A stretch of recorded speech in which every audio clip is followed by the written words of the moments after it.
Hello, everybody. I'm just about ready to get started. So, I guess we'll try out Aviary Attorney. I mean, I think Chad has been enjoying kind of the Ace Attorney style games. I'm not sure how closely this one will mirror it, but it is about what it sounds like. Welcome in Parameter. We will be playing as birds that may or may not be attorneys. And yeah, it has a very interesting art style. I'm not sure if there's any color or if it's literally just ink drawing on page kind of graphics all the way through.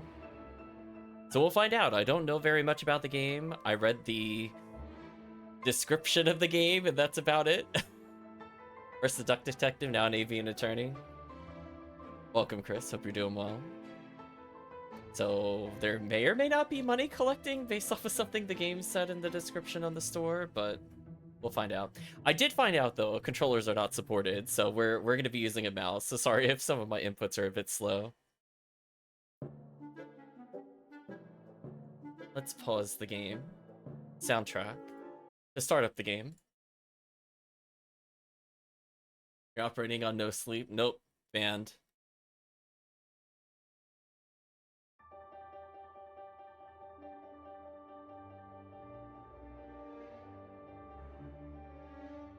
Welcome, Retract.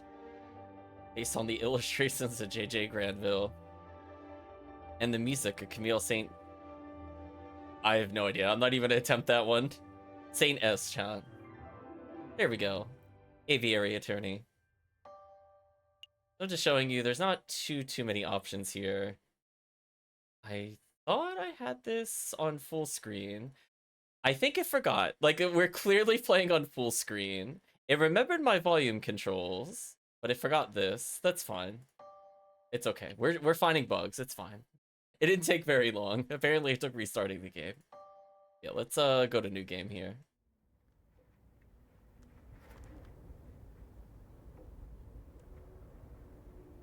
January 1st, 1848. I'm not sure how much of the game will be voiced or just burp sounds. Chateau Crinier of Baron Rougiel. Oh boy, a bunch of French names. This is gonna be rough for me as someone that does not speak French. Is it Monsieur Grenouille? Oh mon Dieu. Dame Cataline, what have you done? Rip Frog. Act 1. A cat with claws. The human hands, oh no. That is something. Let's move chat to the upper left. Sparrowson says, it's midday already. Where on earth is that featherhead? Yes, like, it's like, it's the human clothes is kind of funny, but the human hands is something else. Well, well, well. Look who finally decided to get up. Haven't you heard what they say about the early bird, Falcon? Ugh. Too early for worms. Pass the Cabernet Sauvignon? I'm assuming it's some kind of wine. There'll be time for that later. Got some business to handle first. Business? The letter arrived while you were sleeping. I haven't opened it yet. Probably just more junk mail. Go ahead, Sparrowson. You may have the honors. Alright, alcoholic birds, yeah, pretty much. Dear Monsieur Falcon, I'm writing to you today because my daughter, Dame Cataline, has been arrested for a crime she did not commit. I did see that there were multiple endings. I don't know how to get them. It was just in the features of the game, so I'm assuming the endings might have to do with failing cases. We'll find out, I guess. But yes, chat will get to enjoy the creepy human hands on the bird. Right now, my mouse is hidden, but I was circling the hands just to draw extra attention to them. She's being held at La Concierge prison on the charge of murder, no less. Her trial's in 3 days' time. Oh, that's very Phoenix, right? Would be greatly in your debt if you'd offer her your legal aid. Yours sincerely, Senor Portoir Demeux of the Demeux Estate? I don't know how to say that. I'm assuming because the word purr is in there, it's some kind of cat pun. But this will be fun, as someone that does not speak French, as I said before. Well, this is quite something. I know, your first series client in months. Yeah, that's very Ace Attorney. Not just that. Oh, it's like D-meow? Is that what it is? Is that how you pronounce it? Because it's like meow? I think I'm understanding the pun, chat. Yeah, definitely good luck on the names. The Meow Estate is well known for its exuberant wealth. If we cannot do much for Dame Caroline. Oh, like, and the word cat is in there as well. I'm slow on the puns today. His lordship would still reward us handsomely for our efforts. Wow. So I suppose you intend on defending Dame Caroline in the court? Oh, I actually have an option here. Well, chat, we're at our first choice of the game. What would chat like to do? We can apparently say no to this. Do you want to see what happens if we say no? Chat did write it. I'm very tempted to just select this.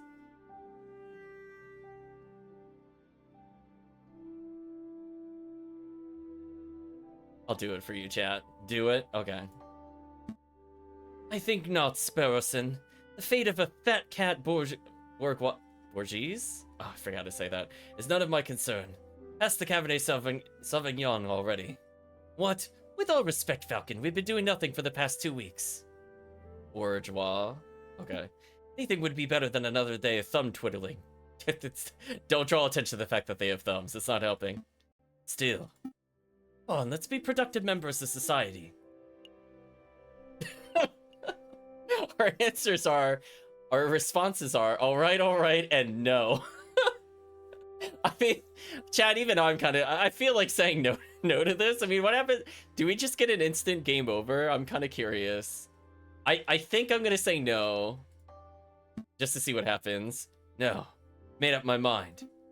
Okay, fine. Can we at least play some cards to pass the time? Now, there's a marvelous idea, but what game? We don't really have enough players for Tarok or Sago. I know. It's this new game I learned at university called Jack Noir. Jack Noir. Sounds dubious. No, it's a real game. Let me tell you how it works. Also, is there a way to save as we play? Ooh, there's only save and quit without saving. Ooh. We can't save state in this game. We got a hard commit to our choices. Okay, so now I'm curious. Since we're very early in the game, because this is where I normally in any other visual novel would have made a save. If I save quit here, what does the game do? I want to know. Load a previous. Oh, you could go backwards from there. That's interesting. So what if I hit continue? Oh, it puts me all the way back at the beginning? Oh, that's brutal.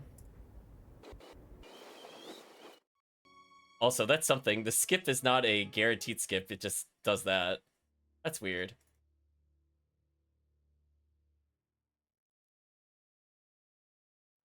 Huh. That's also... Well, we found out early.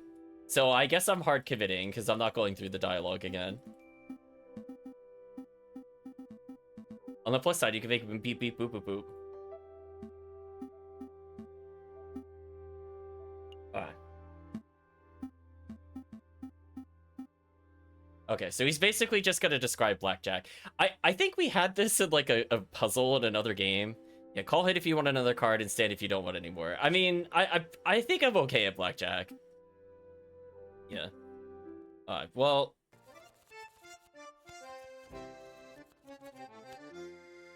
Go for 21! Oh, it's an 8, so obviously hit. 18, that's a pretty good one to stand on.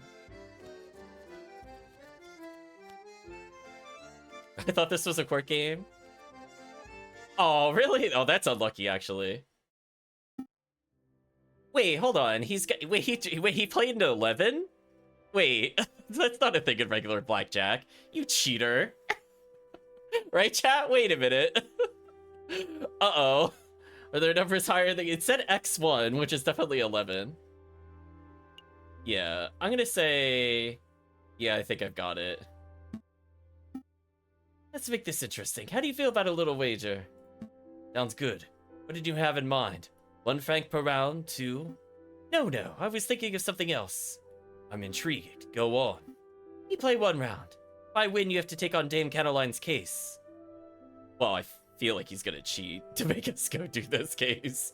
It would be funny, though, if we don't have to do the case. We just blackjack our way out. Sounds like quite a hefty wager. What do I get if I win? If you win, I've got it. Oh, I've got it. If I win, you must... take a vow of silence, go on a diet, give me half your paycheck for this month. I feel like we gotta extort him. Chad, I'm gonna be honest with you. I feel like listen, money makes the world go round. I don't care what chat says on this one. We're extorting. Must give me 50% of your paycheck for this month. That sounds fair. Great, so it's a deal. Is that how I saw this game going? It's certainly something. Sure. By the way, what's 50% of absolutely nothing? Hey, I'm not paying you that little. Now, I'm not saying you pay me a diddly squat, but I recently had to switch to one-ply toilet paper. One-ply, Falcon! We can talk about a pay raise later. But for now, let's just deal the cards. So, now that there's higher numbers than 10, this makes it a bit more complicated. I mean, we're gonna hit on this. If I draw an 11 here, I'm gonna get so mad. Come on, seriously? Okay, I think we got cheated. Well, it looks like I won. How about that? I was like, come on, chat. Yeah, we're getting cheated. like, listen, what are the odds of only drawing that 11 there? The only card that would make us bust. It's so unlikely, chat. What? No way, you cheated. You didn't shuffle those cards properly. Let's go again, 2 out of 3. How does that American proverb go, Falcon? Don't hate the player, hate the game. Okay, that one did make me laugh a little bit. It's not quite where I thought we'd be in France. But yes. Don't hate the player, chat. Ugh. This is my punishment for gambling on a made-up card game, isn't it? Fine, we'll take the case. Excellent. My derriere was getting tired from all this sitting around. Oh, but I better file away Senor Demial's letter first. One moment, Falcon. Her tour's letter has been added to your evidence folder.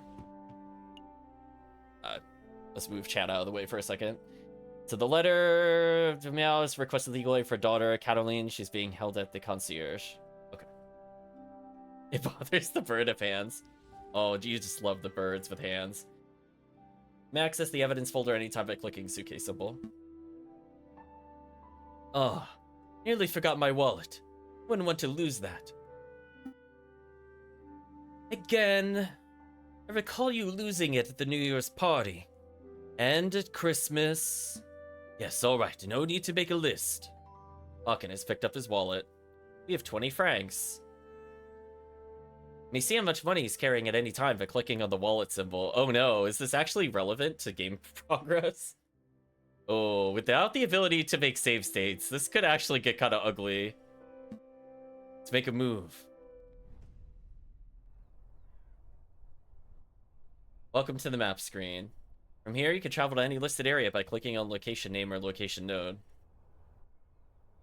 Areas marked with the clock symbol take a whole day to visit. Areas with no symbol can be visited freely. The AA offices. None of the door reads. The Aviary attorney offices. No case is too big or too small. No junk mail. We only have access to the long concierge. For centuries, the infamous concierge prison has detained the accused and condemned alike. So, looks like we have free roam. What happens if I go back to the office? Falcon, why are we back in your office? We have a case to solve. I was just procrastinating. Well, stop it. Need to get back to helping Dame Cataline. Alright, I'm ready to go. I love the game yells at you for that, though. Fine, we'll advance the plot. Falcon and Sparrowson step into the stone-cold foyer of the concierge prison. Sullen-faced guards and visitors linger beneath the medieval archways. Ah, the concierge. They say this is the finest prison in the whole of France. Outer walls are impenetrable. Cells are spotless. The guards are well-mannered. Yeah, I feel like none of this is true. Oh boy, we have a character named Quark. What a look. What do you want? Good day, monsieur. I'm here to see Dame Kenneling de Meow. I'm due to represent her in court. Oh, you're her lawyer, huh? Fine, fine, follow me. Well, what are you waiting for? Keep up. So I guess the voice volume is just that little boop every time they go to speak. Kenneling just a cat, and I'm not sure what I expected, but yeah, that's pretty accurate, I guess. I am sad we don't have the attorney badge, though. She sighs.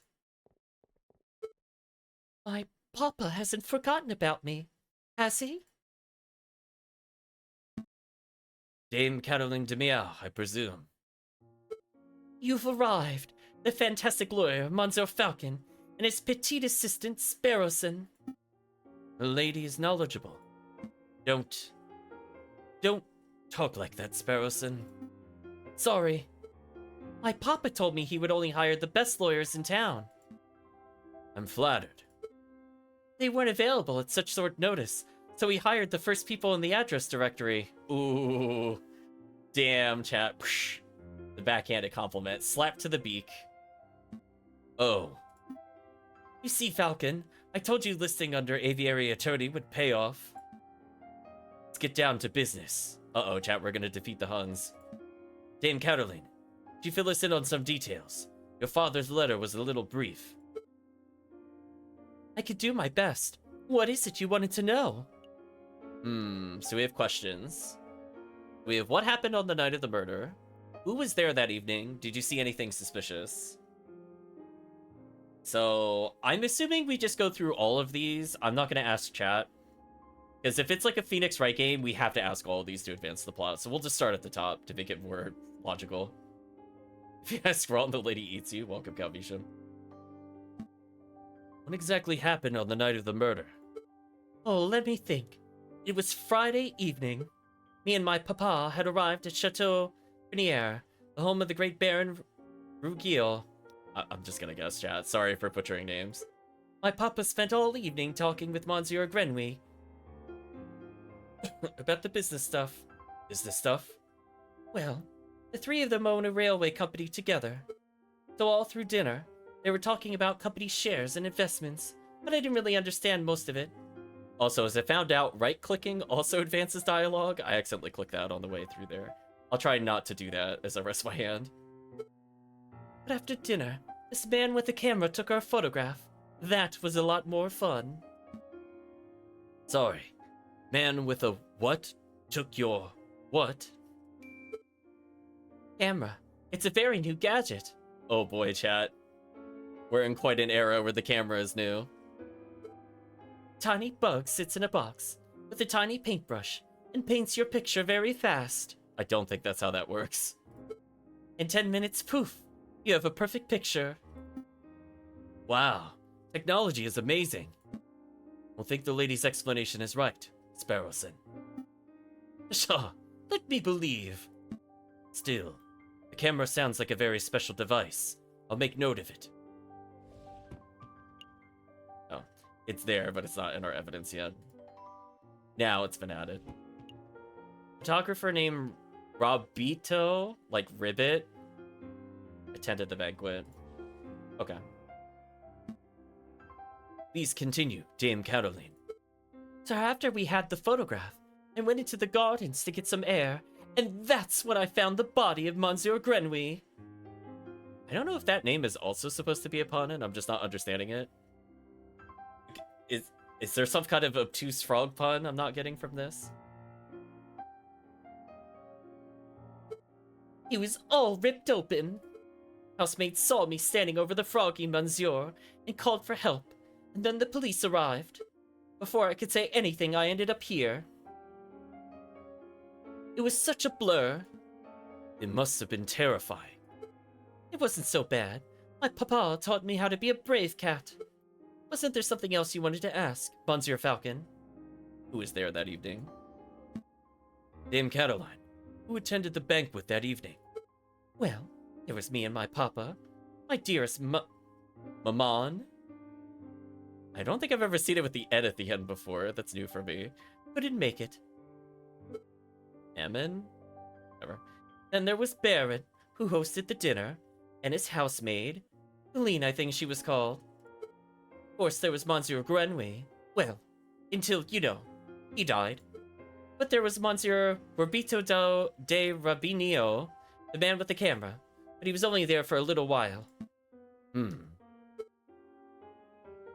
I think that was all. Is there anything else you wanted to ask? Well, ask, did you see anything suspicious?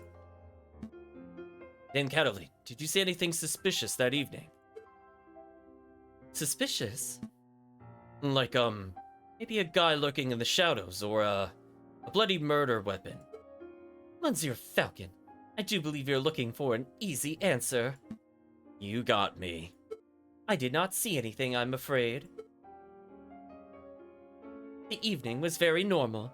The food was delicious. The conversation was boring. It was all very ordinary until the incident. I see. Wait, Falcon, you missed something of huge importance. I did? Dame Caroline, you said the food was delicious. But you didn't say what the food was! I love, like, the graphics for this, the shock lines coming out of him. You and your damn stomach. Let me see. We had poached red herring to start, garnished with garlic butter. Oh no, chatter. Can we ask about the red herring? We better be able to ask about the red herring. Go on. Then a marbled steak served perfectly bloody rare. Glorious. Falcon, write this down. What? This can't possibly be relevant to the case. Write it all down, please, for me. Fine, fine. Red herring has been added to your evidence folder. This is a red herring, is what it says. There you go, chat.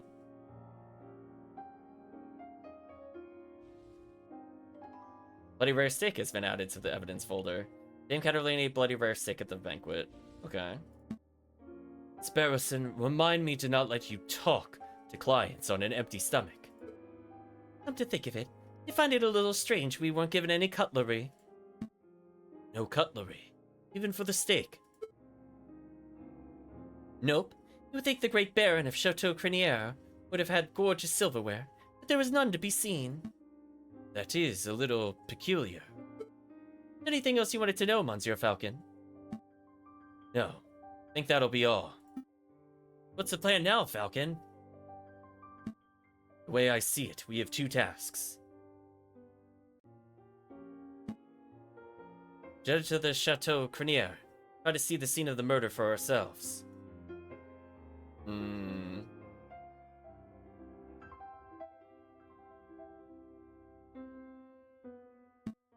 We should try to track down this supposed photographer, Monsieur Roberto de Rabinio. 2 days for 2 tasks. Seems doable. But we should get ahead. Oh, but we should get... Wait, what? I think there's a word in there that should be there. I think it should be, but we should head back. It gets a rest first. We have a lot of work ahead of us. I think they added an extra word in there by accident. That threw me off. I thought I mispronounced it. Wait, Monsieur Falcon, before you go.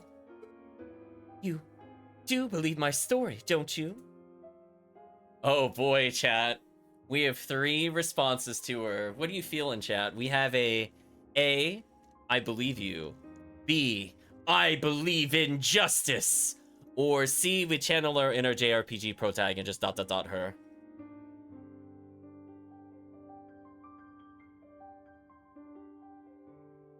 How's chat feeling about this one?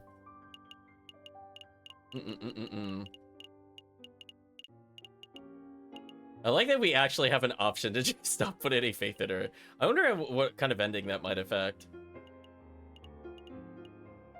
The I believe in justice is very Ace Attorney, though.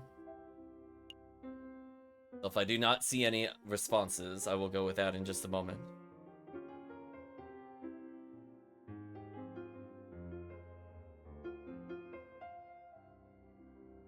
Okay. We'll go with the middle option. Dame Caroline, I believe that a fair trial can draw the truth from any situation. I believe in justice. That's good to hear. You're not wrong, Falcon. That's not what the lady needed to hear. I want to work on being less of a... how to put it? Fils de pute. I'm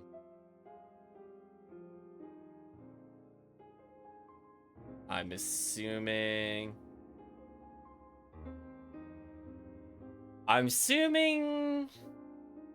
it's some kind of French swear. It's like, day is usually of. Like, is it like son of, and then female dog, maybe? I'm gonna guess from context clues, that's what that is.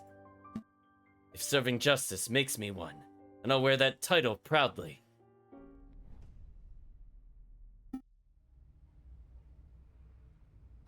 Maybe I could put chat in the upper right for now. Let's see if that works a little better. Parameter says yes. There we go, chat. With the power of context clues, we worked our way through it. Dame Caroline, Monsieur Grenouille, Baron Roar. These names are getting a little bit confusing, aren't they? Oh, we're gonna get the profiles. Not particularly. Well, it is for me. I'm gonna start compiling a Facebook so that I can keep track of who everyone is. A what? A Facebook. It's a collection of people's names, pictures, and descriptions in one easy-to-carry catalog. I think I understand. The name could use a little work, though. Farrison has started compiling a Facebook. Oh, of course. Of course. That's fine. We can hover each of the characters, I guess. We have J.J. Falcon, the aviary attorney himself. We have Farrison, Falcon's suave and courageous lackey. What a handsome fellow. I wonder if he wrote that. Oh, we have an image of the cat we haven't seen before. I'm gonna briefly hide that so you can see that. So we see the frog and the cat over there. The wealthy father of Dame Cataline. Orloin hired us to defend Dame Cataline in court. We have Grenouille. Froggy Fissasoon is found murdered at Chevco Crinier, a colleague of Praetor and Roar. Demiao, an elegant Bourgeois, or whatever, daughter of Signor Praetor Demiao, has been accused of murdering Monsieur Grenouille, and with Quark, an ill-mannered jailkeeper. Seems to feel disgust for criminals, and for animals in general. Oh. Oh, no, I hope there's not this many people in the case. Or it's just, maybe in the game there's that many characters. That is definitely an animal encyclopedia. Access a list of people you've met any time by clicking the book symbol. Yeah, don't worry, we figured it out, game. Let's make a move. A new day. The game saves automatically at the start of each new day, so we're now on January 4th, Tuesday. I'll just do that briefly. Whenever the day advances, I'll just hide chat briefly. You can also make a quick save at any time by hitting save and quit from the pause menu. Access the pause menu by hitting the cog symbol in the upper left or pressing the escape key. Oh, I didn't even see that in there. I'm blind. It is very faint, I'll give it that. Okay. So if I want to redo something, I could go back. Right now, I don't think I need to. We could go back to our offices. Falcon, why are we back in your office? We have a case to solve. Just procrastinating. Okay, I've got nothing new there. I'm sad we can't just explore aimlessly in here. If I go back to the La Concierge, what happens? What do you want? I'm JJ Falcon, defense attorney for... I know who you are. Oh, you come by earlier, but visiting hours are over. Come back next week. You think you can make an exception for us? Visiting hours are over. It'll be quick. I said visiting hours are over. Your bird brains understand. Parlez-vous français? No, I actually don't really speak French. I don't think he's gonna make an exception, Falcon. You're right. Let's continue our investigation. He got me on that one, chat. I'm like, listen, you're lucky I know any words. Was like, I did not study it. Do we go to the chateau first or the studio? What do you feel in chat? I mean, we'll probably go to both. I'm not sure if it matters the order in which we go through here.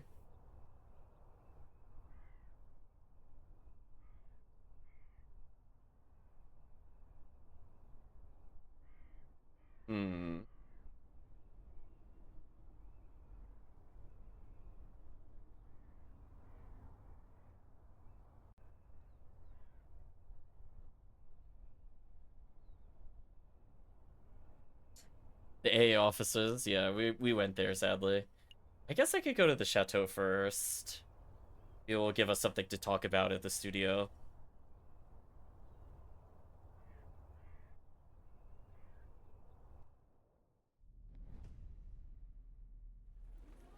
Oh, chat, I just saw his chats at studio.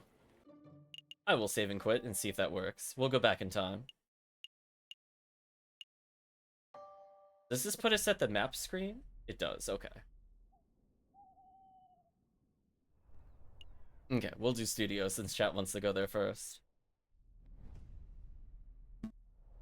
So, this is the studio of the famous photographer. Shall we knock? Wait, there's a note on the door. The magnificent and marvelous artist, Monsieur Rabito de Rubino, is currently out on an artistic expedition. He shall return when his muse sees fit. When his muse sees fit? What does that even mean? I think it means he is a pretentious bird brain. In any case, the artist seems to be out. What shall we do now? We should knock anyway. We should go. I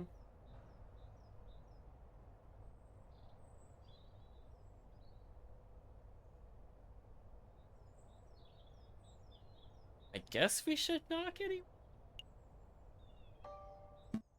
Should knock anyway. Oh wait, I don't see the harm. Everybody dot dot dots. Nope. Doesn't appear like he's in, Falcon. We should break in? I'm kind of tempted. For now, let's try to be a good attorney. Nothing else to do. Let's make a move. Oh, I hate the feeling of a wasted trip. Is there nothing else we could do? We must respect the note. I suppose we could break in. You know what? I want to see what happens if we respect the note, if this does anything. Can't just ignore a note, Sparrowson. You say so. Just have to come back later if there's still time. Right. New day. So we do have the ability to potentially rob him, which is interesting. Let's go back here. Falcon and Sparrowson entered the courtyard outside Chateau Crenier. People with dirty clothes and gaunt faces linger around the building shadows. Excusez-moi, messieurs. The Satane. What are those? I mean, like, I'm distracted by the human hands. Are they kangaroos or something? I can't...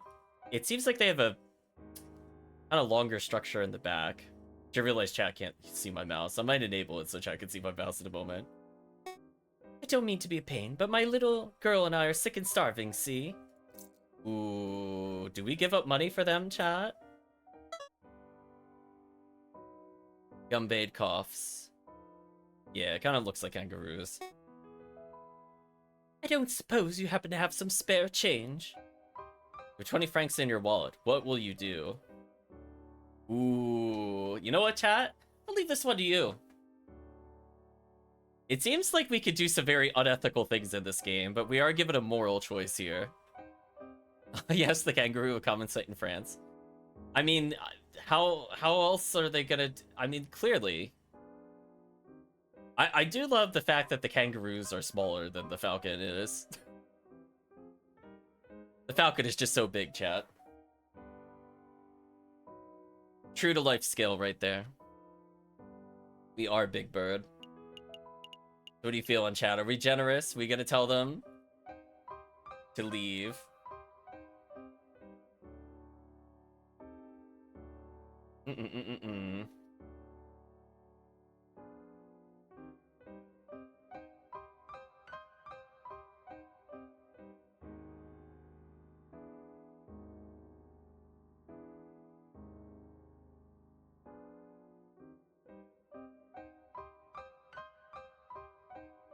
Damn, give nothing all over, and parameter is decided.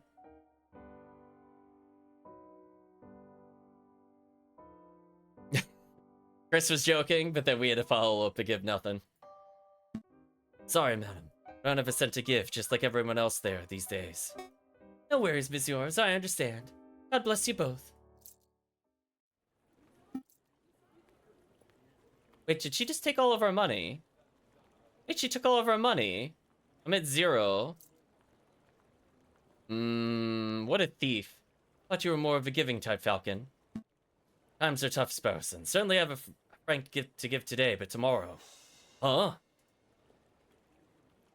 Something wrong? Little kangaroo kid stole my wallet. Heh. Not funny. Where did they go? Let it go. They probably needed it more than you did. Ugh. Don't stop me from giving them what for if I see them again. Come on, we got business to do. Wow, I lost all my money for that. Such is the life of an attorney, says Dango. That was brutal. Do I just reset on that? Honestly? I feel like being at 0 money puts us at a big disadvantage. Falcon and Sparrowson step into the pristine wood-paneled foyer of Chateau Crenier. Whoa, look at this place. Ben Rorgo? Must be loaded. More than loaded. It comes to lucrative investments. The Baron is a legend. Factories, chocolate shops, hotels, railroads. The Baron owns a little bit of everything this side of the scene. You here right now? Yes. He's a smug-looking chap with the impressive mane. But we must approach a man of his stature with tact and finesse. So we should just walk up and accuse him of murder. Hey, Baron, we'd like a word. How's that? Sparrowson, you have the finesse of an inebriated warthog. You can thank me later. I think I got his attention.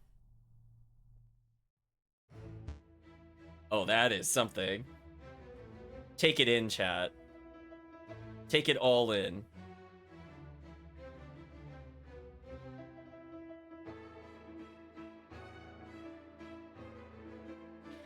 Did I hear my name? Great Baron Rogil, property owner extraordinaire at your service. I guess like Roar, because he's a lion.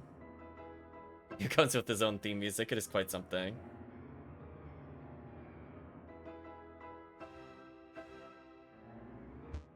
And who might you fellows be? Oh, investigators?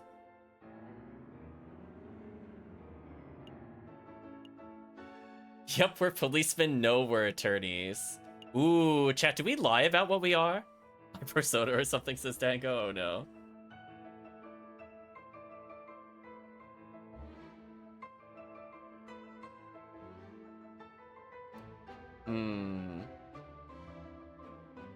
I mean, I feel like we would probably get away with it for a while.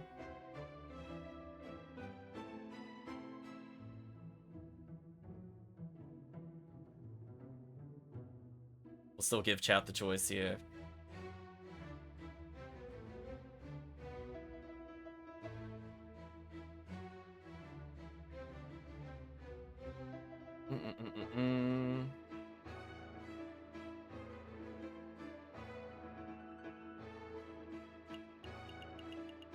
There we go, chat. Are we announcing that we're policemen or attorneys?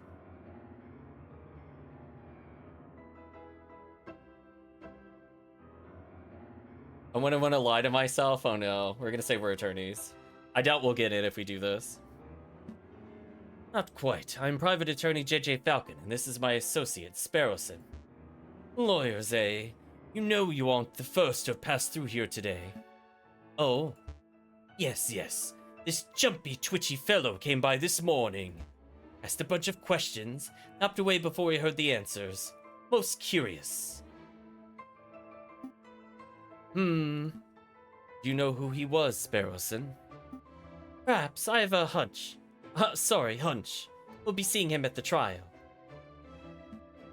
A friend of yours? Something like that. So, what may I do for you, messieurs? We're doing some research on Monsieur Grenouille, the frog who was killed here on Friday evening.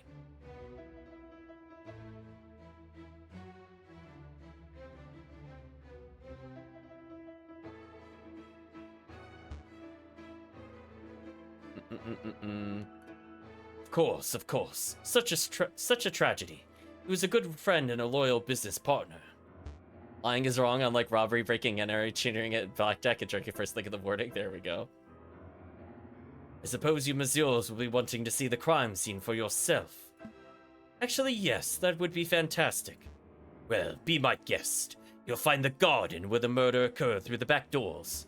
You'll also be interested in the lounge on the second floor. Third door to the right. That would be where we gathered for a group photograph prior to the...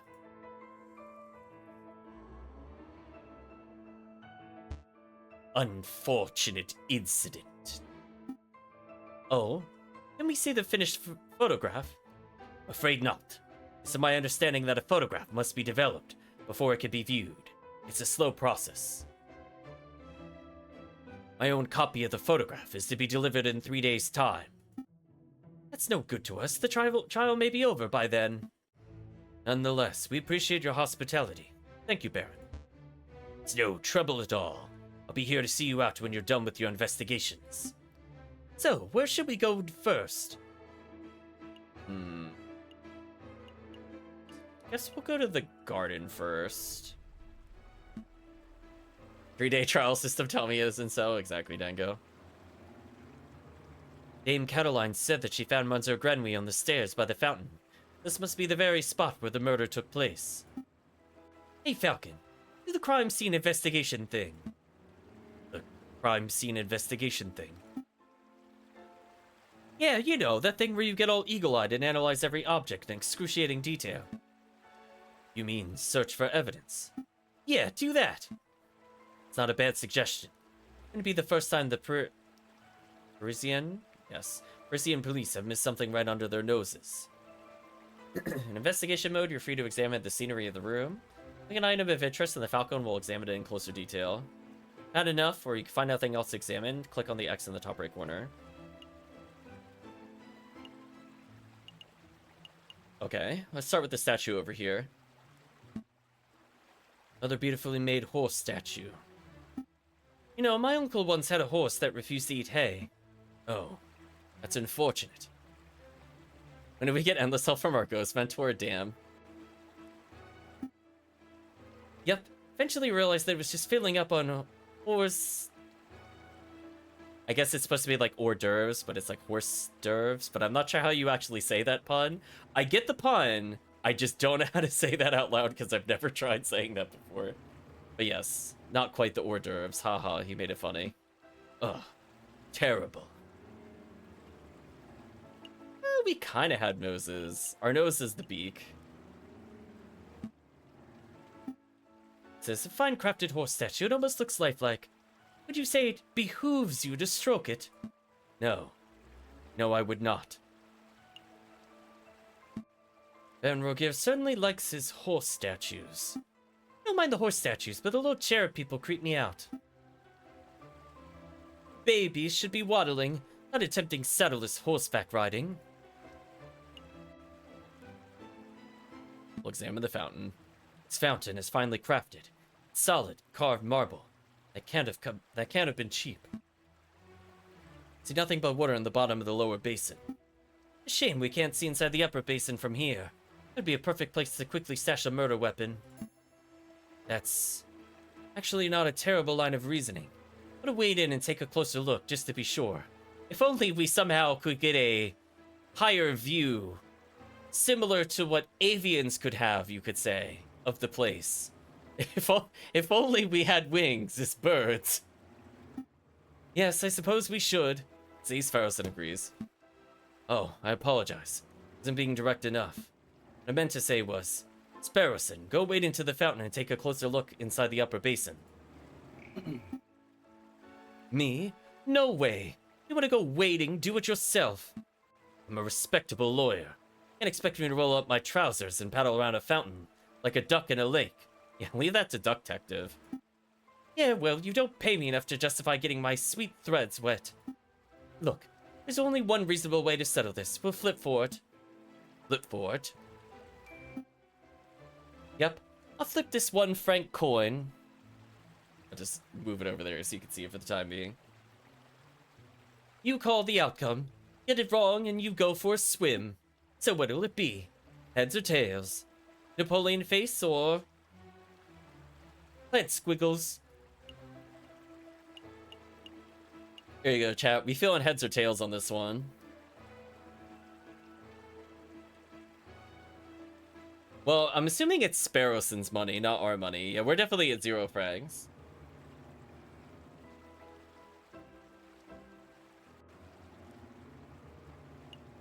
Tails, heads, trick coin, plant squiggles.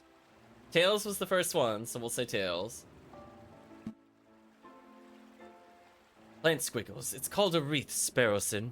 Sure, I'll bet on the plant squiggles. Here I go. It's heads. Should've gone with the old Emperor Falcon. Fine. Hold my shoes. Oh, he's wearing shoes. I didn't even think about that. Falcon really should learn how to spot a red coin flip. It's okay, Dango. You were right. All hail the Dango.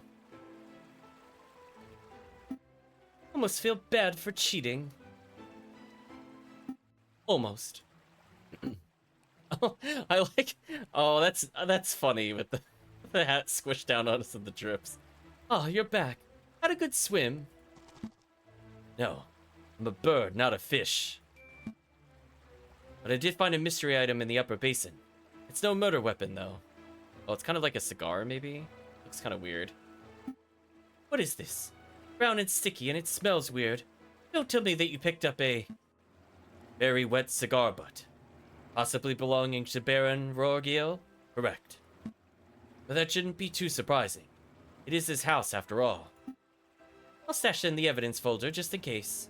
Cigar butt has been added to your evidence folder. Is there anything else we need to do here? Yeah, then examine all the statues. Poor statue. This one has a goofy face. That reminds me of a joke. Host walks into a bar, and the barkeep says... Why the long face? Yes, we've all heard that one. What? No. The barkeep says, you've got to stop coming here. You're drinking us under the stable. I think it's time to rein in the horse jokes. There we go. Sadly, chat, nothing else to interact with. Although, us being out of money kind of... Oh, wait, there's one more thing. Dried blood on the staircase. This must be where Monsieur Grenouille died. You see any bloody footprints? Oh, or maybe a name scrawled in blood, written in the frog's last breath. Wishful thinking. All I'm seeing here is a big sticky puddle. Something to indicate the body was moved, but the frog left a last-minute clue. All I can make out from the bloody mess is that Monsieur Grenouille was attacked and killed on the staircase. Alright, just making sure there's nothing else on the screen we could touch. Not getting prompts, so I'm gonna leave. I think we're done here. Good call. You sure you don't want to take another dip? We still have time. Don't push your luck. Go to the lounge. Oh, wow. The giraffe lady, I guess. Second floor, third door on the right. Must be the room where the photograph was taken. Hey, Falcon, do you see that? See what? That housemaid totally just did something shifty. I mean, how could you tell? She goes off screen. Shifty? I think she just pocketed something from that drawer. Should totally call her out on it. Excuse me, mademoiselle. Ah, yes. Are you two policemen? No, we're private attorneys. My name's JJ Falcon. I'm Sparrowson. Oh, how rude of me. My name is Colleen DeHart. So, what can I help you messieurs with today? I feel like this is a pun I'm not understanding. Colleen? What? Is it like cool and hot? Like temperature joke? I'm not sure. We're investigating the murder that took place last week. Do you mind if we ask you a couple questions? That's fine. Let me grab a chair. There we go. She lowered into the view. That's better. What was it you wanted to ask? Is this where the photograph was taken? Is there something we should know, or that's all? We'll start where the photograph was taken. Looking for the room where the photograph was taken prior to the incident. You happen to know whether this is the right room? Oh yes, you're in the right place. I saw the photography session for myself. Let's see. The cameraman was standing... just about where you're standing, actually, Monsieur Falcon. Where was the camera pointed? Right at the clock above the mantelpiece. The Baron insisted on using that very location. Oh, so the photograph is going to provide an alibi because the time is going to be there. Therefore, we can prove whether something happened before or after the dinner based off the photograph. I'm guessing that's where this is going. Now that I'm looking at it, something isn't right about that clock. I know, the painting on it totally clashes with the decor. I was thinking along more obvious lines. The clock has no hands. Oh, well, never mind. So much for that theory. Oh, the clock has never had hands in all the years I worked here. I think Baron Vergara just keeps it around as a conversation piece. Well, we're conversing about it, so I guess it's working. A peculiar detail, though. Take note of it. Missing clock hands have been added to your evidence folder. The guard was found at the bottom of Fountain Murderer's Garden. It could be reached with a little waiting. Like a Baron Murderer's Lounge has no hands. Is it going to be that maybe one of them will say they knew the exact time of the photograph, but then they'll be wrong there? I mean, this seems like something we could get them into contradiction with later, for sure. Not quite where I was thinking it would go, but maybe that'll work. Is there something else you wanted to ask? I'll say, is there something we should know? We're a little nervous when we came in. You thought we were police officers. Is there something we ought to know? Anything you need to confess? No. Suppose I'm just a little nervous after all the drama of last week. We need to ease off or pressure her. I feel like we should just pressure her. Maybe we could get her to pay us. Because if she's stealing things, that could be why there was no silverware. She stole the silverware from earlier. So I think it's important that we catch her on this. You sure there isn't anything you're hiding? Okay to tell us. We're defense attorneys. Means we help people get away with criminal acts. Okay, that was kind of funny. Right, and... Wait, what? No! That's not an accurate job description, Sparrowson. It isn't. Oh. Well, what do we do then? I'll tell you later. Honestly, Messieurs, I have nothing to hide. Or is there something else you wanted to ask? Ooh, we didn't get anything from that.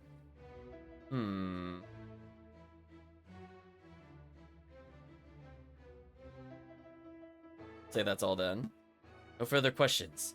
Thank you, Mademoiselle. You've been a huge help. No problem, Messieurs. Actually, there is something. I know you two saw me stealing as you came in. Appreciate that you didn't give me the third degree about it. You see, I'm trying to save up to follow my dreams and... Well, never mind, I'm rambling. Wait, can we rat her out to the owner? What do you say, chat? Do we snitch? It's no problem, Mademoiselle. Be honest, we have a much larger crime to worry about. Although I should probably ask, I don't suppose you've been stealing anything else? Silverware, perhaps? Wow, the character's actually thinking of what I'm thinking about. Maybe the plot isn't like 5 steps behind me this time? You know about that? Yeah, I suppose that was me. Started with a couple of teaspoons. I didn't think the Baron would miss those. But, well, yeah. Suppose the habit got a little away from me. It's one mystery solved, at least. Missing silverware has been added to the evidence folder. Only in the housemaid at Chateau Carnera confessed to stealing silverware from the household. Would appreciate it if you didn't tell the Baron. Been really kind, and I would hate to break his trust. I see. Where to next, Big Bird? Go back to the main hall. Did you, Monsieurs, have a good look around? I trust everything was in order. We had a good look, thank you, Baron. But actually, we have some questions for you. Please, ask away. I have nothing to hide.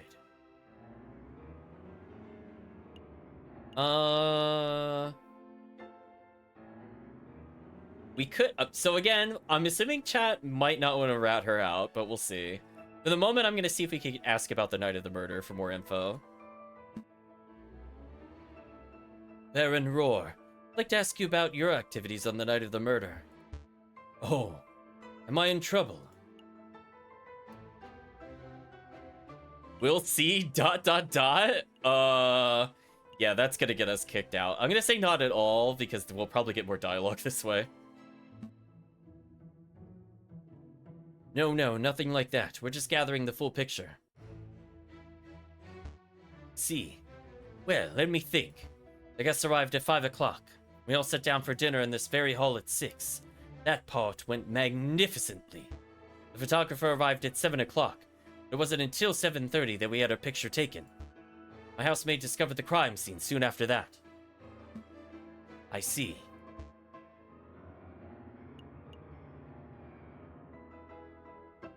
She's helpful. I think we can let it slide. Okay, we're not going to tell him then. I think that will be all, Baron. Thank you very much for your time. It was a pleasure. Have a delightful day, messieurs. Did you get all the information you needed, Falcon? I hope so. Don't worry if everything goes wrong at the trial. You could always just wing it. Terrible. Just terrible. Let's head back to the office and get some rest. It is tempting to rewind to get our money back, I'm not gonna lie to you.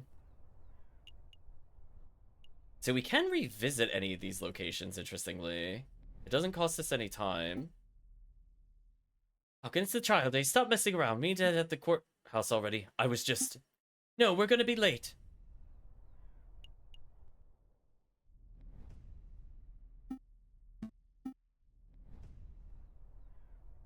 Okay, fine. We'll go to the Palace of Justice. Palace of Justice housed the High Court, a place reserved for only the most serious of crimes. Falcon and Sparrowson stand inside the marble portico of the Palace de Justice, awaiting the opening of the Tribunal de Grand Instance. Grand Instance? ... Are you nervous, Falcon? Nat, are you feeling nervous about the trial? I don't have a good lead on the murder suspect. Like, obviously, we're going to introduce the steak was eaten without silverware, and we can prove the silverware is not there. We have a photograph that we didn't get into evidence because I didn't break into the studio. I don't think we have anything indicating someone specifically did it yet. None of Ghostbird to help us or an attorney badge, so yes, I'm nervous. Okay, we'll say yes then. Of course I'm nervous. We're woefully unprepared for this case. 2 days. We only need 2 days to prepare. How are we expect to get anything done in that time frame? Plumb your feathers, Falcon. We could do this. Monsieur Falcon, Petite Sparrowson, is there anything you need me to do? No, we've got a handle on things.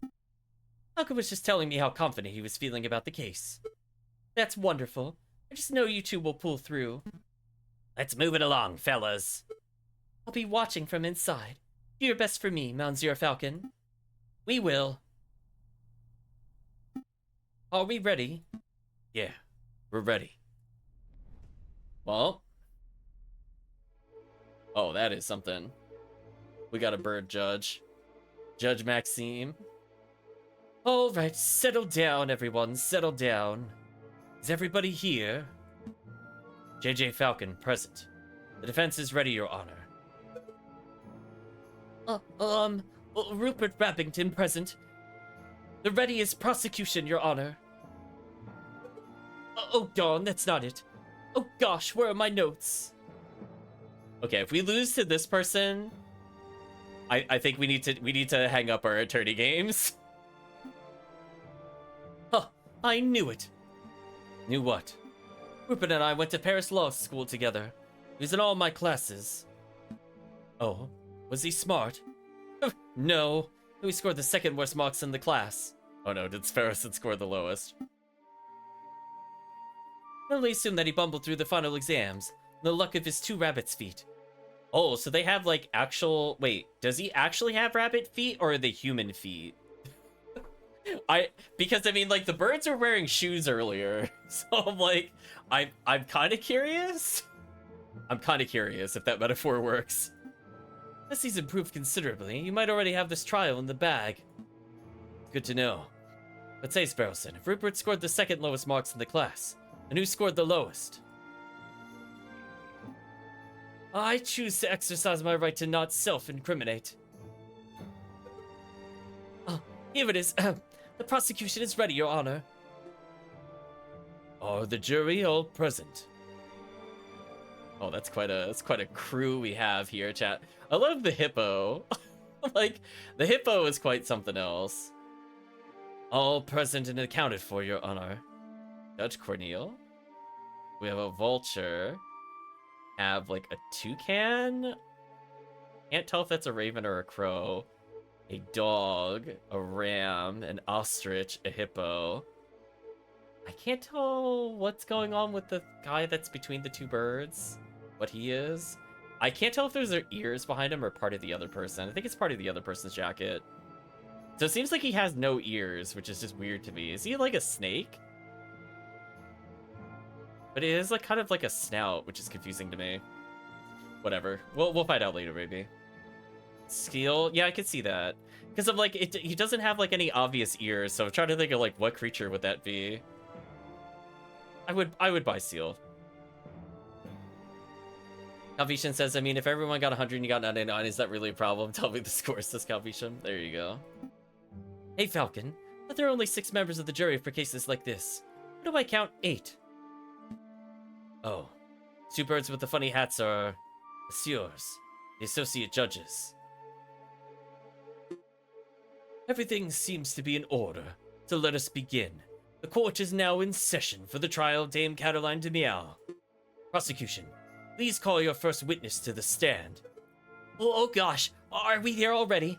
Okay, I choose to call the officer in charge of the murder investigation, Inspector Volorete, to the witness stand. I almost said Moriarty for some reason. Inspector Volorete. Please approach the stand and recite the oath. Oh, that's quite something. So he's got kind of the pirate hat on, the eye patch, missing a hand, question mark? Is holding a cane clutched in his arm. I really question the artist who drew this. I have some questions, chat. I have some questions. As you will, Your Honor. I swear to speak without hatred and without fear, to tell the whole truth and nothing but the truth. Monsieur, no, Inspector, please state your, name and occupation for the record. My name is Inspector Just Volorete. I am a servant of the law. A scourge of the gutter rats that plague this city. I've enforced the law for over 20 years. I shall continue until I bring the infamous Viridian killer to justice. My path begins 18 years ago. Let's stick to the questions, Inspector. Of course, Your Honor. Oh, great. I was hoping we could have one of those bumbling, cuddly officers, but instead we're stuck with lawful goody two-shoes. Bet this guy would turn in his own mother if he saw a littering. So, Inspector, is it true that you are the lead investigator on the case? Oh boy, chat, I might have to get more to drink if we're going through all these voices this quickly. Give me a second.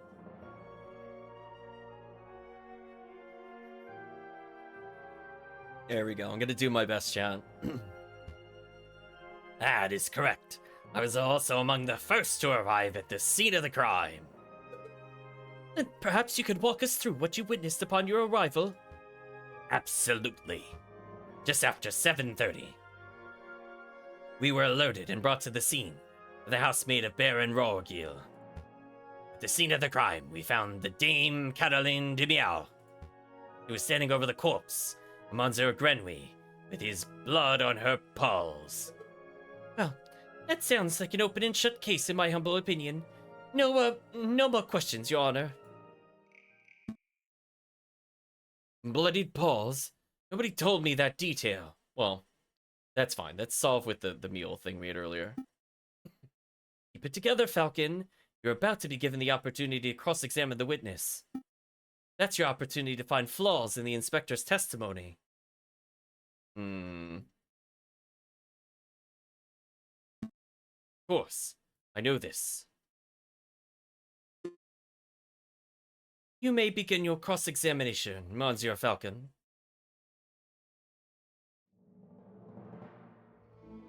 Cross-examine the witness to find flaws in his testimony. Select a key phrase that you find suspicious, and Falcon will press the witness for information. Ask the right questions to bring the truth to light. Avoid pressing for pointless details. The judge and jury don't like having their time wasted. Select a statement to question. Okay, so this makes it a bit easier. Honestly, I actually kind of like this more than the Phoenix Wright thing. Where Phoenix Wright, it makes you go line by line versus pointing out what the contradiction is. Actually kind of like this more. Yeah, let's ask about the blood on her paws. Obviously, that's what the game wants us to focus on. It makes me have to reason a lot less than Ace Attorney, where I'm trying to think, like, what stupid detail in that sentence would be the objection. Inspector, say Dame Cataline had blood on her paws. Correct. Blood clung to her fur like guilt to a convict. Whose blood was it? How much blood was there? Never mind. We'll say whose blood was it. Whose blood was it? Ah, what a question.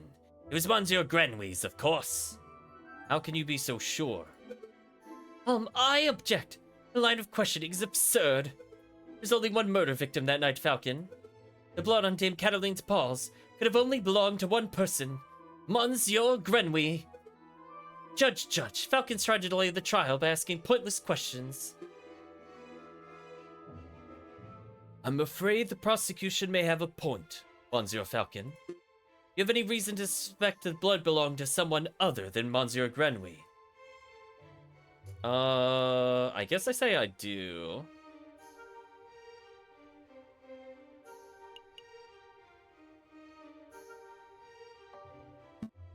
I do, Your Honor. Actually, I have more than suspicion. I've evidence that the blood on Dame Cataline's paws had nothing to do with the murder. This is foolish time wasting, Falcon. The blood on Dame Cataline's paws didn't come from the victim. Then where did the blood come from? I mean, we're obviously going to select the stake. The evening of the murder, Dame Cataline ate a bloody rare steak. Is this true, Monsieur Rabington? Well, in a matter of speaking, I suppose steak may have been on the, menu. Then, Inspector, would you acknowledge the possibility the blood on the lady's paws did not belong to the victim, but to the steak? Well... Wait, don't answer that, Inspector. It is a possibility. No! Intriguing, pretty convincing. You gained a little favor with the jury. There we go, chat. So, Inspector Valorete, is it possible you arrested an innocent bystander simply for being a messy eater? Hold on just 1 minute, Falcon. You're overlooking something quite crucial. He's just gonna be saved because of bad hygiene, definitely.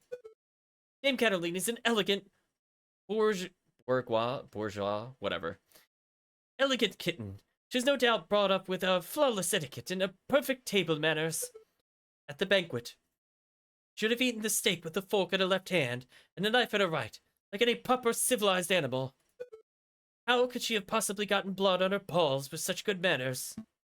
Oh, that is a good question. Or at least, it would be at any ordinary dinner banquet. But as it happens, something was missing from that particular banquet. Something that forced Dame Cataline to eat with her paws. I mean, it's...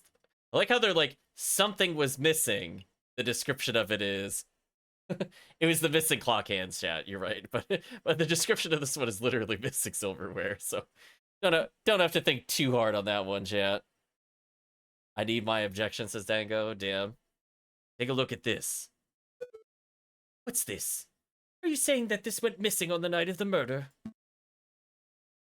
Well, you see, you picked the wrong piece of evidence, didn't you? Wait, what? Wait, what do you mean I picked the wrong piece of evidence? Didn't I select the silverware? What? Yeah, I messed up. Huh? What? No, hold on. We're saving quitting. Hold on a second. No. I definitely did the silverware. Don't you lie to me. We're gonna redo that. Something weird happened. I don't know if it's because, like, I clicked on it sideways. Yeah, I'm redoing. I'm assuming. So let's say if I say nope, what happens here? Nope, we got this case in the bag. Look at my feathers, see? Totally unruffled. Wow, at least one of us is feeling confident. I'm gonna click through. Yeah, I feel like that was kind of nonsense. I'm gonna be real with you. I'm pretty sure I selected the right piece of evidence. Unless something weird happened and I hovered the other one as I literally clicked it. Anyway, let's get back to where we were. We weren't that far in. Again, this is where I would have liked to have other save states. So I will say that is kind of a flaw of the game, that we don't have a save state there. I mean, I can click on the sides here to speed it up a little. Yeah, like, how... Yeah, if the blood didn't come from the victim, where did it come from? And then I said steak. I feel like the game is trolling me. Yeah, we got the favor with the jury.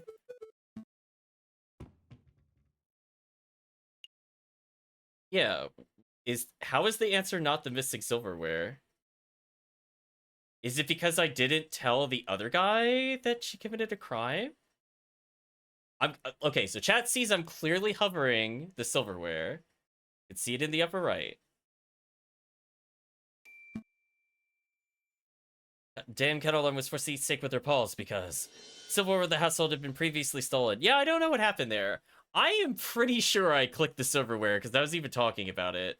Unless something weird happened when I was like, as I said before, like I hovered something by accident.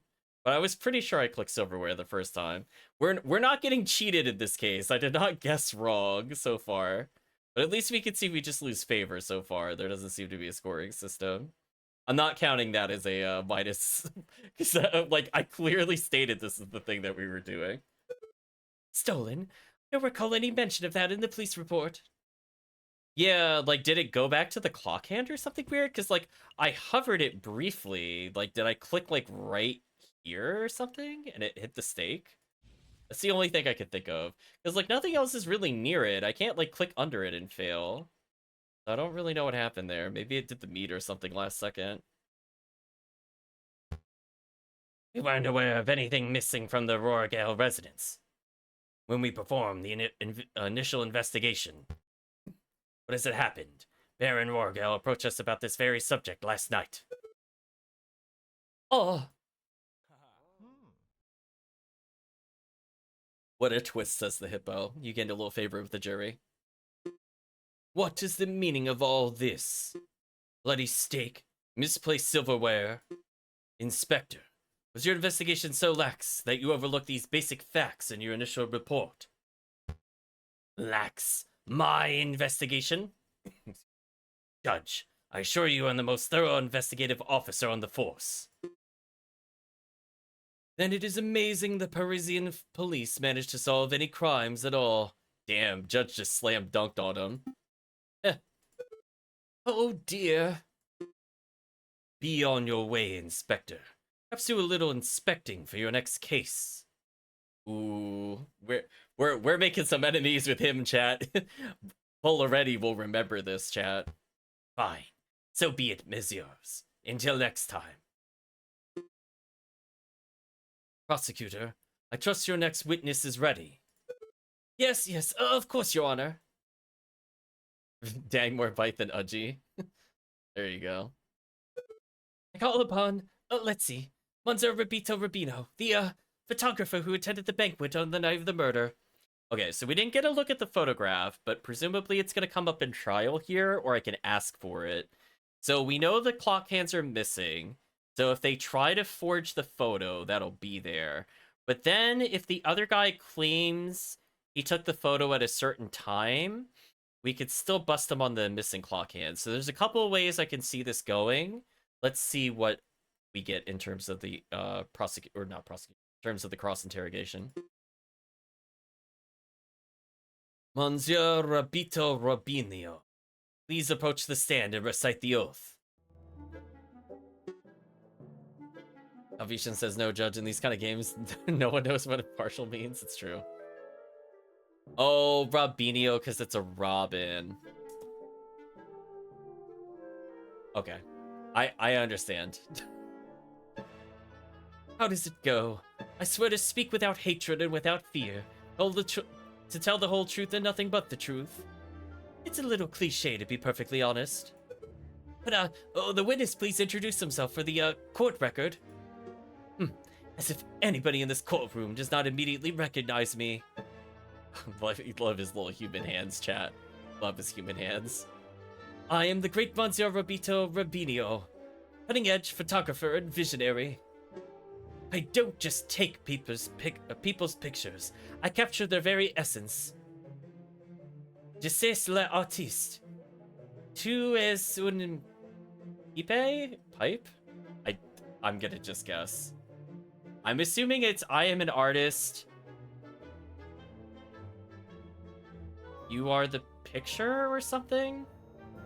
Like, I'm assuming 2 is like you is or you are a picture. I'm gonna guess what that means. Chat can correct me. I have no idea, chat. I'm just doing my best. You may have seen my works in hit magazines La Branche or Zest Shoot. There you go. I can send you tweets if you like. What on earth is a tweet? Bird-to-bird communication. Come on, Falcon. It's the 19th century. Get with the times already. Oh, that was a good musical sting for that joke. Yes, your works are very, impressive, Monsieur Rubinho. But let's get down to business. Man, everybody's going to defeat the Huns today. Could you, tell us your, activities were on the night of the murderer? Very well. I was hired by Baron Rorgil to capture the evening's events. I arrived at 7 in the evening, pointed my camera and captured the beauty of the banquet in one fantastic photograph. Okay, so we have a contradiction in the statement between the lion and him, because he said the photo wasn't taken until 7:30. There's already a discrepancy here, so why was he late?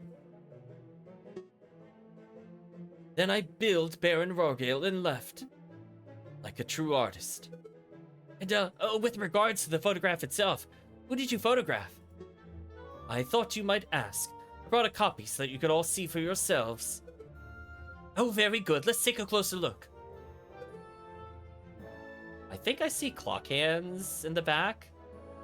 It is kind of hard to tell, but it looks like it's pointing at 7:30. Which is weird because they told us the clock hands have always been missing. And I did state that eventually the clock would be used to disprove it, so I don't know if they just forgot or if that's actual plot detail. Like, I'm pretty sure that's at 7:30, even though we know for a fact that the clock hands are missing. So this is already a weird photo. Not only does it contradict what he says, but it contradicts the clock as is. Also, look at that cat. That is a fat cat.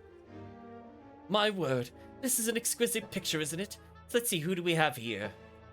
In the middle, we see Baron Rorgil, the lion who hosted the event. On the left, we see Seigneur Proteur du Miao, the father of the defendant, Dame Caroline. And finally, we see the housemaid, Pauline de Hot, who I suspect may have snuck into the picture uninvited. As you can see, 2 people are clearly absent from the photograph. The first is the victim, Monsieur Grenouille. The second is the defendant, Dame Caroline de Miao. Quite suspicious, wouldn't you agree? Just a moment, Monsieur Rabbington. This proves nothing. Though the defendant and the victim were not photographed with the others, that doesn't mean they were in the garden together at that point. Hold your horses, Falcon, I'm not done yet. The prosecution may continue. Behind the photograph subjects, we see a wall clock, with the time at 7:30. Okay, so we have, okay. So my original assumption was correct. We got baited a little. Now, why is that time significant? Well, as Inspector Valoretti told us earlier, that was the exact time the murder took place. You see, Falcon, every suspect has an alibi at the time of the murder, save for Dame Caroline herself. Falcon, something seems fishy. In the jail cell, Dame Caroline told us she was present when the photograph took place, but I don't see her in Robino's photograph. So I wonder if we could have broken into his place and seen that photo or the original photo? That's true, but I can't use Dame Catalin's testimony as evidence. It is too little weight. Oh my gosh. That's already leagues above Ace Attorney, where all we do is throw testimony at each other over and over. I want to prove Monsieur Robinho's photograph is not a valid piece of evidence. I have to dish out evidence of my own. Your Honor, I'd like to cross-examine the witness.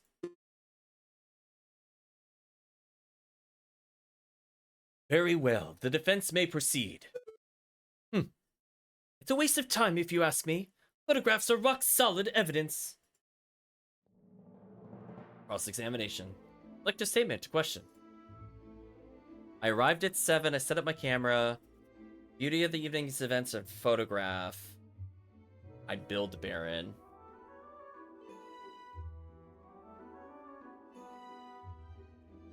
I'm deciding if it's worth pressing it or if it's just going to make them annoyed if I do the 7 o'clock one. That's more what I'm thinking about now.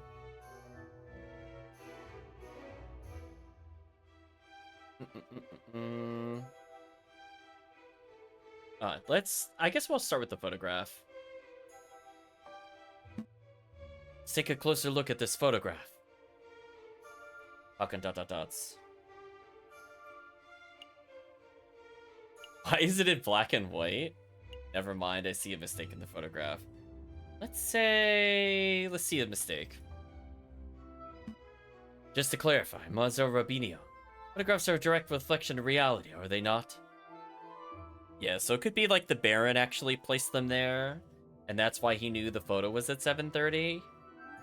And the other guy thought it was at 7 because he's the one who put the clock hands there for the photo. Maybe that's what they're implying here. That is correct.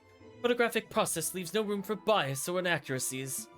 That is most curious, because I see a mistake. Mistake? Impossible. I just told you, Monsieur, the camera is a perfect, unbiased device. The photographs it produces are flawless. I'm not seeing any mistakes. Perhaps you could be more specific. Certainly. Look on the area of the photograph that contains a mistake. So it's kind of messed up. We can click on the servant as a mistake. But yeah, it's a much simpler interface than Phoenix Wright. Honestly, this kind of works for like a PC version. Like you wouldn't be able to do it on like a handheld, for example. But being able to just specifically be like, this is the thing I'm selecting, avoids a lot of the BS that happens in the Ace Attorney games, where you like click on the dress, but it's like, oh, you only clicked on the lowest part of the dress. You needed it slightly higher, even though you're pointing at the same area. So at least that's a little easier. The clock in this photograph. Something not right about it. Well, isn't that convenient? The defense seems see something wrong with the key piece of evidence that implicates his client. Don't give me that cocky tone, Monsieur Rappington. I've evidence there's something wrong with the clock in that picture. Okay, this time, I swear I'm gonna click on the missing clock hands. Photograph clearly shows the clock hands pointing at 7 and 6. That much is self-evident. Which is most curious, because the clock in lounge of Chateau Crinier has no hands. Funny the 100 years after the birth time, no one could trust the picture. Some things never change. It has no hands? Unlike us with our perfectly normal hands. Clock is merely a decorative piece, a talking item. Feel free to ask Baron Rorgil or his housemaid if you have doubts. Monsieur Robinho, how do you explain this discrepancy? Well, I don't know. There must be some sort of mistake. My camera is flawless. Absolutely flawless, chat. There was no mistake, Monsieur. Your photograph depicts something that does not exist in the real world. Maybe there was an error in the printing process. An error precisely where the clock's hand should be. Please, Monsieur, don't patronize us. Allow me to offer a more plausible explanation. You, Monsieur Robinho, edited this photograph. I don't know if I would have gone to that conclusion directly, especially given the technology. I would have assumed it was the lion that just put the hands there, but I guess we'll see. Edited? I'm no expert. Oh, I didn't mean to skip the dialogue there. But I'm assuming you edited the photo in some fashion. Would have been a simple task, considering the clock face was bare. One could even speculate you specifically chose to include a handless clock in the photograph, just to simplify the editing process. I... Falcon, your reasoning is absurd. Why would the witness do such a thing? This timeline, the person who invented the camera also made Photoshop? Yeah, exactly. Is it not obvious? By showing the photograph to have taken place at precisely 7:30, clears all the photograph's subjects of suspicion. In other words, Monsieur Robinho created a perfect alibi. Robinho, ... Of course, this raises further questions. Who is the witness protecting? And why? Was Monsieur Robinho coerced, bribed, threatened? Enough silence. Let's hear some answers, Monsieur Robinho. Fine, you got me. I'm guilty, I did it all. Did? You're confessing to the murder of Monsieur Grenouille. What? Oh, no. I have no idea who killed the frog. I'm just admitting that I'm guilty of producing fraudulent photographs. Wow, that took like no time to dismantle. Chat, we just ruined this bird's career. It's all over. He can't even really tweet it anymore. Also, what is going... Oh, hold on. I wasn't really paying attention to it before, but I'm gonna hide chat for a second. What is going on with the statues in the background? There's like cat people and like a weird angry sun face. What is that specifically behind the bird? I was not really paying attention to it until now, and then I'm like, what is going on there? Like a cat person clutching something in the middle. I don't know. We gotta talk to this artist, chat. I have some questions. I was ordered to make changes to the printed photographs, and yes, that included adding hands to the clock. You were ordered. By whom? I dare not say. Monsieur Robinho, I strongly advise you to answer the defense's question. You have pledged to speak without fear, after all. With respect, Judge, I fear his claws more than I fear the punishment of the justice system. I shall name no names. His claws. Did you hear that, Falcon? That is most unfortunate. He's some interesting taste in decor. It's certainly something. Monsieur Robinho, we cannot and shall not torture names out of you. We don't live under the ancient regime, after all. The ancient regime? What? Wait, what? Apparently the bird people did torture previously? We're getting weird lore. I'm a little concerned about the bird people, chat. I don't know. But since you've admitted to falsifying evidence, then we cannot keep you on the stand as a witness. Take your leave. You'll be charged with perjury in due course. I can't protest. It's the least I deserve for my failure as an artiste. Good day, messieurs. Intriguing. Pretty convincing. Gained a little favor with the jury. So, the clock's hands were painted on. So what? It doesn't matter. The photograph still depicts Dame Caroline as absent, close to the time of the murder. That is significant. Don't be dense, Monsieur Rappington. The photograph is not completely genuine, and it cannot be considered reliable evidence. Why not? It's still the portrayal of the night's events. Because we accept that one part of the picture was edited, and we must accept the possibility that other parts were too. It's possible that Dame Caroline was painted out. Even worse, it's possible that another person was painted in. We know that the witness was trying to cover for someone.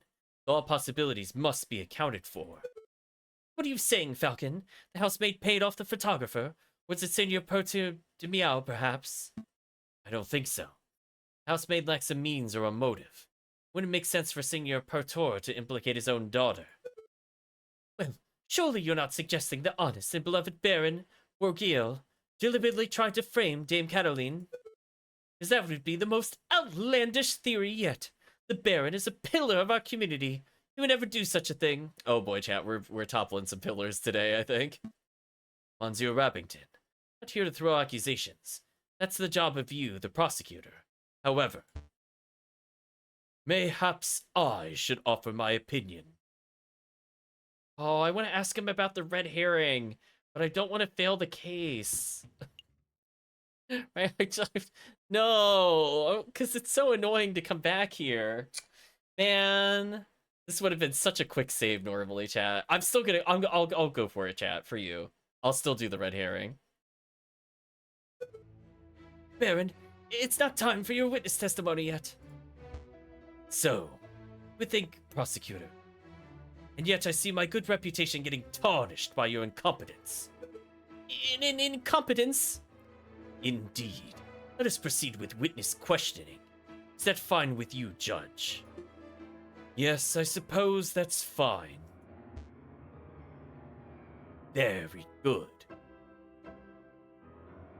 And I trust the defense has no objections. No objections here. Fantastic. Oh, but before I forget, I'd like to speak without fear and prejudice, etc., etc. Now, prosecutor, ask me about what I witnessed over the course of the evening. Oh, okay. Baron Rogiel, on the night of the initial dinner went magnificently.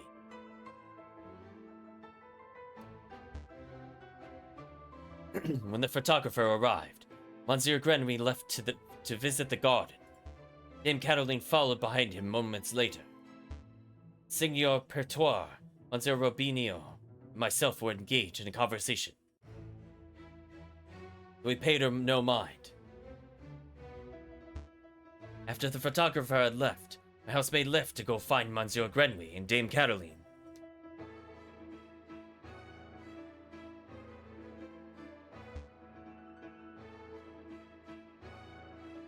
That would be when I heard her cry for help. Thank you, Baron. I think we all know the story from here. I would like to cross-examine the witness. Do you doubt my integrity, Garçon? I'm just here to uncover the truth, Baron.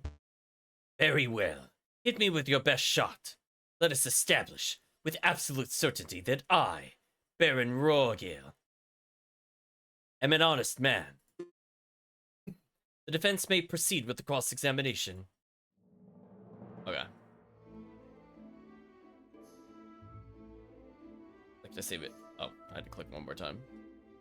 Okay, we have to ask about the dinner. Hopefully we don't lose the case over this, but I'm gonna go for it, just for you, chat. We're gonna select dinner. Baron Rogier, I'd like to ask about the dinner you served that evening. Very well, ask away. Regarding the red herring, regarding the stolen cutlery. Alright, let's ask about the red herring. Now, about this red herring. Yes, what about it? I'm not sure, but I feel it's of vital importance to the case. Falcon, I just want to clarify this. Saying you wish to pursue the red herring? Oh, absolutely. Yes. Wish to closely examine and question the piece of evidence that is overtly labeled as a red herring. I love it. This is the type of bird that I am. I see a trail that clearly veers away from my goal, but I follow it anyway. Damn, we're getting called out. Perhaps the path leads to better things. Perhaps it leads to failure. What matters is that my curiosity is satisfied. You're a strange bird, Falcon. Very confused by your rambling, but they appreciate your honesty. You didn't gain or lose any favor with them. Oh, okay, that's good. I was worried that would happen. Can we please return to the case at hand? Okay. I'm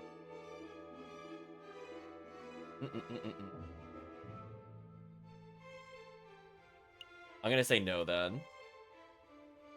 Okay, so we have 4 choices. Dinner, Grenouille, garden, housemaid. I mean, the only piece of evidence we have is if we could get him to say he wasn't there because the cigar was there. So I'm thinking that's where we have to go, because we use every other piece of evidence that would make sense. So the only thing we have left is the garden, I think. Baron. Unless it's possible to miss pieces of evidence, in which case, oops. That's what we get for not breaking and entering, right, chat? Baron, we saw the murder scene, your garden for ourselves. Oh, well, I was gonna read the different choices, but my mouse was already on the right one, apparently. What's with all the horses? I'm not gonna lie, it's very tempting to ask. But we'll ask when was the last time you visited it. I kind of want to replay the game later, like with the save file, and just ask all the stupid questions in a different playthrough. When was the last time you visited it? Baron Rorgil, when was the last time you ventured into your own garden? As it happens, I have quite serious allergies. I haven't been in my own garden for years. Oops, that was easy to catch him. Years, you say? Indeed. Well, we're gonna say that's not right. Baron, I do not wish to call you a liar. That claim does not hold up to scrutiny. Oh? And why is that? Because we have hard evidence that you visited the garden recently. Balderdash! My word is gold. Tell the court this so-called hard evidence that I've been in my garden.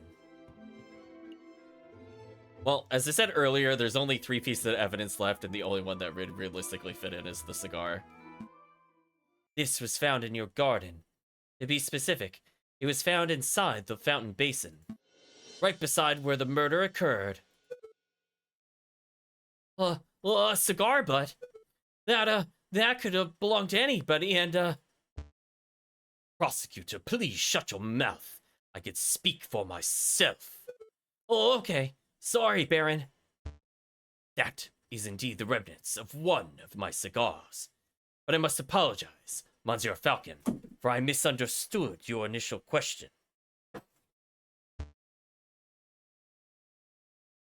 You see, prior to the banquet, I hadn't visited my own garden in years. Uh-oh, convenient changing the testimony, right, chat? The Dango has lied to us. This isn't the true Dango. But naturally, after hearing the housemates cry for help on the evening of the murder, I rushed outside. I was shocked and disgusted by what I saw. That must have been when I dropped my half-smoked cigar in the fountain basin.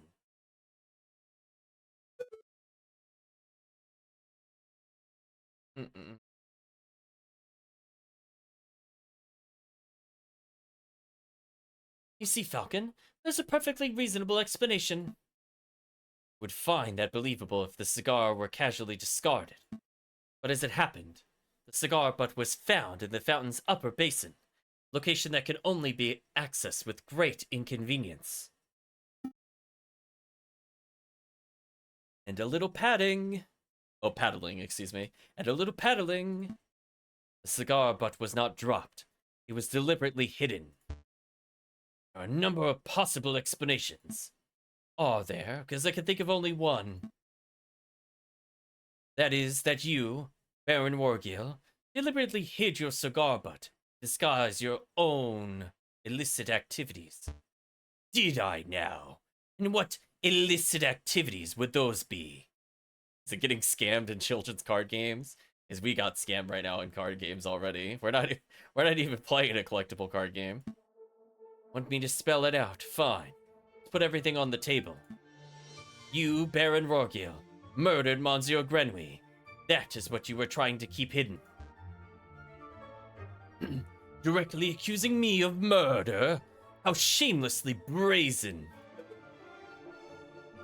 That is a ludicrous accusation, Falcon. The Baron is an upstanding citizen of the highest order. Your allegation is baseless. You have no evidence. No, means, motive, or opportunity. No evidence. Think harder, Monsieur Rabbington. Every piece of evidence points to Baron Rorgil as the prime suspect. You want the means? The Baron certainly had the means. His lion claws are as sharp as a surgeon's blade. Cutting a frog belly would be trivial to him. Even Monsieur Rabiano confessed just moments ago that he feared his claws. Ridiculous! I would never threaten a man with violence. You want a motive? The Baron had at least 10,000 francs worth of a motive. By removing a business partner, the Baron's share of his railway company increased from 1/3 to 1/2. This is preposterous! And finally, the Baron had an opportunity. No, he crafted the perfect opportunity. He arranged a small banquet with a very select number of guests. He's aware of the missing silverware, yet he serves steak, a food item that necessitates good cutlery. Why? To bloody the hands of his guests, of course. Then he hired an easily influenced photographer, staged a very specific picture in order to build a perfect alibi for himself. Again, I feel like if the lion had just put on the clock hands himself, I guess maybe the other people would have seen it there. I guess that's why he didn't do that. I guess that makes sense. Photographing the guests in front of the handless clock to make for an easy editing. It's quite an ingenious plan, it must be said. Prosecutor, are you just going to let this slanderous yarn go uncontested? Say something. Object. Oh, you're pitifully useless. After executing the murder, Baron found himself still holding a single piece of incriminatory evidence. A finished cigar. He knew that leaving it at the crime scene would raise suspicion, but he didn't have time to properly dispose of it. Out of desperation, he threw it into his fountain out of sight of his guests and any snooping police. Imagine the Baron was hoping to implicate Seigneur Pretoire de Miao, as that would ensure total control over his railway company. Alas, Dame Cataline was the first to happen upon the crime scene, so the Baron improvised. This is an outrage! Judge, I demand that you disbar this ranting lunatic! No, there's only one outrage here. Ooh, the zoom in, the dramatic zoom in, chat. That is, that a man like yourself is able to abuse his wealth and status to frame an innocent girl for murder. Damn, we have the Falcon vision going on, chat. You're a bourgeois of the worst kind. How dare you, garçon? The utter nerve for a lying scumbag of a lawyer to accuse a philanthropist like myself of something so heinous. I'm nothing like the fat cat elite. I'm a respectable, hard-working capitalist. Okay, that is a funny line. I like that one. No, you're a ruthless man who would slaughter a dear friend just to reap a few francs. You incredulous whelp! I ought to gut you right here and now like a damned frog. Talking ... Gasp. Ravington ... Could someone please restrain the Baron? I'm on it, Your Honor. Let's go, old man, to the concierge with you. Why, indeed. Don't touch me, you filthy jackdaw. I can walk myself.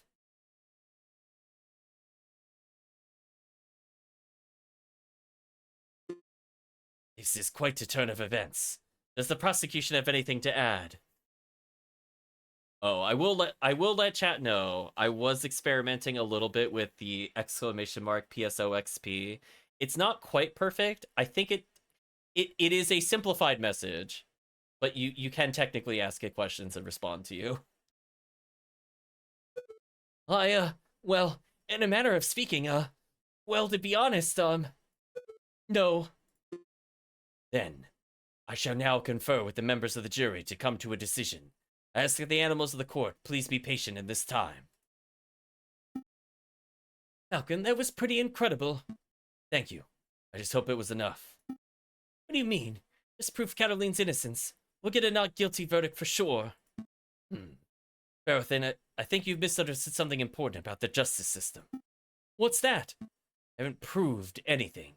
As lawyers, we cannot deal in proofs. It's just not possible. Take that, Phoenix Wright. Damn, those two lines right there just destroyed the entirety of the Phoenix Wright propaganda. I feel like that was a direct shot at those games, I'm not gonna lie to you. All we could do is organize evidence and convincingly explain what it suggests. I haven't proved Dame Cataline's innocence. All I've done is demonstrate that there's a significant possibility that she's not guilty. Not sure I understand what the difference is. We have reached a decision. Also, this is a more fair justice system than the Phoenix Wright one, since there's actually a jury, question mark. In light of recent events, it is clear that an error of judgment was made with initial arrest. On that note, we unanimously find the defendant, Dame Caroline de Meow, to be not guilty. There we Oh, that's some Phoenix. Yeah. Oh, that's a little brave to do that. That's definitely how it was before. Also, was that like a cat head at the top there? No. You can't just like pan to like the nonsense on the judge's altar. like, no. Go back to the podium thing that he was at. What was that? Caroline says, Monsieur Falcon, Petite Sparrowson, you did it. Yeah, suppose we did, didn't we? Head back to the office so we can celebrate properly. Hopefully it's to get money. We need to get money somehow. You did it, Falcon. I can't take all the credit. This was a group achievement. I'm so proud of you both. We'll go get 1 bottle of wine. 3 of our least dirty glasses. Why don't you just wash them? You're amazing, Monsieur Falcon. Oh, it was nothing. Very much like the way you pinned the murder on the Baron. It was an act of sheer genius. Well, I didn't pin anything. Barros and I just worked at unveiling the truth, given the facts of the case. Monsieur Falcon, there's no need to play coy. Case is over. Play coy. Don't tell me you're actually being sincere. I'm completely lost. Oh, wow. Thought the goody-goody thing was an act. You actually don't know. Alright, I'll spell it out for you. Oh. I murdered Monsieur Grenouille. Ooh, I like that twist. I saw him in the garden, all drunk and vulnerable, and I seized my opportunity. It was nothing personal, just business, you understand. Animal feet but no shoes, there we go. Business? Oh, I actually like that as a plot twist. I like that. I like that twist on expectations that she actually did do it. Take that, Phoenix Wright. Increase my papa's share in the train company, of course. My papa always said the drunk old frog was the weakest link. Your confession didn't make any sense at all. I found the Baron Rorgil's cigar butt hidden in the garden. Oh, I put that there. I expected the police to find it. I suppose that was putting too much faith in the brains of Paris's finest. Now I'm really curious what would happen if we lose the case, because we technically put the murderer behind bars. Very interesting. Falcon proved that Monsieur Rubino's photograph was edited. It was edited. I wasn't in the picture because I was busy paying a visit to Monsieur Grenouille in the garden. That's nice. My papa knew I needed an alibi, so he ordered Monsieur Rubino to paint me over Baron Rorgio, and to add hands to the clock. But that lazy artist didn't manage to finish altering the photograph by trial day. It's a good thing that Monsieur Falcon was so imaginative, because that could have gone very badly. Falcon ... Barrows and ... What's with the silence? You both should be proud. There are many lawyers in the whole of France could have won a case like this, even for a rich cat like me. ... I think you should leave. Fine. So much for the celebrations. Here's the payment for your services, straight from my papa's pockets. What should we get? Oh, only 40? Damn. We're so far behind from getting robbed earlier. That kind of sucks. Well, adieu, Monsieur Falcon. Adieu, Petite Sparrowson. Falcon ... Falcon, what do we do now? Falcon ... Falcon? Ooh, end of day. Game has been saved. Do you wish to continue? Sure. Let's see if let's get to the end of Act 2.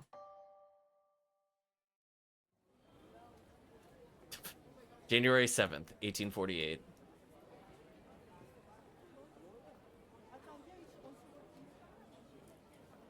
The Police de Louvre.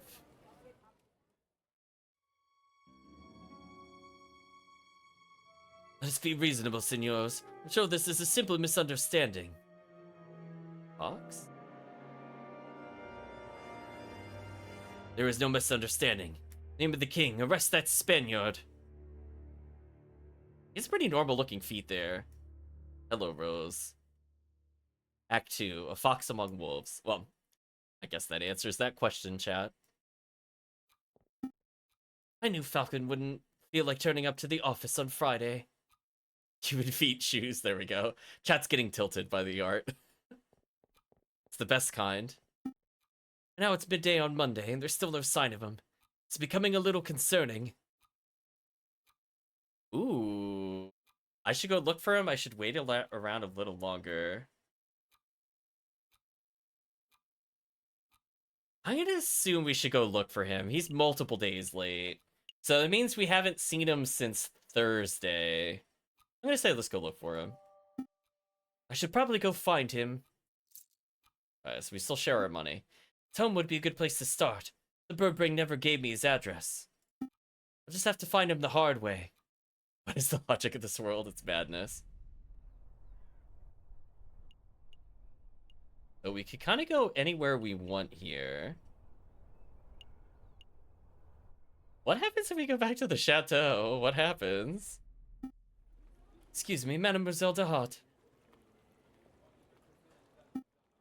Down here. Oh, there you are. It's Farrison, right? That's right. What about the case you were involved in? Never would have thought the Baron was a murderer. He always treated me with the utmost respect. But then, I suppose it makes sense that the most ruthless killers, the ones who could put up the best facade. Oh, I love the double meaning of that. Yes, I suppose so. Hey, how's your friend doing? He came a little down last night. Oh, you've seen him? Yes, he's brooding in the corner of Le Canard Joy. Is that the happy dog, I'm assuming? Mumbling and drinking. It's a little depressing, to be perfectly honest. I mean, joyous sounds like joy. Le Canard Joy.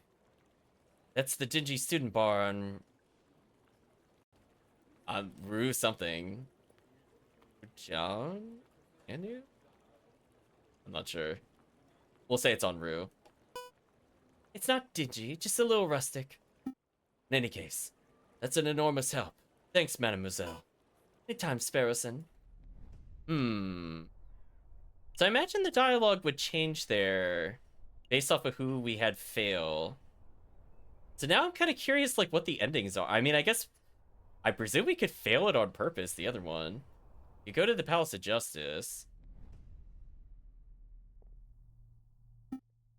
No sign of Falcon here.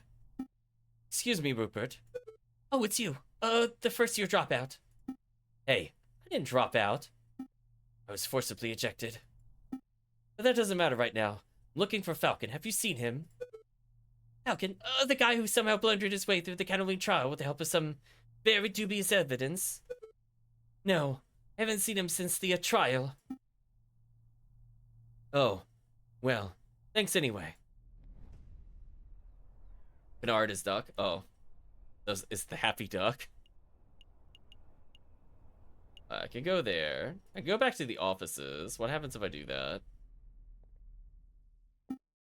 Nope, still no sign of him.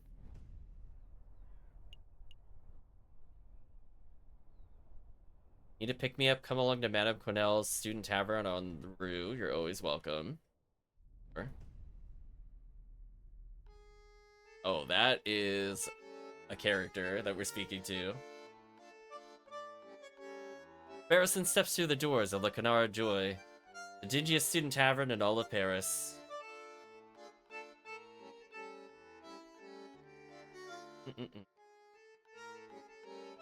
His nostrils filled with the pungent aroma of sour wine and bitter tobacco. Well, ruffle my feathers if it isn't little Sparrowson. I haven't seen you in years. How you doing, hon? Feeling pretty good, Madame Quenelle. Thanks for asking. Is it like Quenelle because she's like a quail? I'm guessing? Bird pun? I'm actually here to find a friend. Big guy named JJ Falcon. Falcon? Yeah, that sour lump had been here all weekend. She's been moaning and muttering himself all weekend. Frankly, he's bringing the whole atmosphere down. I'll take care of him. Thanks, Madame Quenelle. It's no problem, hon. He's probably still in the corner of the drinking room upstairs. Ooh, there's a card room. Oh, I wish save quit worked better. I wish we could have. Oh, I think we need money. We need to get money, chat. We need to make up at least 20 francs. Oh, that Rufus, the dog, laid back in the chair. Wait, why does he have like normal paw? Like, I mean, they're slightly more. What? So the dogs have just fuzzy hands, but actually look like paw hands. But the birds have just human hands. I'm getting confused by this artist's logic, I'm gonna be honest with you. Rufus says, here to play Jacques Noir, are you, monsieur? Not right now, I'm looking for my friend JJ Falcon. Big drunk fellow, I think I spotted him downstairs. Oh, thank you. Oh, I can't go there. I see, it's like, I just want to get to the point where I can gamble. Because I have a feeling we need to bribe people at some point. Given how dubious this world's morality is. Well, at least we didn't get the maid fired, I guess. We got robbed by the kangaroo couple. Well, not couple. I should say family, presumably. No sign of him. Mon Dieu. Must stepped on the big fellow. Falcon, what are you doing on the floor? Hey, Falcon, wake up. Wow, the bird's completely out cold. Must have drunk this place dry. Let's see. How do you wake a drunk person? Chat, we have the options of kick him, yell at him, or pour a drink on his head.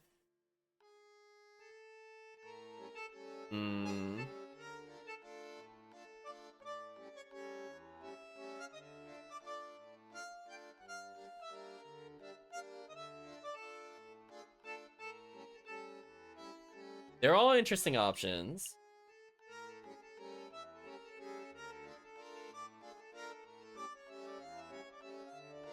I'm assuming just pour a drink on his head. Well, I guess it's time for a rude awakening. Wakey, wakey.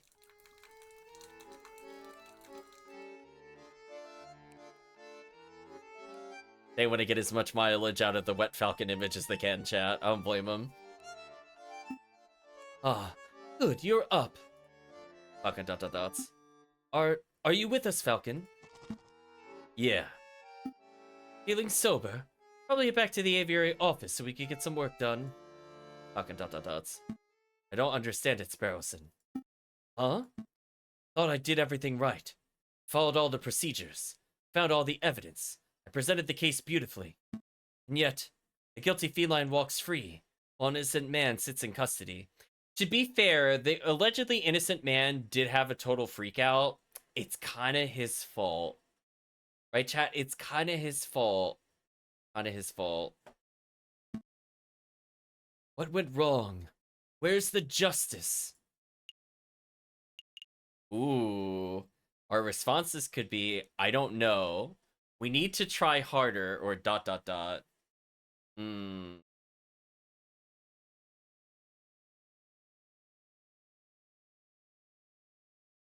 How's chat feeling on this one? Is it just... I feel like that one was like maybe 80-20. Like, we technically got our client off the hook, so we're mostly guilty. But at least like 20% was him literally saying he wants to murder somebody in a court, which is stupid. I mean, like, that's his fault for saying that. We didn't force him to say anything. Right, chat? That's not on us. Listen.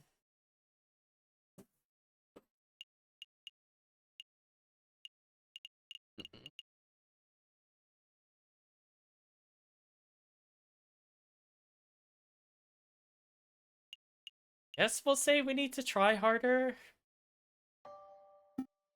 Maybe we need to try harder. Try harder. I don't know if we messed up or if the system messed up or what, but we just have to do our best as lawyers, I suppose. Maybe if we work hard enough, we can stop mess-ups from happening again. Oh no, are we gonna get... So now the game is playing with expectations. So maybe if you solve everything Phoenix Wright style, you actually get a bad ending because you do your job too well. Is that what the balance is between having enough money for something later on and actually getting the right person in jail? Kind of an interesting concept. Falcon ... Sorry, Falcon, I don't have the answers. But what I do have is freshly baked croissants from Pierre's Aviary? I don't think I've ever heard of that word before. Croissants. I'm assuming it's a bakery of some sort. Yep. I'm waiting for you back at the aviary.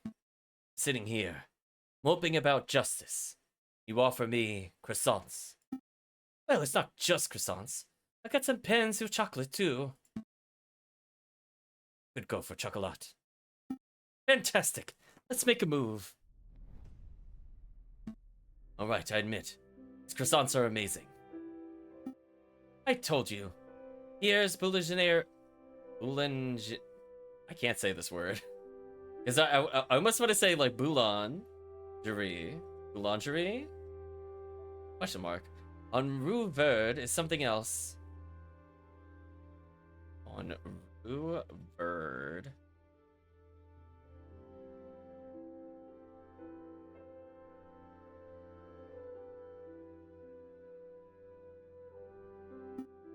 Oh, that reminds me. The baker told me something interesting. Do you know what they call chocolate in America? Don't call them pains of chocolate. Nope. Pronunciation difficulties. American is a whole nother language. I was gonna say, please enlighten me, Sparrowson. What are they talking about? What do they call them? Chocolate croissants. Oh, tiny mouse? Wait, you're a normal-sized animal. Oh, now we see the feet. Oh, that's gonna bother chat real bad. I'm gonna just leave it here so chat just gets to enjoy the buckle shoes. Hello? Chocolate croissants.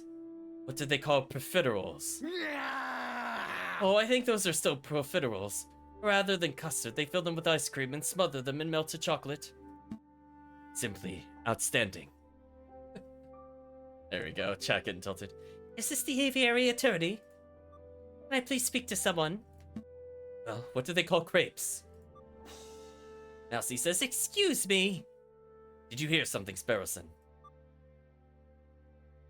Down here! Oh, sorry. Didn't see you there. What can I do for you, little one? Oh, gosh. Where to start? Your name, perhaps? Mousy. My name is Mousy. What can we do for you, Monsieur Mousy? I have this friend. He's fallen under some legal turbulence. Legal turbulence? Meaning he's been arrested? Oh, yes, I suppose so. Saying he's a murderer. But he didn't do it. He didn't do it. It's quite a problem. Oh, I know. Oh, but I forgot to mention. He's the Prince of Spain. Oh, okay. Prince of Spain? You didn't think that was worth mentioning from the start? I forgot. Must ask, Mousy. Why did you come to us? I thought that Spanish royal family would hire legal counsel with a little more... not terribleness? Expertise. Oh, Princess great faith in your lawyering skills, Monsieur Falcon. Said your reputation as a lawyer was renowned. Oh no, I don't feel like that's in a good way. Really? The prince said that. This is a great opportunity, Falcon. Surely you wouldn't deny a request from the Prince of Spain. Okay, I like her choices are, of course not, we'll take the case, or meh. Is it possible to just never take a case in this game? Just purposely fail really hard, solve all the problems? It's quite something. The meh is very funny. I was gonna say, that feels like a Chris response. I am kind of curious about seeing the case, though. Of course, we'll take the case. Grab your coat, Sparrowson. We have royalty to defend. That's the spirit. Good luck to you, messieurs. You aren't coming with us, Mousy. I have other matters to attend to. Prince Juan is being held in the concierge. She'll fill in all the details. Okay, I just want to know if I can gamble. Right, let's make a move then. I gamble? Oh, you're not gonna let me gamble? Do I have to say no to gamble? Is that what the trick is? Alright, chat. Let's... Oh, but we have to do so many options. Again, I would have loved save stating here. Because I don't have the ability to go back to the other place. That sucks. Well, hopefully we have enough money. Good day, monsieur. Oh, it's you two again. Hey, nice work on Lady Kitten's trial. Baron Roger is pacing around his cell right now, ranting about wringing your neck. Yeah, I'm not surprised. He's super mad. Hey, a criminal's a criminal, right? Line didn't want a death sentence. He probably shouldn't have killed a guy. Oh, you're not here to defend him, are you? Because that'd be hilarious. We're actually here to see Prince Juan Querido, heir to the throne of Spain. The mouthy fox, huh? Guy's driving me nuts with his senors and his flamboyant attitude. I say the sooner he hangs, the better. Wow. Quark really doesn't like prisoners. Holy. Well, come on then. While we're young.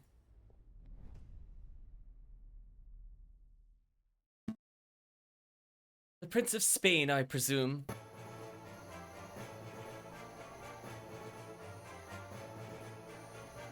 Hello, volume. That was kind of loud. Prince Juan is he very dramatically put that book away, chat.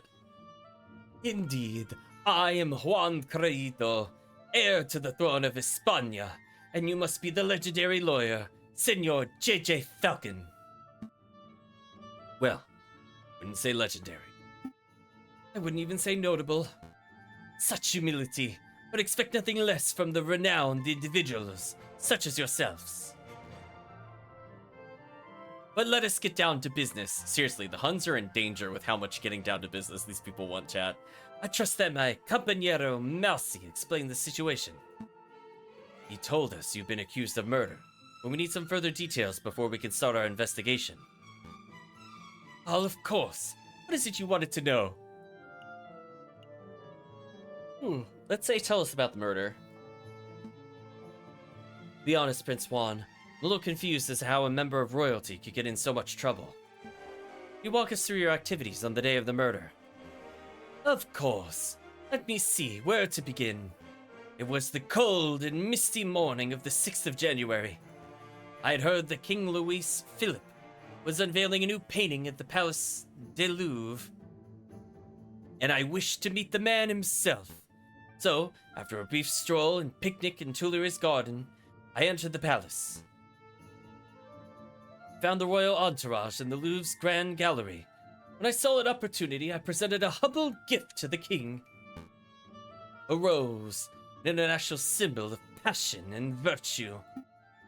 How romantic.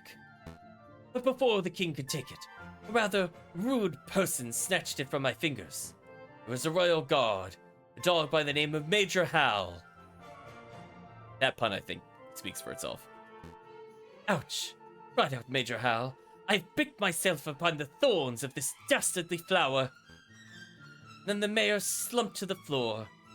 Or Major, excuse me. And the Major slumped to the floor, his face turned blue, his mouth frothed, and he died.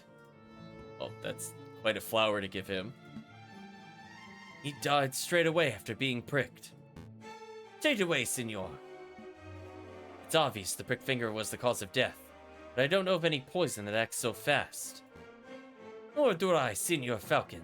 But clearly the police felt that poison upon the rose's thorns was the only logical explanation. With so many witnesses, even the king himself, what could I say to defend myself? But where did this rose come from? I acquired it from a beautiful Parisian flower seller at Les Halles Market. Go by the name of Catherine Mary... Signy? Catherine Signy. I don't know if that's also a pun. I'm not quite understanding. Maybe when I see the animal, it'll make sense. But surely you're not suggesting the flower girl applied the poison herself, Senor Falcon? Well, I'm not making any accusations yet. There's plenty to explore every line of inquiry. Poison rose has been added to your evidence folder. Carol took a rose from Prince Juan. The thorns of the rose were supposedly coated in poison. Did you want to ask something else, Senor Falcon? Why are you in Paris? Why did you come to Paris, Prince Juan? I was on a diplomatic mission. I did not know whether you're familiar with current events, but you may have heard that my country is in a state of turmoil. Contenders for the Spanish throne are slandering, plotting, backstabbing. It's chaos, and the people are suffering. So I thought, if I could befriend some French royalty, see even the king himself, maybe I could strengthen my family's name. With the Corrido dynasty restored, I would have a chance of bringing peace to my beautiful nation. Well, guess that plan's gone out the window. Sparrowson, don't be rude. No, he is right. I failed terribly. Don't fret, Prince Juan. We have everything in our power to clear your name. Maybe once the dust is settled, we'll have another opportunity to speak with King Luis Philip. Complete your mission. Thank you, Senor Falcon. I'm sure you'll do your best. Is there anything else you wanted to ask? Yeah, what was the book you're reading? It better not have been a book on poisoning that we just didn't get to ask about. I swear, chat. I will be very mad if that's what the case is. I wouldn't put it past the police to not find that as evidence. What were you reading before we so rudely interrupted? This book, the Spanish classic, Don Quixote of La Mancha. Do you know it? Oh, are we gonna be stabbing windmills while jousting them or something? Our responses are, I've read it, I've heard of it. Readings for squares? I mean, I'm pretty sure I've read it a long time ago. I don't remember what the moral of the story was, other than presumably his companion was kind of going along with his delusions. Which is kind of messed up when you think about it. Honestly, I really don't know what the moral of that story was. It doesn't help it's been like many years since I've read it, but I've technically read it. I've read it. It's a strange story. I don't know whether I'm supposed to be laughing or crying over the hero's misadventures. Indeed. It's easy to read the book as a comedy. When I look around, I can't help but see all the people who think of themselves as knights. I have no idea what you two are prattling on about. Not a book lover, Senor Sparrowson. I dabble, it's just most of my reading material tends to be on the lighter side. Nice and pulpy. Does he, like, eat the wood? Is that what this is joking about? I see. How about this, Senor Sparrowson? I'll lend you this book. Maybe you'll have a chance to read it, and you'll be able to join in our conversation. Oh, it's probably important we got the book there, actually. Thank you. I'll keep it in my bathroom for toilet reading material, of course. El Ignacio Hidalgo Don Quixote de la Mancha has been added to your evidence folder. Ooh, I'm gonna hide this so chat can see it. A book Prince Juan gave us to read on close examination, page 44 seems to be missing. Probably for the best that we got that, actually. I'm tempted to look up if, like, what is on Don Quixote page 44 in real life, but we'll check later, maybe. Is there anything else you wanted to know? No, I think that's everything. Thank you. What's the plan, Big Bird? Oh, we have 2 lines of inquiry. Head to the scene of the crime, the Place du Louvre. See if we can find any clues or witnesses. Interview the flower girl in Les Halles Market. See if she has anything to say about the alleged poison rose. 2 tasks spread over for 6 days. It almost sounds too easy. Yeah, we're probably going to be able to gamble in at least one of the days. I have a feeling that's where this is going. Let's not get too complacent. Good luck, senors. Wait a minute, Falcon. What is it? Something seem off about Prince Juan to you. He seemed nice, he's quite a character, he seemed off. How does chat feel about him?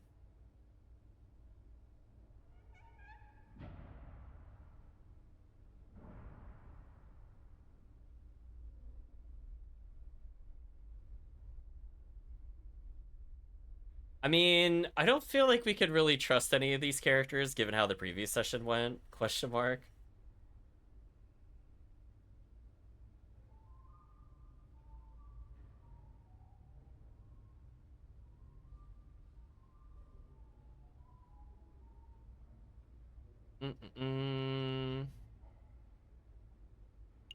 I guess I'll say he seemed off, since I don't see chat making us comment. I'll say he seemed off.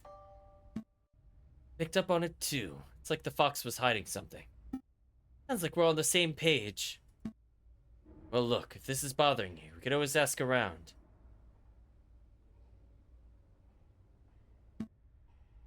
Maybe someone in the city knows Juan's dirty secret. Actually, is anything to hide, that is. Yeah, let's dig up the dirt. Still got a trial to prepare for. Priority Sparrowson. Chat back over there for now. A new day. So going to the tavern costs time, but presumably let's get our work out of the way first, and then we'll go to the other place to maybe gamble. Let's go to the palace first. Falcon and Sparrowson make their way to the Palace de Carousel, courtyard just north of the Louvre's Grand Gallery. That's the Arc de Triomphe over there, right? I swear it's smaller than how I remember. It's the Arc de Triomphe de Carousel, you doofus. Big Arc de Triomphe is up the road. What? No way, why are there two? Because when a man like Napoleon invades half of Europe, he gets to build as many triumphal arcs as he damn well pleases. Hello, Rooster Man. With his own theme. Coco Rico? Well, well, well. I never expected to see you here, JJ. That arrogant voice. Good day, Severin. Let's be civil, JJ. Why don't you introduce me to your new assistant? Fine, fine. Severin, this is Sparrowson, my assistant. I guess you could say he's being cocky, question mark, is the rooster? Sparrowson, this is Severin Cocorico, the most pompous prosecutor in Paris. Ah, so he is basically the Edgeworth of this game. Oh, are you two old school friends or something? More like arch rivals. Please, JJ, I think arch rival implies some sort of competition. As I recall, we met in court on 5 occasions, and on 5 occasions did you get humiliated terribly. I'm amazed a failing bird brain like you is still able to get clients. Actually, Severin, business has never been better. All of you know that I'm currently being employed by the Prince of Spain, no less. The Prince of Spain? Juan Corrito? Well, well. This is quite an amusing coincidence. Don't tell me. Correct. I'm the prosecutor for the very same case. ... Says Falcon. It's a pity that the Spanish prince will be indubitably hung. But I suppose that's what he gets for hiring a bird brain to represent him. Don't call me bird brain. You're the only bird brain here, Severin. One always speaks badly when one has nothing to say. Voltaire. There we go. I guess the philosopher Voltaire exists in this universe, as well as Napoleon. We're getting a lot of bird lore, chat. Uh-oh. Giving you the verbal smackdown. Quick, Falcon, make a witty retort. Huh? Oh yeah, Oh no. Oh no, chat. Our responses to him are, I'm rubber and you're glue, or I don't agree with what you say, or a witty saying proves nothing. Damn, not a single one of those is a good comeback. Not a single damn one, chat. Big oof. We're actually just getting crushed here.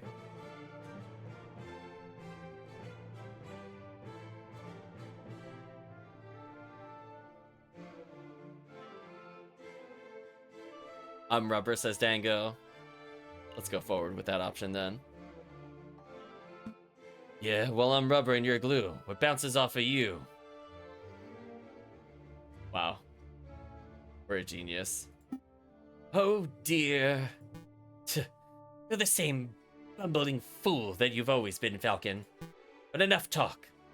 If you messieurs would excuse me, I have a case to prepare for. JJ, Sparrowson, I'll see you two in court.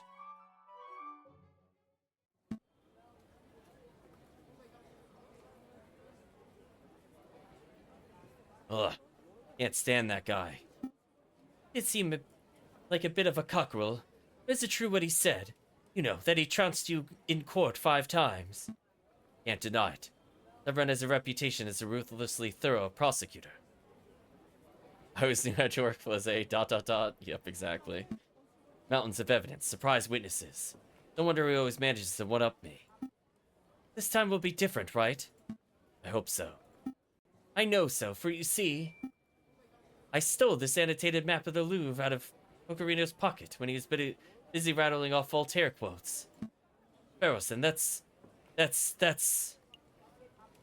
Ooh. How goody two-shoes are we going? We already let one crime slip. Are we gonna scold Sparrowson for being underhanded with his weird human fingers? Or are we impressed that he was able to pickpocket? Because I don't really understand how they even put the clothes on to begin with, honestly.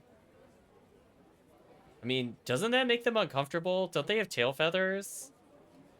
Like, do their pants work with that? Like, we don't... Like, the other... Like, he is more angled like a bird would stand, and we're just kind of upright. Dago just says yes. There we go. I guess we'll say pretty impressive. Pretty impressive, actually. Where you're standing 3 meters away the whole time. Tall birds are so busy with their heads in the clouds, you don't even notice us small folk running around your feet. Pinching his pocket was like taking candy from a very tall baby. Take a closer look. I see. Map shows the entire Louvre area, everything from the Tuileries to the Rue de Louvre. Most convenient. We're currently standing here, the Palace de Carousel. Those pendant arrows seem to show the route taken by the king's entourage. It means the king first went here, through the Salle de Tiber, and here to the Grand Gallery where the murder occurred. Prince Juan say he spent the morning in the gardens. That's right. It means Prince Juan approached the Louvre from the west side, somewhere over here. Sounds like we have a lot of places to visit. Where should we go first?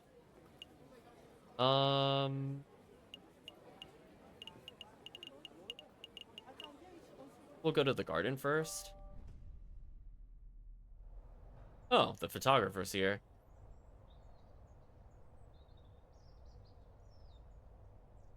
Sorry about that, chat. Need another drink. Our feather-headed friends wander through the immaculately maintained Tuileries gardens. Things seemed out of the ordinary until they spot a familiar face picking up litter by a tree line. Hey, Falcon. Doesn't that groundkeeper over there look familiar? Yeah. Now that I'm looking at him, he does look a lot like that photographer. What's his name? Our options are salad or serenado. Bono Baguetto? Really? Baguetto is the last name? Or Rubino? I mean, it's the only one with the Robin pun in his name. Rubino. Hmm? Someone call me. Oh, it's you. Lawyers who don't appreciate a masterful photograph when they see it. It's good to see that you gave up on the artsy dreams to pursue the more grounded career of groundskeeping. Hey, I'm not doing this willingly. I'm giving community service after that last trial. Can you believe that? They gave me an esteemed photographer, community service. Me. Yeah, I can believe that.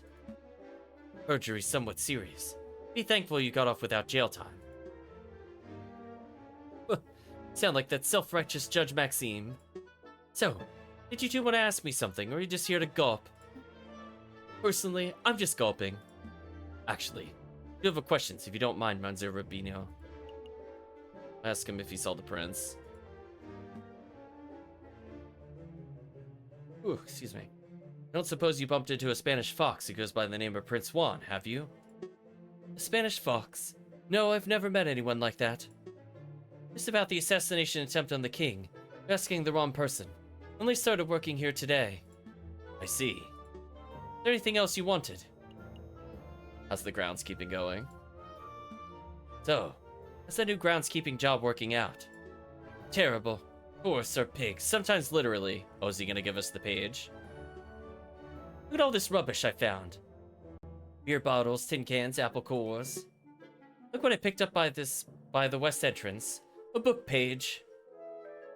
So, like, okay, so there's like two stories being told in tandem. Now that we kind of get the gimmick of this game, so it's like he probably cut the page out himself to give an alibi as he went somewhere else. If we think that pretty much everybody that we're interviewing did it at this point, or it could be like a co-conspiracy.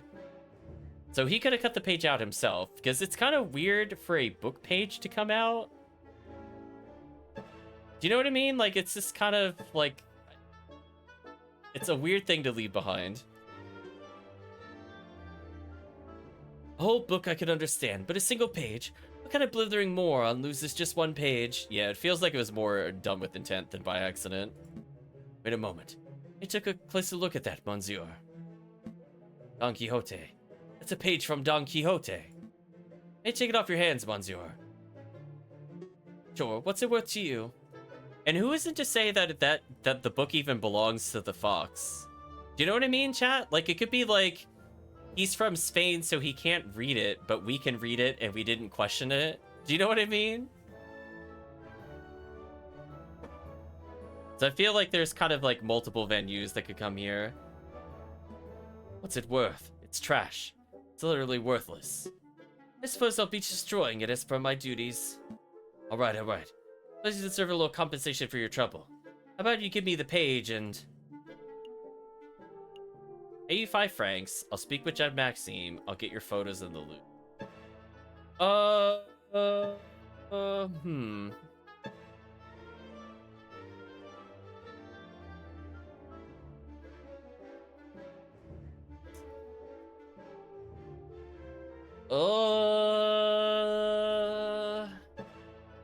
Would he be willing to take a bribe? And we don't know if his photos are already there or not, and that's the problem with the... If we had been to the other place, we could have confirmed whether his art was there, his photos. Oh, but I'll speak with Judge Maxine. Like, seems like such a safe, neutral option that it still might not work. I mean, I guess I'll... in the effort to save money, I will say I'll speak with the judge. I just don't know enough about the character to bribe him. I'll speak with Judge Maxime. Put in a good word and might be able to get your sentence reduced. Really? You'll do that for me? Thank you, Monsieur. I'd really appreciate that. I'll go with option 4. You give us the photo and you become a victim of Act 3. Yeah, that's so good. Here, take the page. Page 44, Val Ignacio Hidalgo de Don Quixote de la Mancha has been added to your evidence folder.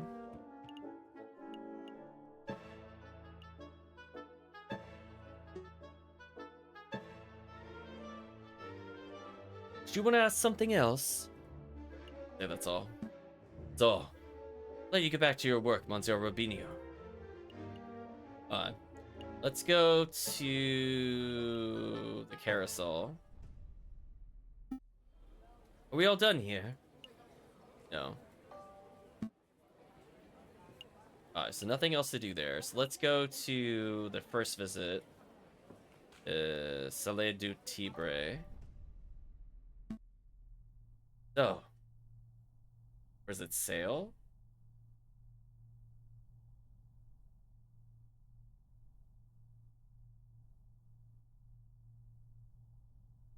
So, this is the place. Understood Coco Rico's notes correctly. This is the room the king and his entourage stopped in before heading to the Grand Gallery. This room doesn't seem to be very popular. I don't see anybody else around to interrogate.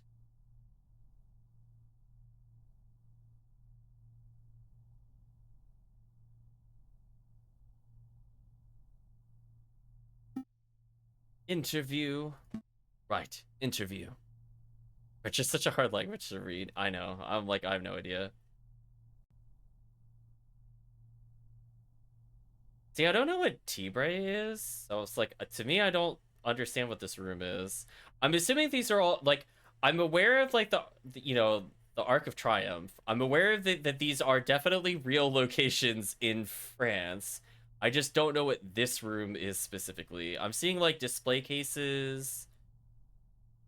Like, is Sale room? Room of something? Room of wood? Room of display? Like, I'm guessing based off of what we're seeing here.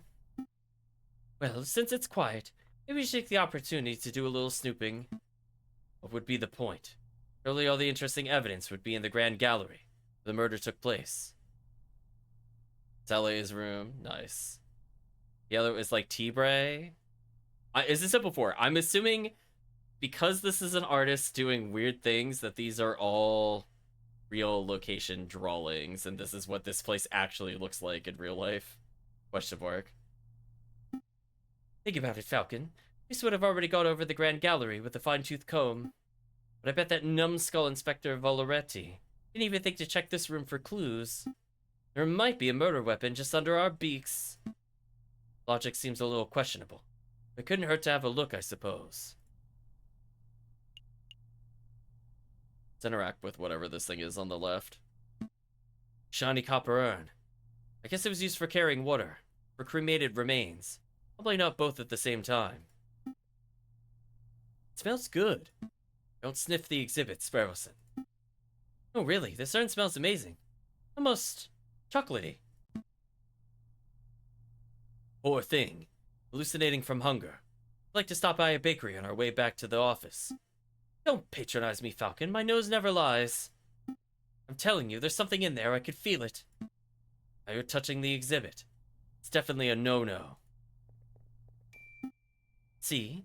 Look what I found in the urn. Pure chocolate, it says in the upper right on the image. I'll hide it briefly.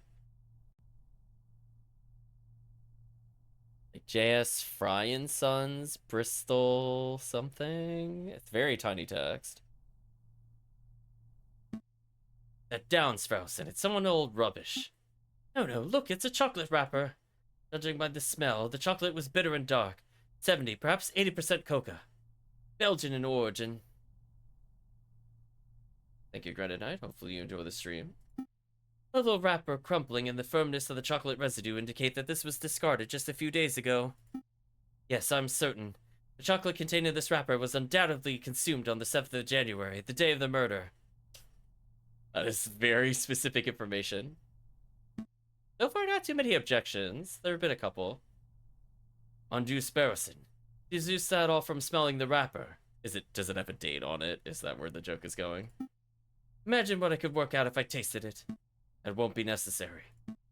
Sparrowson, if you could apply this level of critical thinking to areas outside of food, be the world's greatest detective. If only all evidence were edible. So, do you have any idea which chocolate, or which shop this chocolate was purchased from? Might help us track down the person who consumed it. No, there's no possible way we can know that. Suppose we'll just have to visit every confectioner in town and sample every bit of merchandise for comparison. What a chore. Interesting. Like I see Lander Hagelschat's Chocolate Emporium. I don't think that's what that image says at all, by the way. Like, he said Lander Hagelschat's. It clearly says, like, Bristol something at the bottom. Like, J.S. Fry and Sons or something. Image doesn't quite match the text there. All evidence is edible if you're not a quitter. Damn, Chris calling him out. Written on the wrapper. Well, you can't blame a bird for trying. Chocolate wrapper has been added to the folder. Chocolate wrapper that was found in the room of Tiber. The label reads Lander Hagelschat's Chocolate Emporium. Okay. We'll examine this thing next. Not sure what this is. Some sort of standard podium. Maybe it's just a decorative piece. It's a Roman doorstop. Roman doors were enormous marble slabs, so the door stops had to be similarly large in order to stay in place. I don't think that's right. Uncle's a Roman historian, trust me. Let's look at the column directly. These columns have been designed to look Roman. I think the style is Ionic. That is actually a type of column. Surprisingly. Surprisingly, I know what that is. Yeah, Jack can think of it like from an ionic standpoint. Normally, if you think about it, they usually have that kind of like the twirls, like what I like to call it, like the base and the top of the columns. You could kind of see it in the image itself. Yeah, I believe the term is it is fluted, I think is what you call the little divots where there's just like dozens of lines. It's not ionic, Falcon. Irony is when a character says something, but the reader knows it to mean something completely different. Ah, I see. So the style of column is supposed to being like composite is ionic, but then they say irony. So there we go, nice little play on words there. That's not. Never mind. Ionic, Doric, Corinthian are Greek orders of columns, indeed.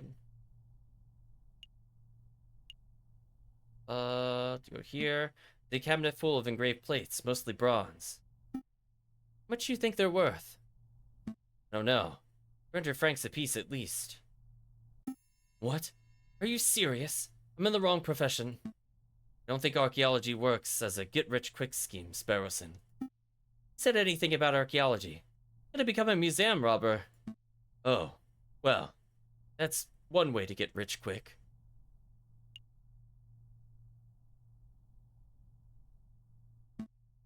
This is some sort of ceremonial container. Beautifully crafted. What did it contain? Beats an arcane wine cabinet.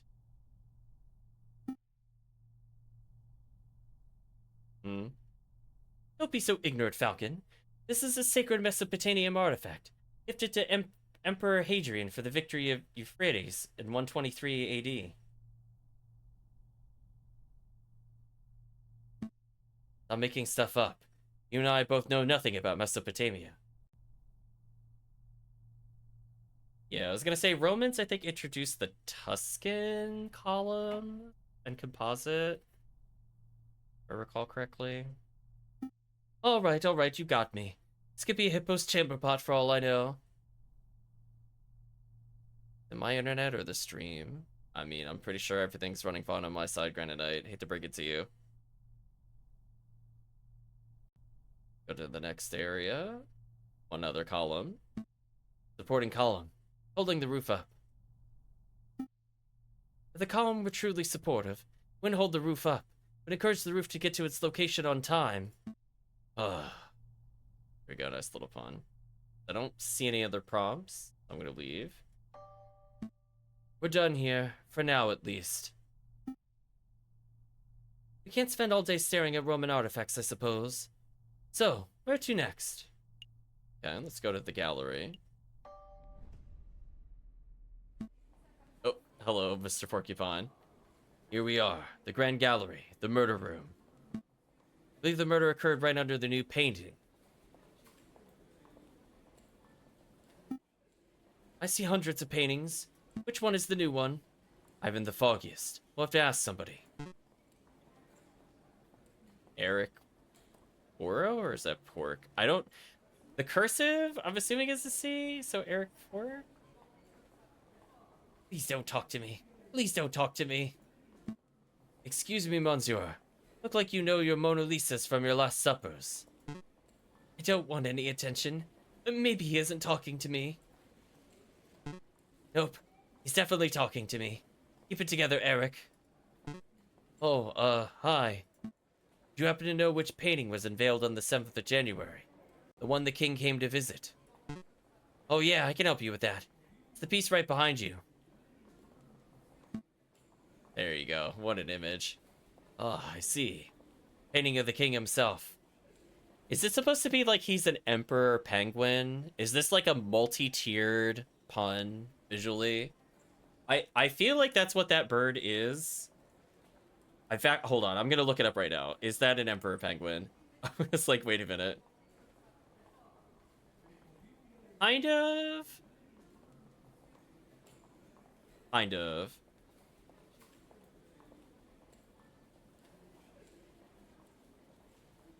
It's got similar colors. I can see it. It doesn't help that he's like humanized, which just does not help it. He's got a hand on, it says chart. I'm assuming it's a charter. That's one noble-looking penguin. What do you think of it, Falcon? Well, I guess that answers that. You know what? That's fine. I got the pun. Also, why is he wearing cowboy boots? I'm gonna be honest with you. I don't... He's... Like, am I wrong? Like, aren't those spurs? He's wearing spurs. Question mark? Like, yes.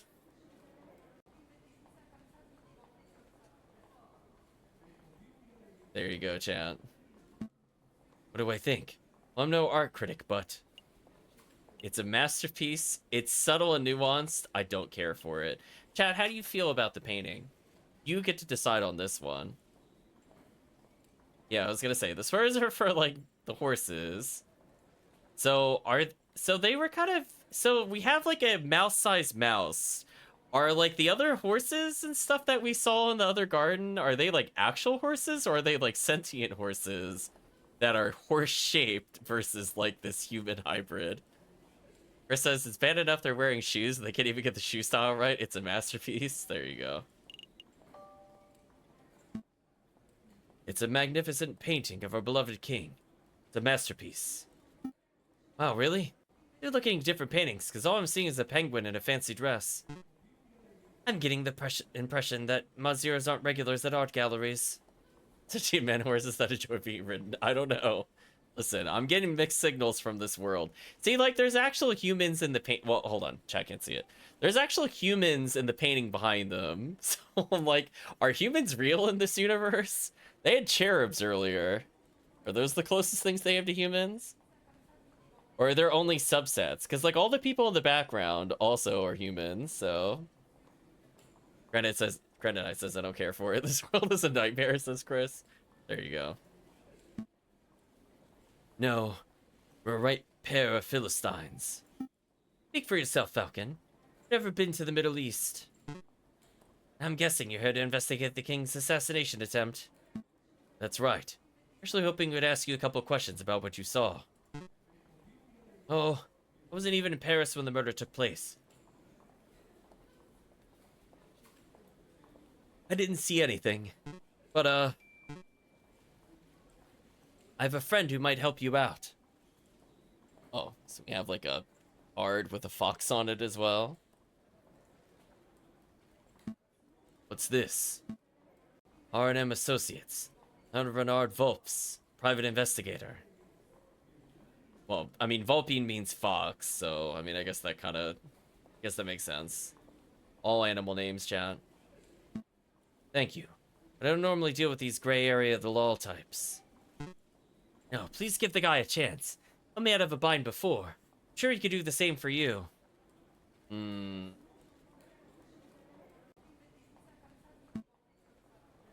Well, I'm not making any promises, but I'll keep hold of the card. We appreciate the help in any case.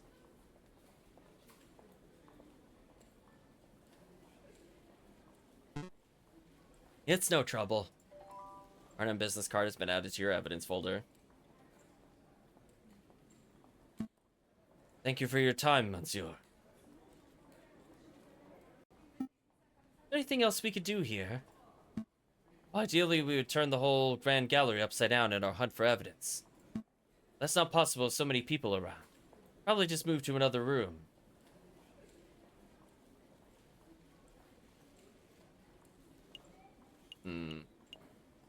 I think we're done. I don't think there's a place we haven't been. Not getting any, like, secret 5th option or anything. I guess we'll leave. Are we done here? Yes. Yes, let's make our move. Good call. Let's come back later if we've forgotten something.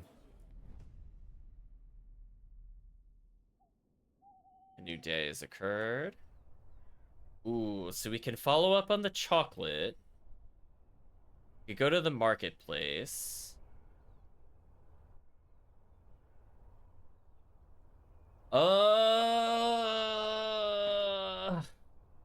Can we do all this in the time frame that we have? 3, because that was day 1. 2, 3, 4, so we could do 4 at the moment. I guess I could follow up on the least important thing first because it's funny. I'm just trying to think if I should go to the other place for more information or not. Interesting, we could go to the R&M anytime that we want. So I probably want to do this, like, dead last.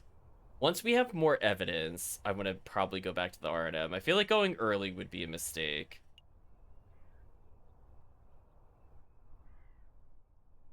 Yeah, let's get the Chocolate Emporium out of the way.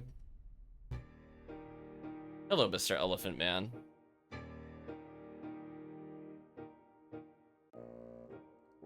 Ender says, welcome, welcome. Welcome to Lander Hagelschat's Chocolate Emporium.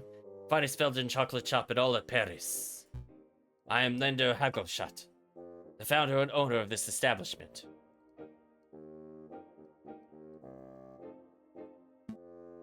I am JJ Falcon, fence attorney. Good day, monsieur. Oh, lawyers. Very fancy. The same once dreamed of being a lawyer.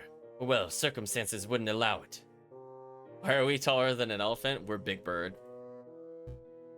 A funny story. See, when I was a young boy, I befriended the son of a Hungarian attorney. Falcon, you have to help me. What is it? It's a smell, Falcon. It's overpowering me. It's demanding that I lay waste to the shop. For pity's sake, restrain yourself, Sparrowson. Oh, but I'm rambling, aren't I? So are you messieurs here to buy some chocolate? Yes. No, we're actually here on business, monsieur. Business? First things first. If this chocolate wrapper originated from your shop, are we correct? Oh, yes. That is indeed the trademark Hagelschak wrapper for genuine Belgian Hagelschak chocolate. It's almost certainly bought from this very establishment.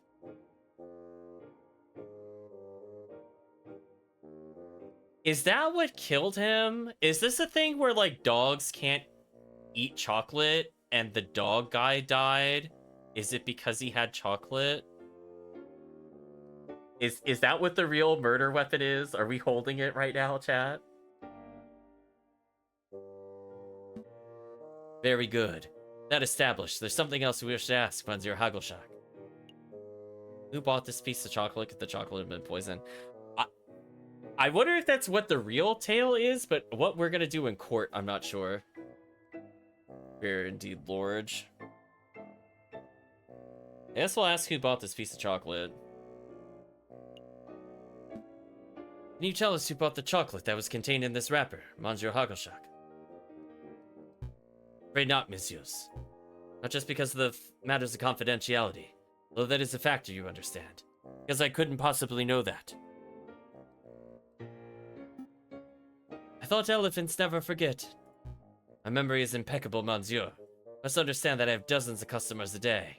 Welcome, Kirk. Hundreds of people who could possibly have potentially bought this particular item. Memory is good, but you need further information. We're to give you the description and name of a person. Be able to tell us whether they purchased something from you. Oh, yes. Yes, that I could probably do, monsieur. Let me think. Who to ask about? Oh gosh, we could just send the most random people. Oh no.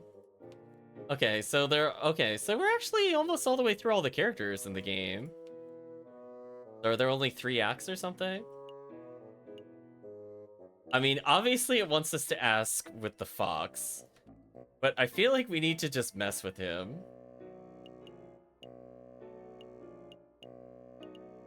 Can we mess with him? let's ask about ourselves. Have you ever served me, JJ Falcon? No, monsieur. Why, would you like to buy some chocolate? No, maybe later. Let me think, who to ask about? Has Sparrowson been buying chocolate here? You ever served Sparrowson? I think I'd remember that, Falcon. Suffice to say, no, I've not yet eaten here. Let me think, who to ask about? Major Hal's well, we saw Major Hal's image for the first time. See, I feel like most of these characters, in theory, could have talked to him. Yeah, the mother and daughter stole from us. Wonder if we'll ever see them again. Oh, can we ask him if he bought chocolate from himself? I want to see if we get something special for that. You served yourself, Lander Hagelschak. I ever served myself. Oh, that does sound a little silly when I hear it said back to me. Could you sample my own merchandise if that's what you're asking, Monsieur? You could probably tell from my grand stature. I don't think Lander has motive, Falcon. Probably not the chocolate fiend we're looking for. Messieurs, I'm tired of these endless inquiries. Perhaps you should come back another day. No, Falcon, it's possible we just haven't encountered the chocolate fiend yet. I come back here every day making aimless guesses. Wait till we have someone specific in mind. Oh, we get punished for that? Oh, that's annoying. Might have a point, Sparrowson. Thank you for your time, Monsieur Hagelsack. Return when our investigation has progressed a little. Any time is yours. Alright, we'll come back and deal with that. That's actually kind of annoying. I didn't realize that would lock me out. I was just kind of messing with him.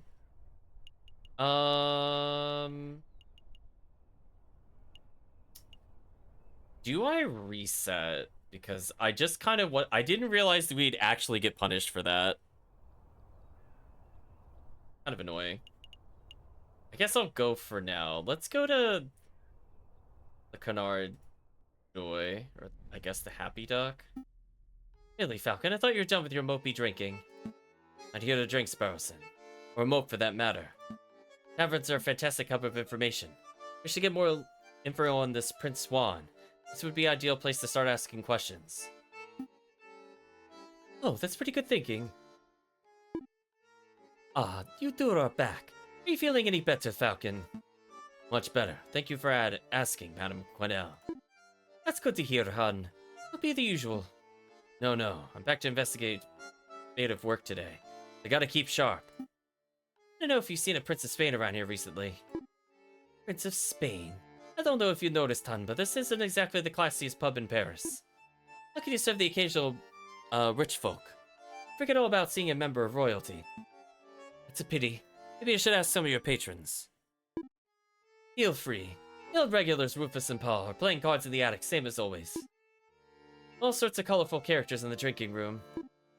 If you round enough cages, you find someone who knows whatever it is you want to know.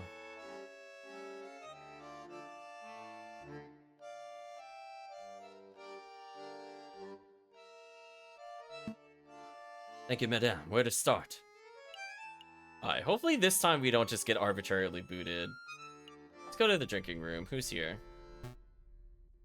The Fontaine says, so there I was, in the grasslands 10 kilometers downriver, rifle in hand.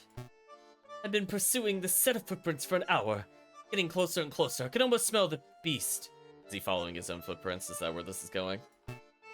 Then I spotted it. It was a boar, a big stupid boar, completely oblivious to my existence. I readied my gun. I took careful aim. And then bam! You shot it. No, it was the most peculiar thing. The boar slumped over dead right before I could take the shot. That's like one of them heart attacks. And Anne went the same way. That's what I thought. I went to take a closer look. I noticed the boar was frothing at the mouth. Whoa. Rabid? Possible, but I don't think so. I remember reading something about frothing around the mouth being a symptom of poisoning. Needless to say, let the dead animal alone. Good call. What's the deal with tainted meat? Both of these seem like things I want to know. I guess we'll start with ask about the boar. Excuse me, monsieur. Yes, how can I help you? You say the beast you were tracking might have died from poisoning. Could you give us further details? Further details? I'm not much of a poison expert, I'm afraid. Well, what do you think caused it? Guess that he ate something bad. Well, some of the poisonous plant around Wolfsbane, I think they call it. But really, I have no idea. I'm a hunter, not a vet. Excuse me. Ask about Prince Juan. Excuse me, monsieur. What is it? Don't suppose you've seen a Juan Querido around here. He's Spanish royalty.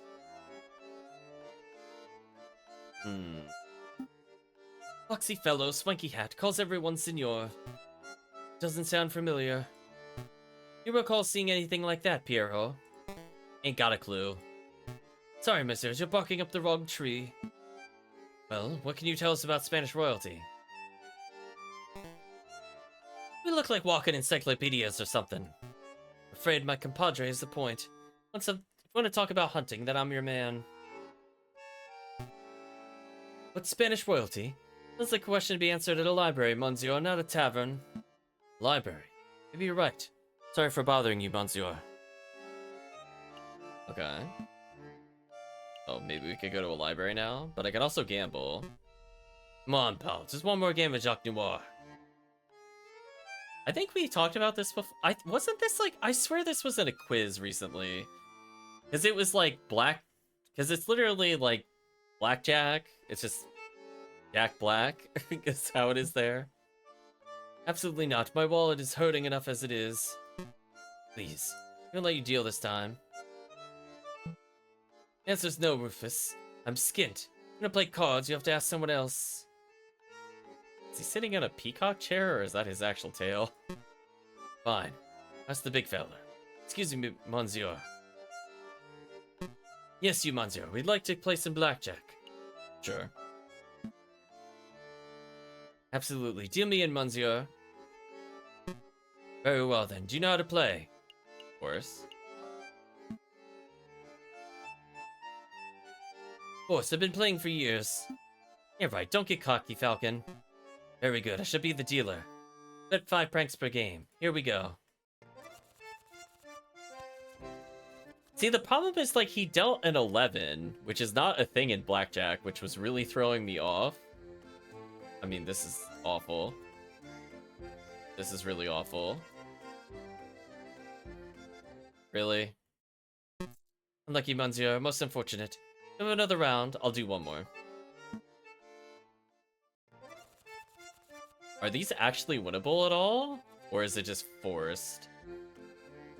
I will reset if I think it's BSing me. 3, 9, give an 11, and then I'm good? Are you kidding me? It's gonna make me go to 22 again, aren't you? I don't think this is a winnable game. I'm tempted to reset. I refuse to believe. No, no, no. I was like, come on. I could get any other number and not bust there. I don't believe it. Aces are 1 or 11. But, like, I'm not given that option. It's not playing by normal blackjack rules, guys. Like, you're trying to get real technical on me, but it's like, it always defaults to 11. That's not a thing in blackjack like that normally.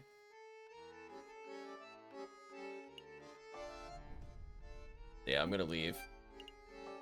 That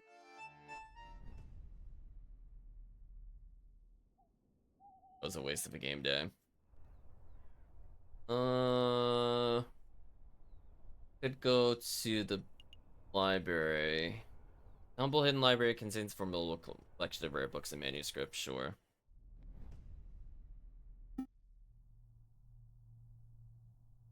Yeah, it was like, I'm like, you guys are like, oh, there's an 11. Like, like, if I could just do a 1, then I wouldn't care.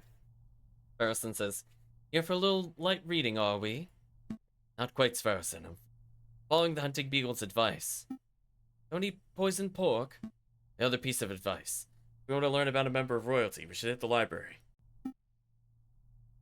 Yeah, it kind of reminded me of tarot cards too, I agree, Kirk. Readings for squares, says Chris, oh no. Is there a 1 in this game's version? Yes, we literally drew a 1. Like, literally the last game, that when I made that comment, how annoying it was. Oh, that makes sense. Say, Falcon, I've been meaning to ask, since we're in a library and all, are you a classic literature fan, or do you prefer more modern works? Oh no, Readings for Squares is back. Well, chat, what would you like to say for that?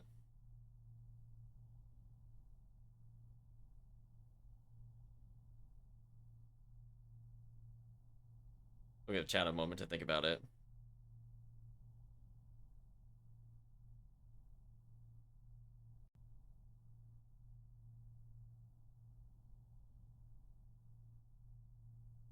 Readings for Squares. Reading is so blasé. Give me a good modern opera any day. If that card game was not rigged, I'm calling BS, by the way. The fact that I drew the only number twice in a row that would bust me, it's not like I was like betting on a 16 or a 13. I busted it like on an 11, chat. Like, come on. That is some, if that is not supposed to be rigged, that is incredibly unlucky. In normal blackjack, that would not be a thing. See, if I was on a 12 and I hit and drew a 10, you know, that would be on me. Good call. Nothing beats a well-made show. Speaking of which, I hear they're performing La Damnation de Faust at the Opera Comique. Would sell my soul for front row tickets. The Damnation of Faust? Okay. So we have Nathan, who I guess is a donkey? Or with Nay, I would think it's a horse. I guess it could be a horse. The ears are kind of long for a horse. Do you messieurs mind lowering your voices? I can hear you squawking from the other side of the building. My apologies, monsieur. We'll keep it down. Wait, you're a librarian, aren't you? Astute observation. Yes, monsieur. As the only quiet person in the library, I'm most assuredly the librarian. Well, now that we have your attention, Friend wants to ask you something. Do? Oh, right, I do. I'm gonna ask both things. Have him tell us about Don Quixote. Borrow this book from a friend. What can you tell us about it? Don Quixote of La Mancha. The classic, everyone has read it. Yeah, everybody. But for those who haven't... I'm gonna sit here and summarize a great work of literature for two imbeciles who are too lazy to read. Nor would I expect you to, monsieur. What could you tell us about the physical book itself? This particular book didn't come from any library, if that's what you're asking. See, there's no library stamp or card. I assumed it was acquired from a bookshop. French bookshop, if the French translation was and publishing information wasn't a giveaway. See, this is why I'm thinking the book was taken from somebody else, because I don't think the Spaniard should have this. Either he gifted it, or was gifted it, or he took it from the person that he was going to kill, something like that as an alibi. I see, thank you. Any other questions, or can I get back to work? Let's ask about the monarchy. You seem like a scholarly, well-read individual. Very up to date on geopolitical views and whatnot. Don't need your praise. Spit out whatever imbecilic question is in the back of your throat. Oh well, I understand the Spanish throne is currently under dispute. Give us a brief rundown of who the contenders are. What a trivial question. An elementary school child can name the immediate heirs to every throne in Europe.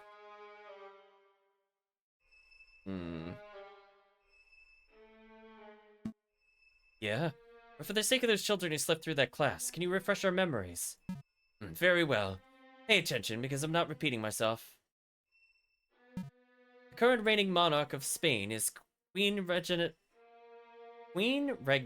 Isabella II, House of Bourbon, daughter of King Ferdinand VII. Upon her death, the crown would likely fall to her husband, King Consort Francis, Duke of Cadiz. Though it is certainly possible that an immediate family member could stake a claim. However, the Queen's position is currently being disputed by the Carlists, headed by the Count of Montemolin. Montemolin? I assume so. Hope that answers your question. Did you catch all that, Sparrowson? Not a word. Monsieur, actually interested in Prince Juan Corrido of Spain. I think I heard that name in your explanation. A Prince Juan Corrido. Is that what you said? Monsieur, I think you've been misinformed. There is no current Prince of Spain. Not even sure Corrido is a real name. Certainly no line of any Spanish monarchy. Oh, this is actually a pretty important clue. How strange. What does that mean, Falcon? Well, one thing's for sure. A client is not the Prince of Spain. Maybe he's a delusional lunatic. Perhaps he's involving us in some sort of con. Not have long before trial. It may be in our interest to confront Prince Juan directly and get some answers. This sucks because I haven't been able to go to the other place. And we missed out on the chocolate, which is kind of annoying because we did a joke answer earlier. This game might punish us here. We might not get what we need for this case. Right. You two done chit-chatting. Say that's all to him and leave. Don't worry, Monsieur. I think we're all done here. Thanks for your time. Then I bid you good day. Because we have, like, no evidence for chat clarity. Initially, special cinematic scenes marked by exclamation mark will pop up on the map screen. Cinematic scenes are only available for 1 day before disappearing, but they take no time to visit. Their viewing is entirely optional. We could go to Les Loot.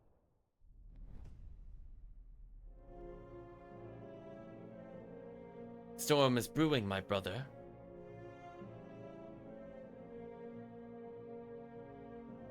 Word of the royal assassination attempt has spread. The proletariats grow confident. The bourgeois are cowering. It won't be long before we have rioting. And then, a revolution. Well, I don't remember what day it said we had until. I'm gonna go back to the office briefly. Is it the 17th? Because we have a crime scene we haven't been to yet, which kind of sucks. I hope we haven't run out of time.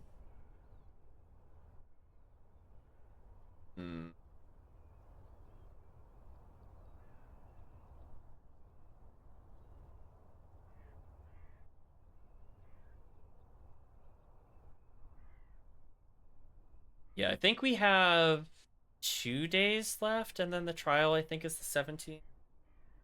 So I can go to literally one location and then the jail. I think we should go to the jail. We haven't been able to go to the R&M place, which kind of sucks. It's gonna be tight, I think. That sucks, because we didn't get any information from that. It's also possible that somebody else ordered the chocolate other than the prince, so maybe we didn't waste our time, even though it was joke answer. Anyway, let's go to La Concierge. You again. Visit hours are over. Come back later. No time for your quibbling, monsieur. Stand aside. You can't talk to me like that. Most certainly can. Reason to believe you are housing a suspect under false pretenses. That is in direct violation of statutes 204B, 488C of the French Criminal Code of Justice. Failure to comply with our request may result in you, yes you, monsieur, being held directly responsible for any consequential legal action. Alright, no need to break out the legalese on me. I'll go open the cell. Oh, Falcon, how did you memorize those criminal codes? Memorize? Come on, Sparrowson, learn how to bluff. There we go. Every time the music jump scare is real. Ah, Senor Falcon. It is good to see you again. You have some good news about my case, I hope. Falcon ... Confront politely, confront angrily.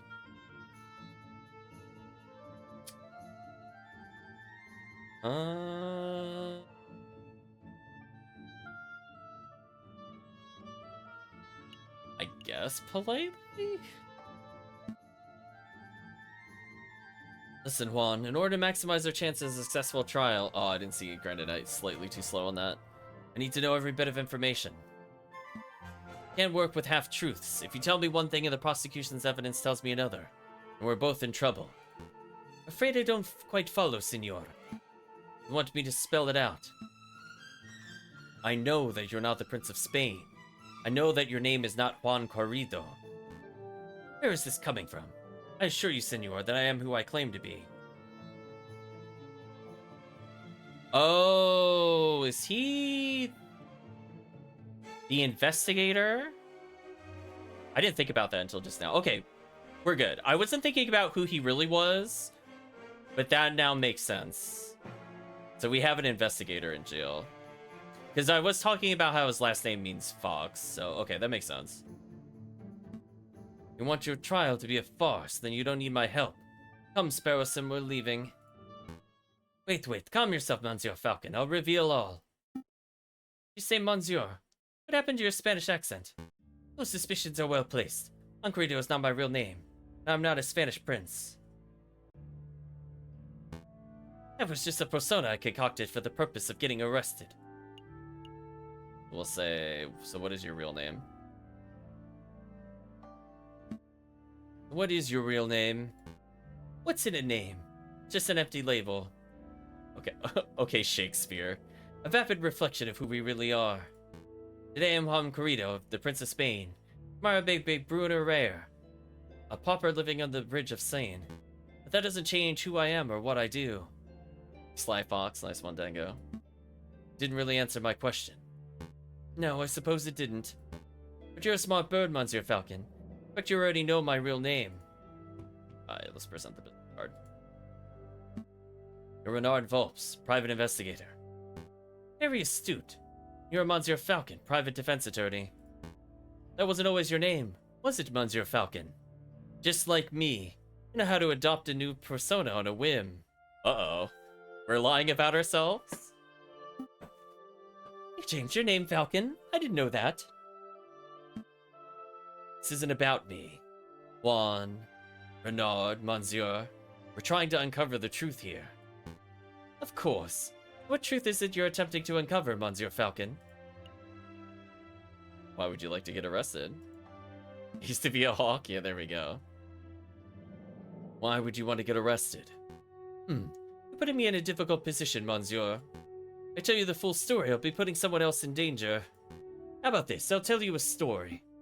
I like stories. There was a girl, Mademoiselle, who was in a great deal of debt. Everyone has debt these days, Monsieur. Indeed, this particular Mademoiselle was indebted to a very powerful man. That man wished to collect. The Mademoiselle had no means of paying, so she offered the man... so the man offered her a deal. Murder this man and I'll forget you were owed. Refuse and I'll reap what I am owed from your parents. No alternative options, the Mademoiselle accepted. Another man, a gallant knight with foolish, archaic notions of chivalry, heard the Mademoiselle's story.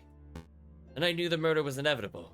He saw a way to take the fall in the Mademoiselle's place. You understand what I'm saying, Monsieur?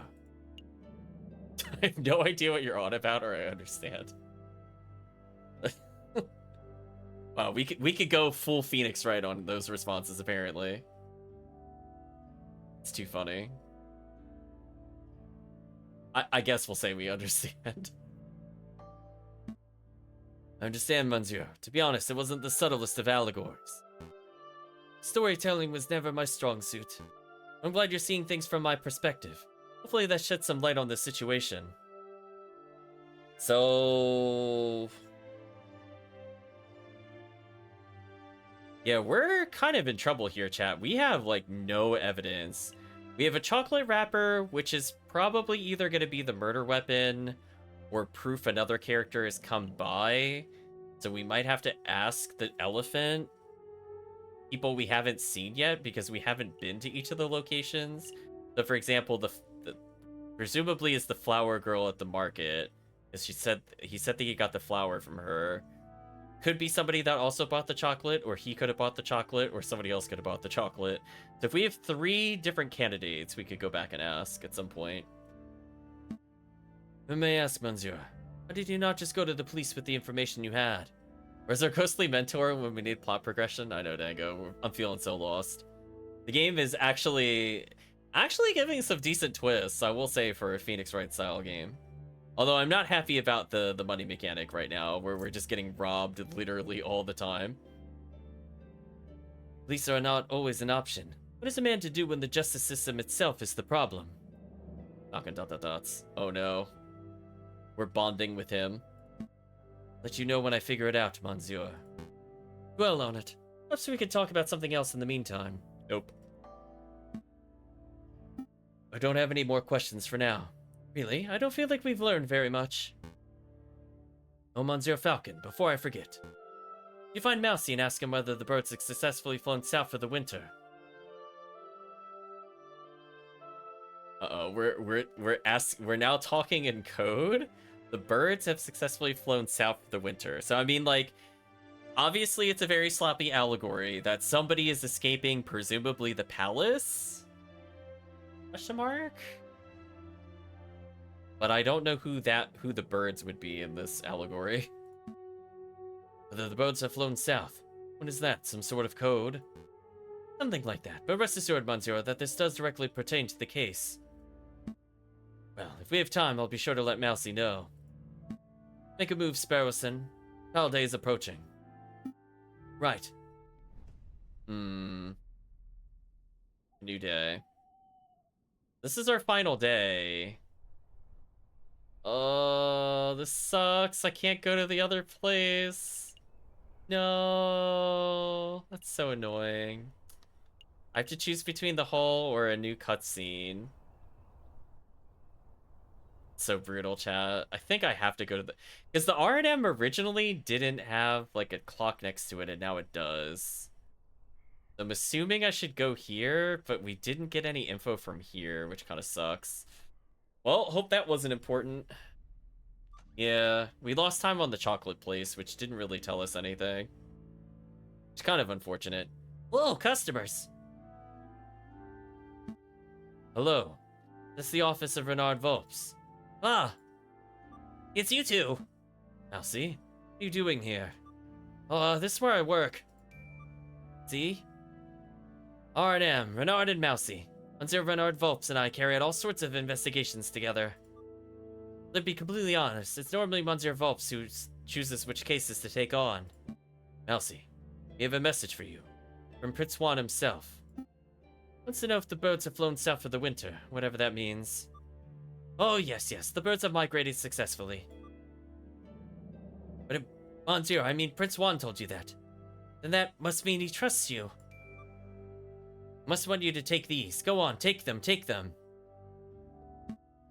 Czar, use train ticket stubs. It's like two people took a railway trip to Vienna. What exactly is the point in this, Mousy? Prince Juan said they would help with the trial. See the names. What's your Signy? Nicole Signy. Nice the surname, but I don't know who these people are. Okay, so daughters of the people that I think were meeting with the king. If I'm recalling correctly. I don't know if we have any notes on who they're talking about here. No, we don't have any notes on them still. So they were brought up before, but I guess we haven't seen them, so it hasn't counted.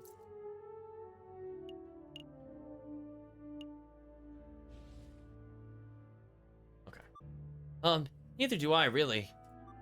Monsieur, I mean, Prince Juan just told me to book train tickets for these people. Make sure they caught the train. And so that's what I did. Strange. All these stubs are supposed to help with the trial. I keep hold of them just in case. Get something bad to your evidence folder. Okay, so we might not have learned anything about the flower girl, which kind of sucks. But we might have an alibi? Maybe?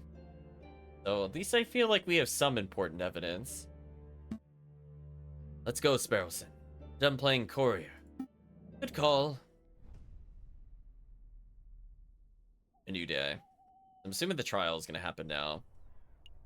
Yeah, so it probably won't let us go anywhere. I'll go back to our offices so the game can complain at me briefly. Yeah, oh right, what was I thinking? Well, alright chat, our evidence is we have a chocolate wrapper, a business card, the poison rose, and ticket stubs. That's not the best grouping of evidence, to be honest with you. Once again, Falcon and Sparrowson find themselves waiting outside the doors of the tribunal de grand instance. Feeling nervous, Falcon? I'm gonna say no. Actually, I'll say yes. Well, we'll be consistent with what chat chose last time. Of course I'm nervous. What have we learned about Prince Juan? What do we know about the real murderer? Nothing. Easy there, Falcon. We could do this. It's possible that we'll get like a Phoenix Wright style delay in between, so we get a few more days of an investigation. Because right now, I kind of agree with him. We have like legit nothing. We're gonna have to piece it together, just like Phoenix chat. Senor Falcon, I trust everything is in order. Absolutely. Every intention of bringing the truth to light in this trial. Oh, such confidence. That's magnificent to see. Bringing the truth to light, you say. Admirable goal. More jousting at imaginary giants. There we go. Don Don Quixote reference right there. Oh, you cease your yammering. The door's opening. Here we go. Buena suerte, Senor Falcon. We will. Are we ready? We're ready. Yeah, it is like a cat on the little emblem there. Okay. JJ. Severin. Nervous? Why would I be nervous? I'm not nervous. I'm as calm as a cuckoo. You're the nervous one. This whole courtroom is nervous. Whoa, cool your feathers, Falcon. Terrible. Can't even maintain a stoic facade. I thought this trial would be the perfect opportunity for you to redeem your previous embarrassments. But if this is how you act before the trial has even started, are you pompous tail posture perfect? Oh. Oh, well that... well, chat, I think I have a feeling I know who the killer is. It might be the person that we saw earlier.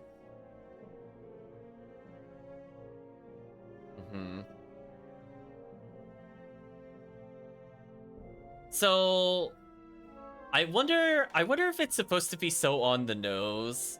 Like, is it Romulus and Remus? Because, I mean, those are, like, famous figures, chat. So, like, if you're not aware, it's, like, going back to, like, the founding of the Roman mythology, where Romulus kills Remus.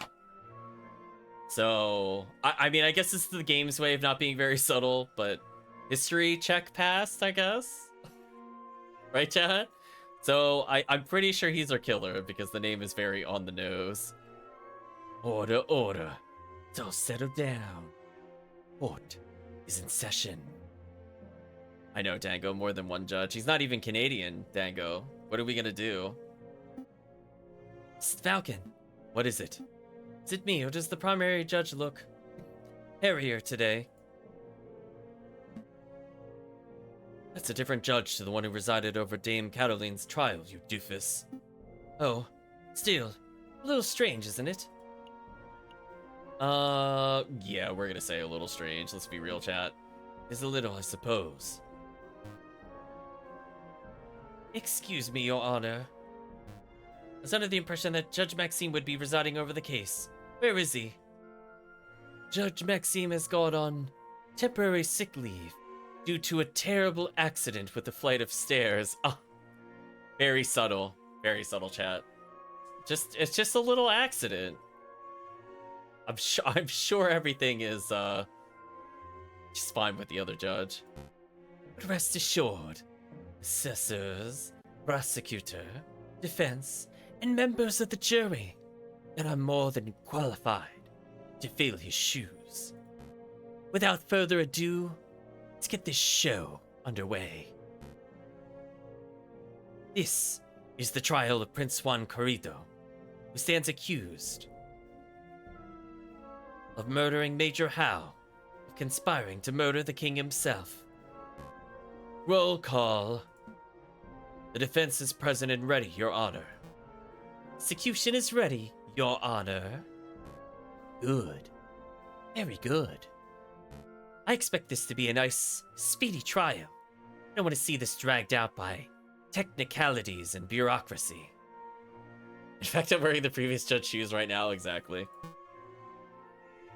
Well said, Your Honor. I expect that once the court sees the overwhelming evidence, this trial will be over in 5 minutes. Oh, that is a Phoenix Wright line. If we've ever seen one, if you weren't convinced they played Phoenix Wright, that right there, that one is a classic Edgeworth, chat. 5 minutes. You're just messing with your head, Falcon. Keep it together. So, we're all on the same page. Excellent. Prosecutor, please, call your first witness to the stand. Very well. I called the police officer who investigated the crime scene. I call upon Inspector Just Loretti. Step up to the stand, Inspector, and recite the oath. I swear to speak without hatred and without fear. To tell the whole truth and nothing but the truth. gonna say, those voice changes get me, chat. 1 second, gotta hydrate.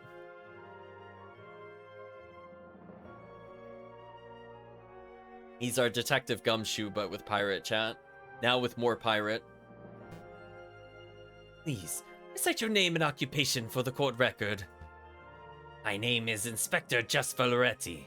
I'm a servant to the law. A scourge of the gutter rats. That will do, Inspector. We've all heard your monologue before. Whoa. Okariko's really going for a speed record, isn't he? Now, can you tell us what you witnessed on the morning of the 7th of January?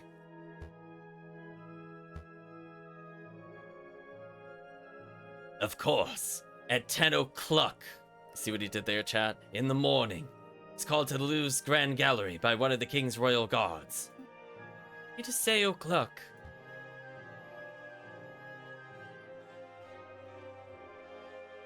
There, I saw Prince Juan, King Louis Philip, the corpse of Major Hal with a rose in his hand, around 24 citizens. The citizens and the king himself all attest to seeing Major Hal taking the rose from Prince Juan's hand and promptly dropping dead. And what did the morgue uncover upon examination of the corpse? The coroner determined with absolute certainty that Major Hal died of poisoning.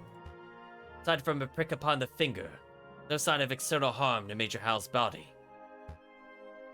Therefore, the poison rose must have been the cause of death. Putting the pieces together, that does seem very implicative of the prince. I have no further questions. Damn. Hoping the coroner's report would determine the guy died from a freak heart attack or something. It would make for a particularly speedy trial, wouldn't it? But no, we aren't so lucky. Something else must be amiss in the old bird's testimony. Right, I'll tear it apart. Your Honor, wish to cross-examine the witness. Falcon, wasn't it? Don't waste the court's time. High-ranking police officer would never lie on the witness stand. Wouldn't accuse the inspector of lying to make sure that every base is properly covered. Ugh. Sounds like pointless nitpicking to me, but I'll allow it. For now. Go on, Falcon. Do your cross-examination. Like to statement a question. Well, the only thing we have is poisoning, because nothing else in here matters. So we're gonna go with our only clue. Inspector, did the coroner determine with certainty Major Hal was killed by poison? Correct. He stated the signs and symptoms were textbook. No possibilities death was natural. What kind of poison was it? How was Major Hal poisoned? Probably need what kind of poison was it? The coroner mentioned specifically what kind of poison it was. He's not certain. First, the coroner posited that it was a plant-borne poison like that of the aconite flower. When he learned how fast the poison had taken effect, he noticed that this was atypical of aconite. Consequently, he suggested it might have been a newly engineered concoction. Newly engineered poison, you say? Only reaffirms that this was a very deliberate assassination attempt. Secret attorneys doing their job because of legal reasons, yeah. Indeed. Valoretti agreed with Dango on that one. Remember the question about the poison? Yes. How was he poisoned? How exactly was Major Hal poisoned? What was the delivery mechanism? Finger is pricked by the poison rose. Commented out loud about it seconds before dying. All 22 citizens who witnessed the murder attested to seeing and hearing this. A possibility he was poisoned by something else. What an absurd thing to ask, JJ. I've heard that 22 people saw the victim prick his finger and die. What are you suggesting? Prick finger had no relation to the poisoning? I'm gonna say that's exactly what I'm saying. It's exactly what I'm saying. Now the Major Hal was poisoned, but I do doubt the rose was the cause. Unbelievable. Only a total buffoon could fail to draw the blatant link here. JJ, as tempting as it is to sit here and lecture you on the basics of cause and effect, I'll end this discussion painlessly. Inspector, please tell the defense you found traces of poison on the thorns of the rose itself. That should alleviate all doubt that the rose was, in fact, the poison delivery mechanism. Actually, can't tell him that. ... from the prosecutor. I dread to ask, but why not? We didn't check the rose for traces of poison. It seemed obvious the rose caused the poisoning, given the timing of the incident. Well then, now would be a good time to make a test. Here's a marvelous thought. Prick the finger of the defendant with the rose. If there's no poison on the rose, then Prince Juan lives, and he's free to go. If the rose is poisoned, then the prince dies. That's okay, because the punishment would be just and fitting of the crime. Wow, Rooster wants to see death, chat. That's certainly something. A marvelous suggestion. What is this, a witch trial? This isn't America, Severin. There you go. That's not how we do things here. Calm your feathers, JJ. It was clearly a joke. Far more humane ways of testing for poison. So the inspector will perform his duty with due diligence. Actually, be able to test the rose for poison at all. Why is that? Given the dangerous nature of the flower, it was destroyed by the police force. We burned it to ashes. You burned the murder weapon? What are you, stupid? Such unprofessionalism. No way to know whether the rose was poisoned. Still trial ought to be called into question. Only this was traditional America with their hamburgers and traditional kotatsu. You're so right. Nice try, JJ. But through the process of reasoning by elimination, still deduced with absolute certainty that the rose was poisoned. In other words, there's nothing else at the crime scene that could have caused the poisoning. Wrong. Something else at the crime scene that could have contained the poison. Something the investigative police blindly overlooked. I mean, the only thing we have left is the chocolate wrapper. I'm gonna present it. Take a look at this.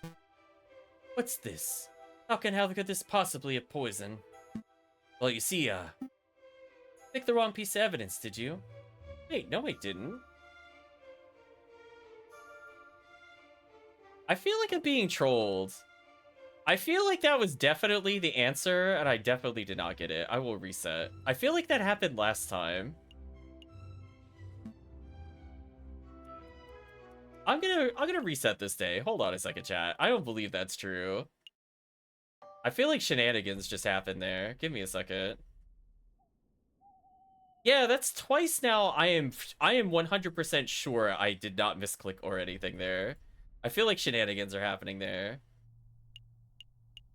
Alright, we'll speed through the trial at least.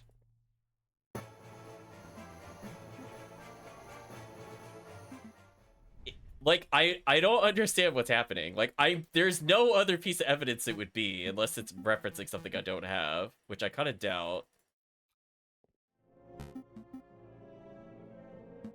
Like, actual shenanigans are happening, chat.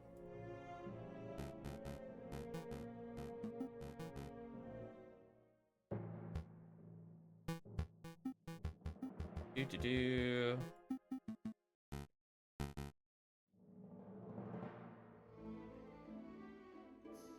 Alright, so we're just gonna go back to the poisoning. No, no, no! Oh! That time I canceled it. Hopefully that doesn't matter. Yeah, I'm gonna say that's exactly what I'm saying.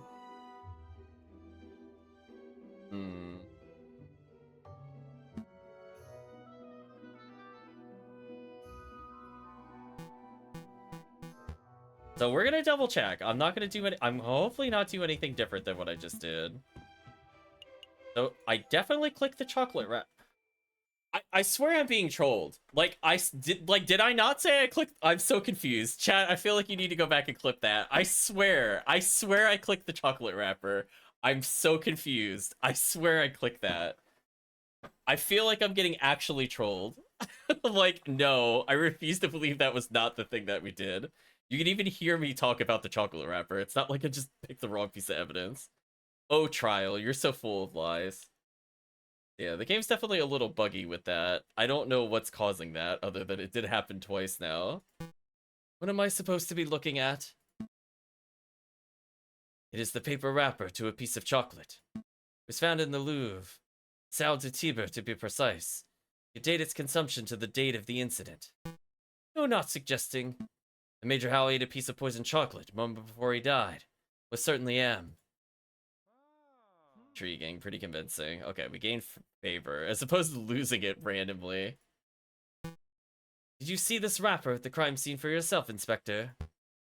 Police force doesn't have the time nor resources to trawl through every piece of trash at the crime scene, I'm afraid. In other words, you overlooked it. Astounding unprofessionalism. Prosecution is right to be disgusted. What a disgraceful display, Inspector. I offer my apologies, Your Honor. Don't want your apologies. I want you to do your damn job properly. Get off the witness podium before I kick you off myself. As you wish, I'll take my leave. Until next time, messieurs. Let me get this straight. The chocolate wrapper was found at the crime scene. Correct. You have reason to believe that it was consumed on the day of the incident. Do. I have an expert food-tasting witness who's willing to testify if need be. Job properly of destroying evidence, something like that. You have a foodie witness. Never call anyone like that. I don't know what are you talking about, Falcon. Oh, I see. You know for certain that Major Hal consumed this chocolate. Well, that is a fact that we're still investigating. I see. You have evidence that this chocolate was in fact poisoned. Again, something that may require a little more time to definitively prove. So that in actuality, you do not have evidence that Major Hal consumed some poisoned chocolate. Instead, you have a solitary piece of rubbish that you plucked straight out of the gutter. That's weak, even for you, JJ. ... Let's move things along. Another witness I'd like to summon is a man who claims to have had excellent view of the people going in and out of the Louvre at the time of the incident. I call upon Monsieur Toussaint Kingsley. The witness please approach the stand and recite the oath. Oh. That is certainly a look. There you go, chat. Look at that is a lot going on. The human hands are getting me though. It's like every time, chat. Does he have a fishing pole? Cause like the bird is called like a kingfisher? I don't know my birds that well, chat. I'm assuming that's what the pun is that there is a bird with fish in their name. I would guess it's the kingfisher. Hello, hello. Hello. Alright, the oath. I swear to speak without hatred and without fear, to tell the whole truth and nothing but the truth. Please, state your full name and occupation for the record. My name is Toussaint Kingsley. I'm a person who fishes. Person who fishes. So are you fishermen? Oh. Oh, is that how it is? Thought the French justice system was better than this. I beg your pardon. Here comes Toussaint Kingsley, the Kingfisher. There you go, chat. Apparently I do know my birds. I guess. There you go, chat. At least I'm very good at picking up on puns, for the most part. Like, if you had told me to identify what a kingfisher is, I don't think I could pass. If it's in the context of a pun, I think I could figure it out. Clearly, he must be a fisherman, because didn't you hear? All kingfishers are fishermen. You literally have a fishing rod with you. Well, you are carrying a fishing rod. And, can a man not carry a fishing rod, reel and bait without being branded a fisherman? Well, no? Sorry, I'm still creeped out by the human hands, Sistango. You love the human hands. Look. Prosecutor is carrying a riding crop. Clearly, he must be a horse jockey. Oh, for pity's sake. Fine, fine. We can list your occupation as person who fishes, and not fisherman. Thank you. Actually, why do you carry a riding crop, Severin? I've never seen you ride a horse. I don't know, JJ. Why don't you, a 30-something-year-old with no health problems, carry a cane? Damn. These are some personal attacks on the stands, chat. Jeez. This is veering far off the course. Would the prosecution please get back to his questions? Of course, Your Honor. Monsieur Kingsley. Is it true you were nearby at the Louvre at the time of the incident? Yes, sitting upon a railing at the Pont d'Art. Pont d'Art? The new bridge that's just a stone's throw from the Louvre's south entrance, correct? That's right. And what were you doing at the time of the incident? I was fishing.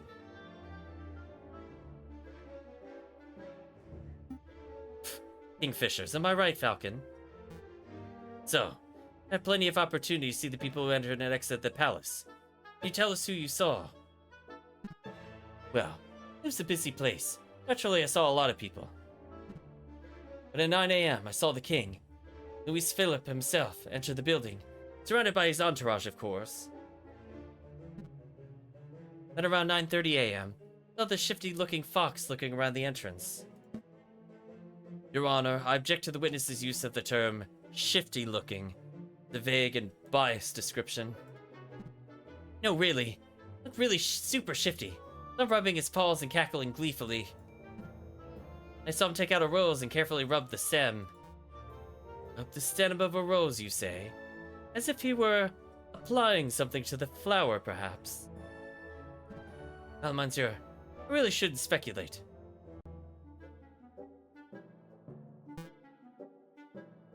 Of course. Allowing me to ask such a leading question. Yeah, definitely looked like he's putting some sort of powder on the stem. Wow.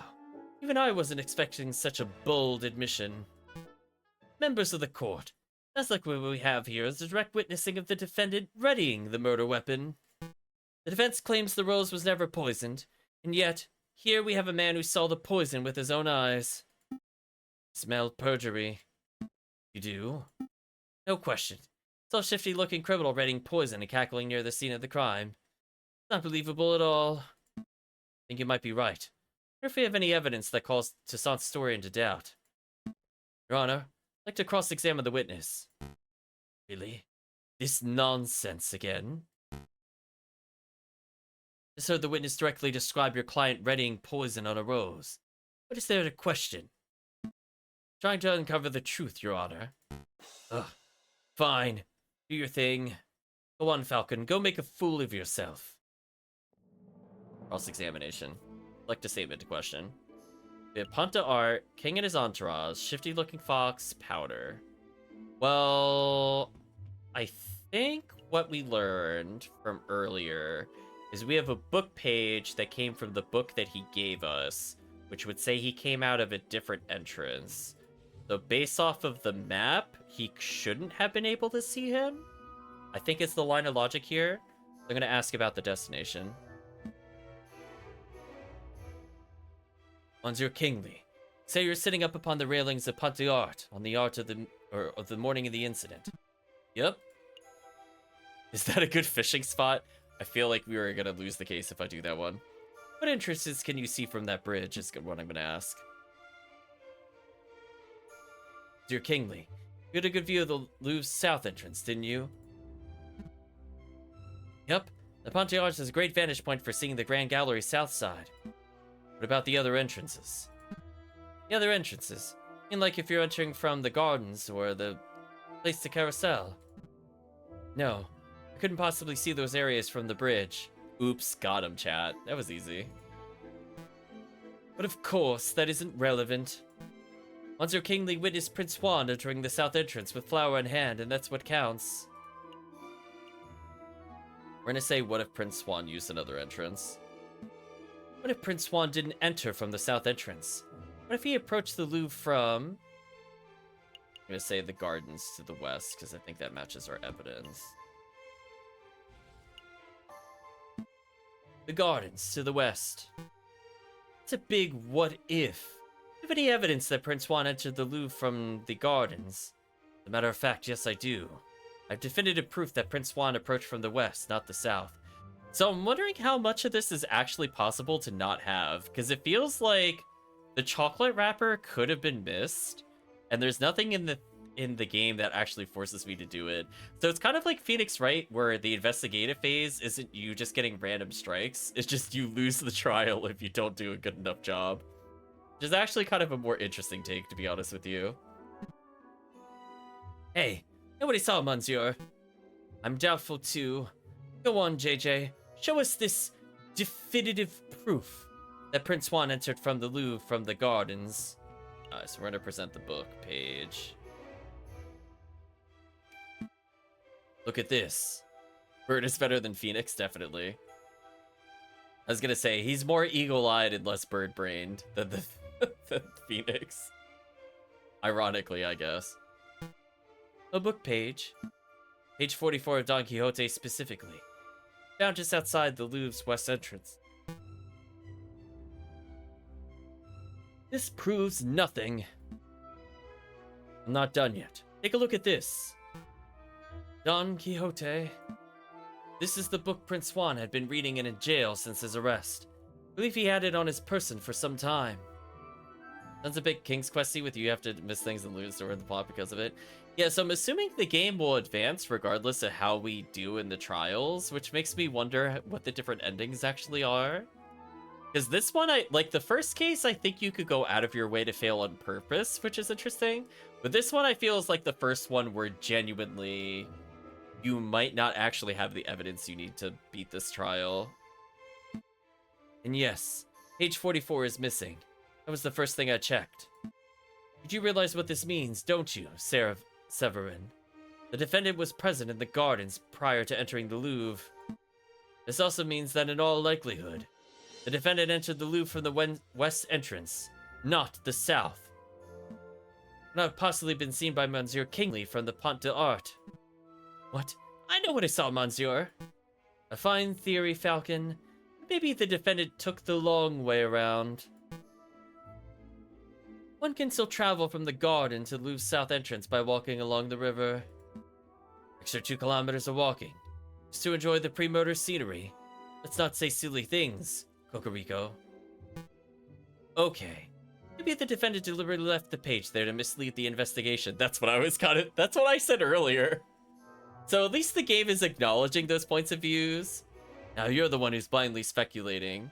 I wonder if he did leave it there on purpose. It feels like he did. It's such a weird thing to leave behind. If he left like the whole book behind, it would have made more sense that he had checked out and accidentally dropped it or something. But anyway, the double bluff, yeah. It's not blind speculation. It's a viable hypothesis. You're fond of logic, aren't you, Cocorico? Let's talk about Occam's razor. I'm torn between 2 seemingly equal hypotheses. Decide with the one that imposes the fewest assumptions. But we do, but I feel like these cases are more complicated than they let on. Which of these theories takes fewer assumptions? 1. The page from Prince Juan's book fell out on his way to the Louvre's south entrance. 2. Prince Juan deliberately planted the page on the off chance that it would be discovered. Then he took the long way around. How dare you! The nerve of you to lecture me on such basic philosophical concepts. I'll stop lecturing you when you stop making such basic mistakes. Damn. Damn, Falcon has much better smack talk game than Phoenix ever did. Let's be real, chat. This is getting ugly in the courtroom. Monsieur Falcon, please calm yourself. What is the point of all this yammering? The ultimate point is that Toussaint's testimony is fabricated, made up, utter fiction. No, everything I said is the truth. See, he probably actually isn't lying. That's what I see. Now that we know that this game is going to be more than surface level, I think he is actually telling the truth. And I think the page could have been planted by somebody else, right? Because maybe what it is that he had the book, but he did say he knew the girl, so the girl could have planted it in the gardens and nobody would have suspected it, right? Like, cuz that would make sense. Cuz he's trying to figure out a way to get, to help her out, but that doesn't mean he isn't also trying to help himself out of jail as well. Kirk says, who apparently watches his opponent go up in flames with his thrashing words. Yeah, it's brutal. So that's what I think the truth might be at the moment. I don't know how accurate it is, but at least we're figuring out the puzzles. I feel like this game could really go a lot of ways with it, so some of it is probably improper speculation. I suspect the witness isn't even a fisherman. I'm not a fisherman. See, he admits it himself. That's not what I meant. Innocent, perhaps. What a twist. Thank you, Hippo. Gain a little favor of the jury. Prosecutor, you have something that will put this arrogant falcon in his place, don't you? I must concede. You concede? On this point, at least, Malcolm's evidence strongly suggests the key component of Monsieur Kingsley's testimony is false.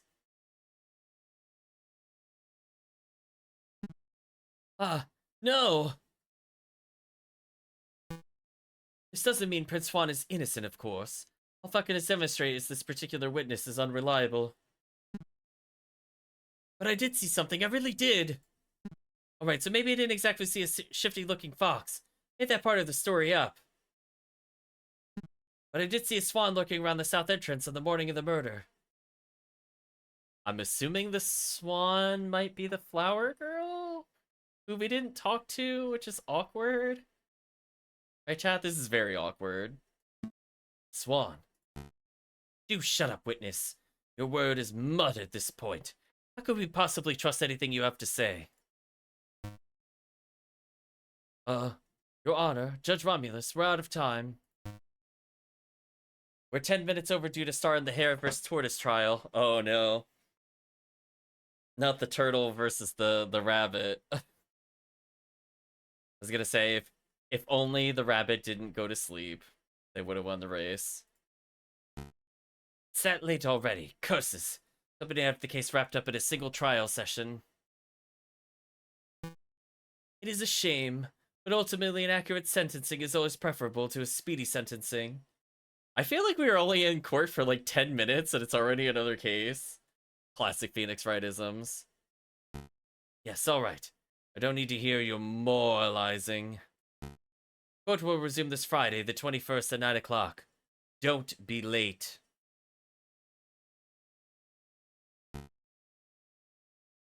Prosecutor, do your damn job.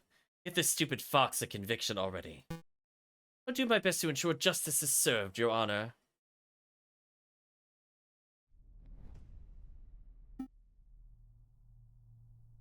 Lot came up in the trial, huh? Yeah, no doubt about that. Something's bothering me. Why would the fisherman guy, Monsieur Kingsley, lie on the witness stand?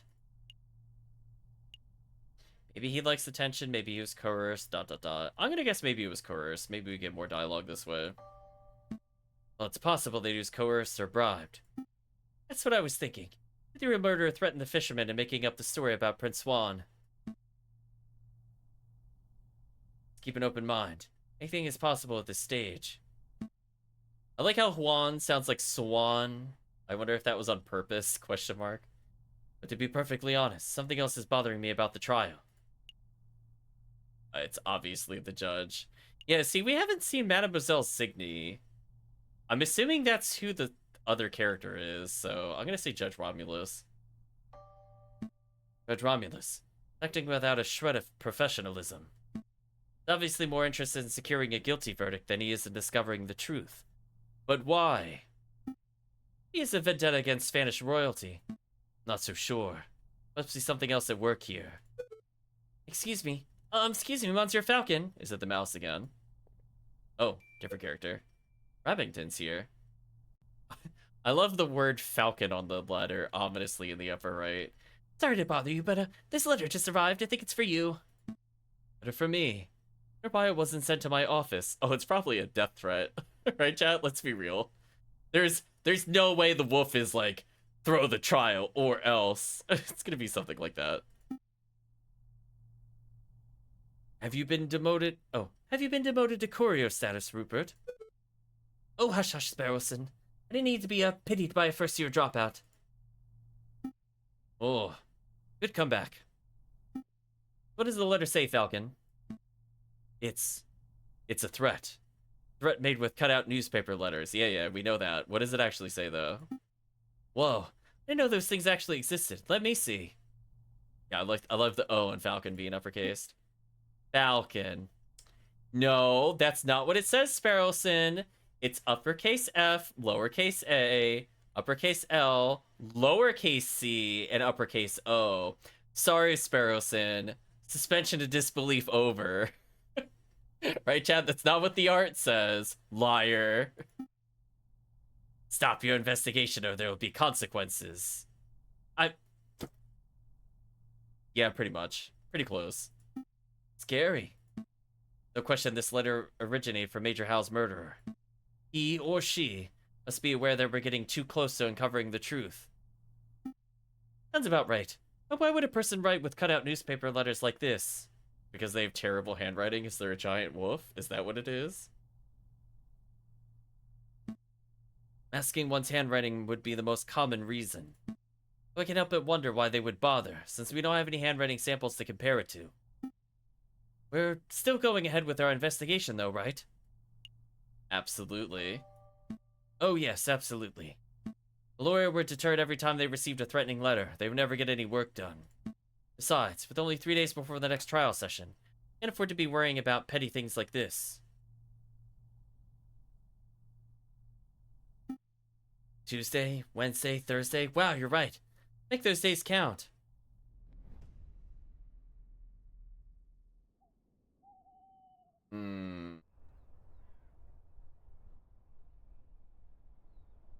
Ooh.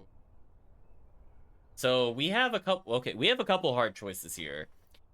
We still have not been to the marketplace to go talk to this character. Or we could ask serious questions of the elephant person. But we haven't seen her yet, so we're taking a risk in case she did buy the chocolate. We only have 2 candidates. But it's also looking likely that since I believe the judge was added to the Facebook, and maybe we can ask about the judge now? Let's try this. And then talk to her. Welcome back, messieurs. We finally decided a sample of my fine chocolate. Perhaps you've returned to ask more questions. Just the questions today, I'm afraid. Who bought this piece of chocolate? I. Let's try to put on some serious comments here. I don't think any of these characters would have done it. Let's go for the obvious culprit. He's described as, quote, a snappy judge who seems eager to wrap up trials as quickly as possible. What's this guy's problem? Let's ask if the judge has been here, chat. Ever served a hairy wolf in judicial robes named Judge Romulus? Yes, monsieur. Uh-oh, chat. Alright, have you ever served... Wait, did you say yes? Yes, monsieur, a wolf in judicial robes. Did serve a person like this a little while ago. The 6th of January, to be precise. Uh-oh, chat. Did he say anything or do anything suspicious? On judgment? Yeah, pretty much. Not that I recall, monsieur. Pleasant fellow. Big toothy grin. About 200 grams of classic dark Belgian chocolate with a custom filling. Ah, very custom, huh? Custom filling. Type of caramel. Provided himself. Though he unfortunately did not bring it up for me to sample. Oh, I don't think you want to eat the caramel. Caramel. What does this mean, Falcon? Well, we shouldn't make assumptions. It just means that this judge liked to eat chocolate. Ah, yes. But if the judge's purchase is related to the wrapper at the crime scene, then... Monsieur Hagelslack, do you think I could get a copy of Judge Romulus's receipt? Oh, are we gonna get his signature? That would actually be... I didn't think about that, but that would be smart if we get a signature here. You do one better, monsieur. I have the original right here. Keep them for tax purposes, you understand. Is it okay for us to take it, monsieur? Absolutely. Memorizing the receipt's contents is trivial, after all. Chocolate receipt has been added to the evidence folder. So we still didn't do anything with the ticket stubs, by the way. we'll hide the chat briefly so you can read it. Receive for 1 box of custom filled chocolates on the 6th of January, sold to Judge Romulus, signed in green ink. 2 ticket stubs for a train bound to Vienna, Gautier and Nicole Signy. So I'm assuming that the debt thing was maybe the daughters of the flower lady were sent away so the people collecting the debt couldn't do anything. Is that what the plot is? I'm just trying to piece this all together. We have a whole bunch of random things together. Biggest crime never tampered with Caraval, exactly. How dare they ruin the chocolate? Would you look at this thing? Judge Romulus signed it in green ink. Green ink. Judge Romulus was shady, but only truly villainous people would write in green. Thank you very much for your time, Monsieur Huckleslack. Been enormously helpful.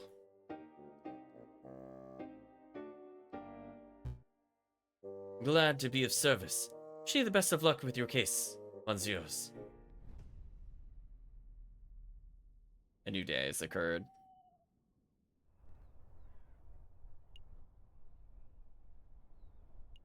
I was gonna say, Dango, you should try exclamation mark PSO XP. I think it's still active. We'll slowly touch it up for the real PSO stream.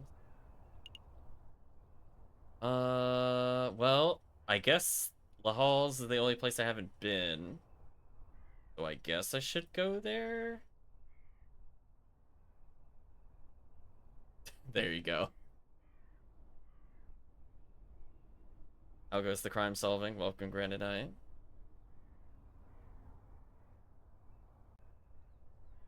See, it's funny because, like, the chat censors the commands, so it actually fits kind of nicely there. But apparently not tampering with the caramel is part of the PSO experience.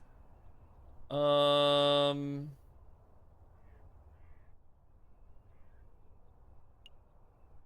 what do? I guess I go to La Hall. Honestly, I'm kind of curious if we get any clues here.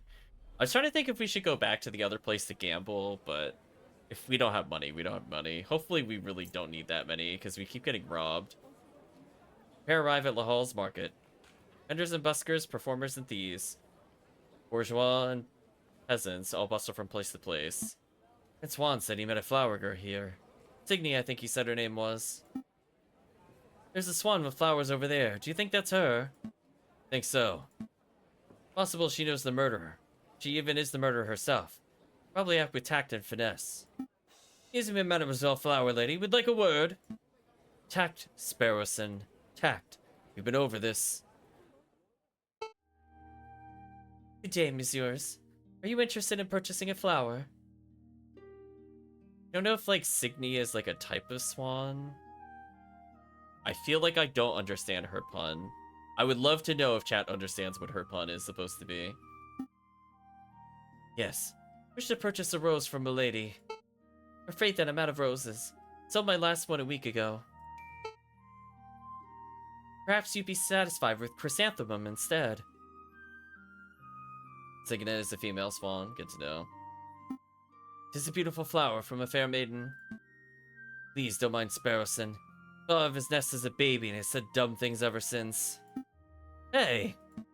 Let me introduce myself. J.J. Falcon, defense attorney. Are you Mademoiselle Signy? That's right. Catherine Marie Signy. Was you here to ask about the royal assassination attempt? How did you know? No fool, monsieur.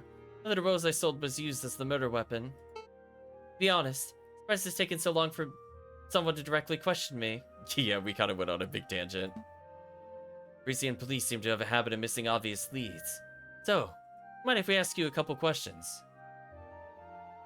Cygnus, also known as the Swan, is the northern constellation in the Milky Way. Thank you also for that, Promethean. Business is slow. Please ask away. Hope you're doing well, Promethean. Where do you get your flowers from? Who bought your last rose? I'm gonna ask who bought your last rose. Mademoiselle, you mentioned you sold your last rose a week ago. Who did you sell it to? Person who bought the rose.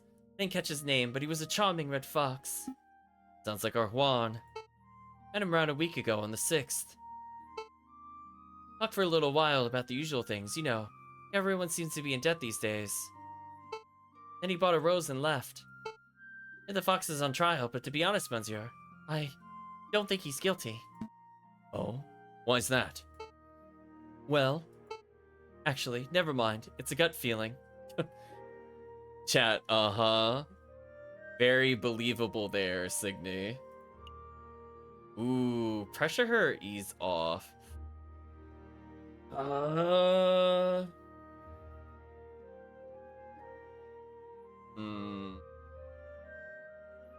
I feel like she's gonna... See, the problem with this is, like, we were kind of warned to not do this. So I would have asked the chat what they want to do, but I think we have to not do this. I'm gonna back off. I understand it, mademoiselle. If you remember anything specific, please don't hesitate to get in contact with us. ... Do you want something else? Let's ask her where she gets the flowers. Where do you acquire your flowers from, if I may ask? Normally, I gather them from the wild. Last week, I found these chrysanthemums on the city limits. That's the same place I discovered this monk's hood. Uh-oh. Since it's still winter, I buy a lot of my flowers from merchants who travel to Italy and the Netherlands. That's how I acquired the rose. What can you tell us about this particular merchant? Not a lot, monsieur. Just an old man who passes through Paris a few times a year selling his goods and wares. I see. No chance of him being a super secret assassin. No, monsieur. Did you want to ask something else? We'll say that's all. That's all. Thank you for your time, mademoiselle. Hold on, monsieur. Before you leave, you don't want to buy some flowers? I even cut you a deal. Only 10 francs for the assortment of chrysanthemums and monk's hoods. 10 francs for flowers. That's a little steep.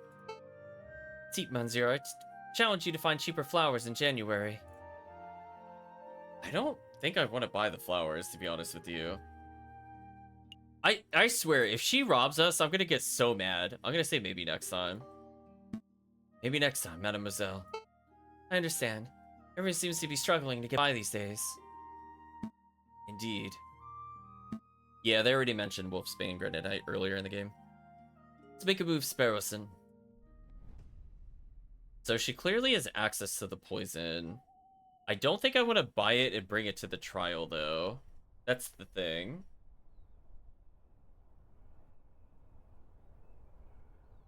Oh.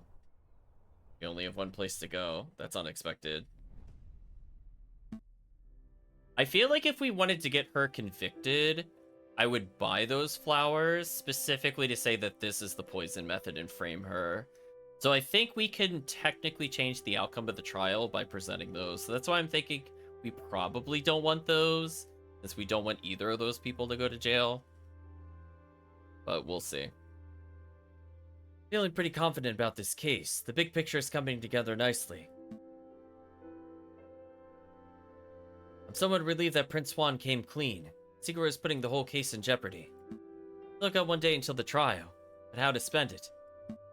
Suppose we could visit the Louvre. Perhaps we could play some cards at Le Canard, Joy.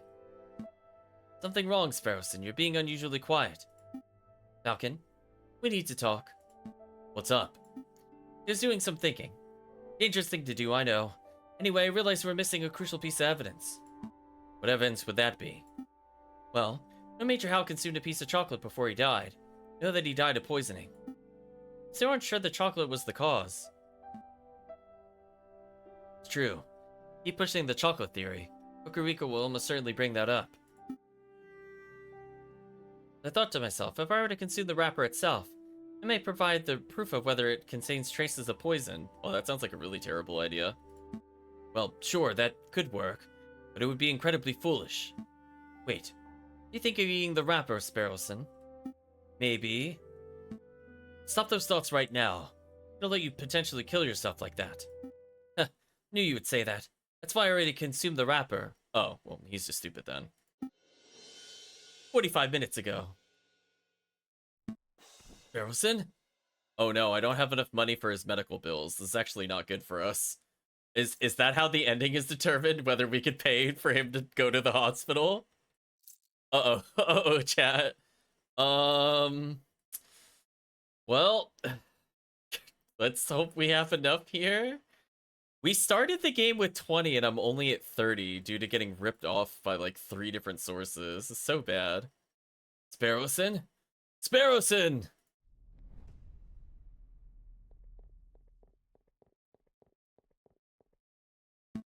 Oh, that is a look. Doctor, is Sparrowson okay? I don't like the long bill and needle combo. Dr. Falret says, well, he's not conscious now, but he is stable. I mean, if I saw that, I wouldn't want to be conscious. I'm gonna be honest with you. If this was the sight coming to me, the bedside manner, I'd be like, I died. I think it's safe to say your friend is not on his deathbed. If we're the ones who pulled the wrapper up and he dies, are we an accessory? Definitely. Oh, thank God. How did you say this happened again? It's a long story. Luring occupational hazard. Doctor, can you tell me what poison caused this? I have no idea. I'm an expert in mental health, not toxicology. They seem to like that phrase. They're like, I am A, not B. It's very Star Trek of them.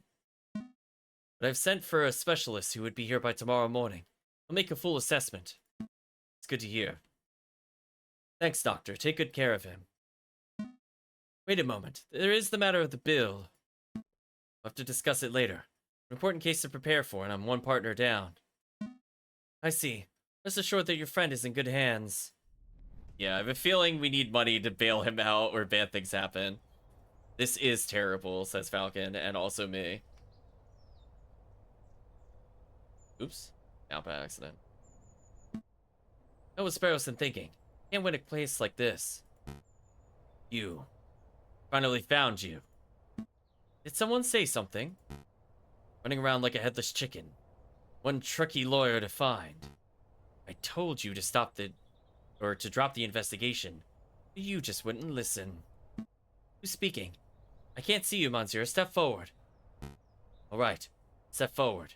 But it'll be the last thing you'll ever see.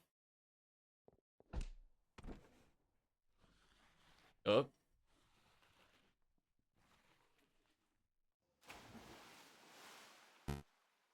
Au revoir, JJ Falcon. Falcon ... question marks here. What just happened? Where am I? It's too dark to see. Step forward, exactly. Am I dead? No, that can't be right. This is nighttime. I'm just sleeping. If I focus and count to 3, I should be able to wake up. 1, 2. Did it work? Ah, Dame Cataline. Hey, the murderer saved us. I can't believe how easy you were to fool. I put on a cutesy voice, acted all innocent, you ate the whole thing up. Or unless it's just a hallucination. It could be a hallucination. Everything is warbling still. What do you feel, chat? What do we say to the murderer from the first case? Do we tell her to shut up? I've made no mistakes or ... I want to see chat's opinion on this. How do you feel about this character?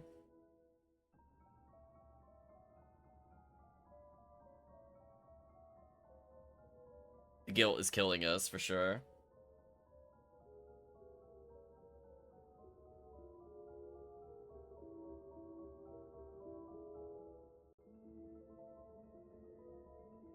Wasn't here, so no feeling for this character. She's neat, but she tricked us. Fine. I guess we'll tell her to shut up.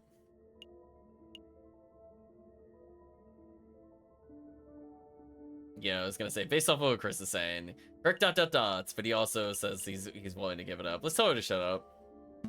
Shut up. I need to be lectured by a murderer. Yeah, you did actually miss a decent plot twist, I will say, Kirk. I did actually like the first case in this game, even if it's still a little buggy with the UI.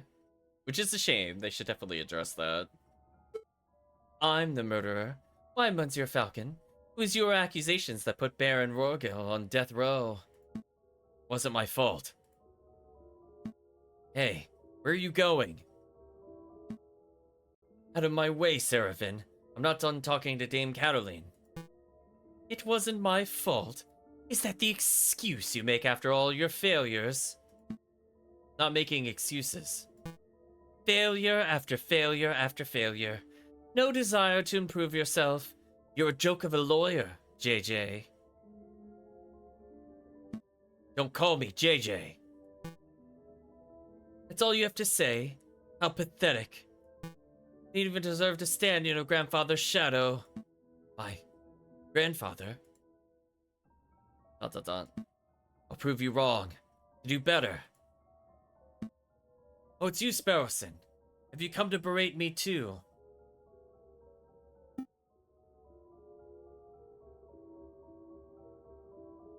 What? No, I'm just here to tell you to wake up. Wake up, Bunzier. Wake up. Hey, can you hear me? I said wake up.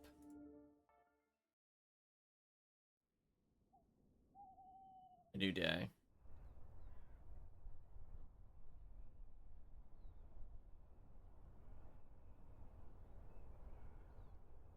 Oh, we only have one choice. This is making sure nothing else was here. So let's go to the Ponta Art.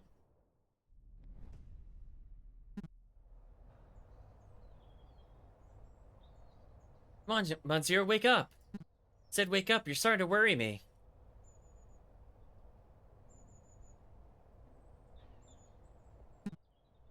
Thank goodness. I wasn't sure whether I'd have to find a doctor or a mortician. Ugh, my head. Where am I? The Pont d'Art. You know, by the Louvre in Paris, France. Just fish you out of the scene. Nearly broke my rod doing it. She'd love he's still using the fish stuff. Wait, I know you. You're that disrespectful lawyer guy. Hero Falco or something? What time is it? Actually, what day is it? Hit your head pretty hard, huh? 21st of January. Around 9 o'clock in the morning by my reckoning. 21st. 9 o'clock. Oh no! The trial. I should have been at the Court d'Assises 10 minutes ago. Well, you're running late. Take it easy, Monsieur. I'm sure they'll be understanding. Be if I sprint it. In your condition? That would be stupid.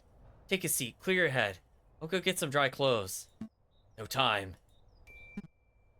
Hey, Monsieur. At least take this before you go. It's the man who fishes, yeah, exactly. What's this? A dip pen?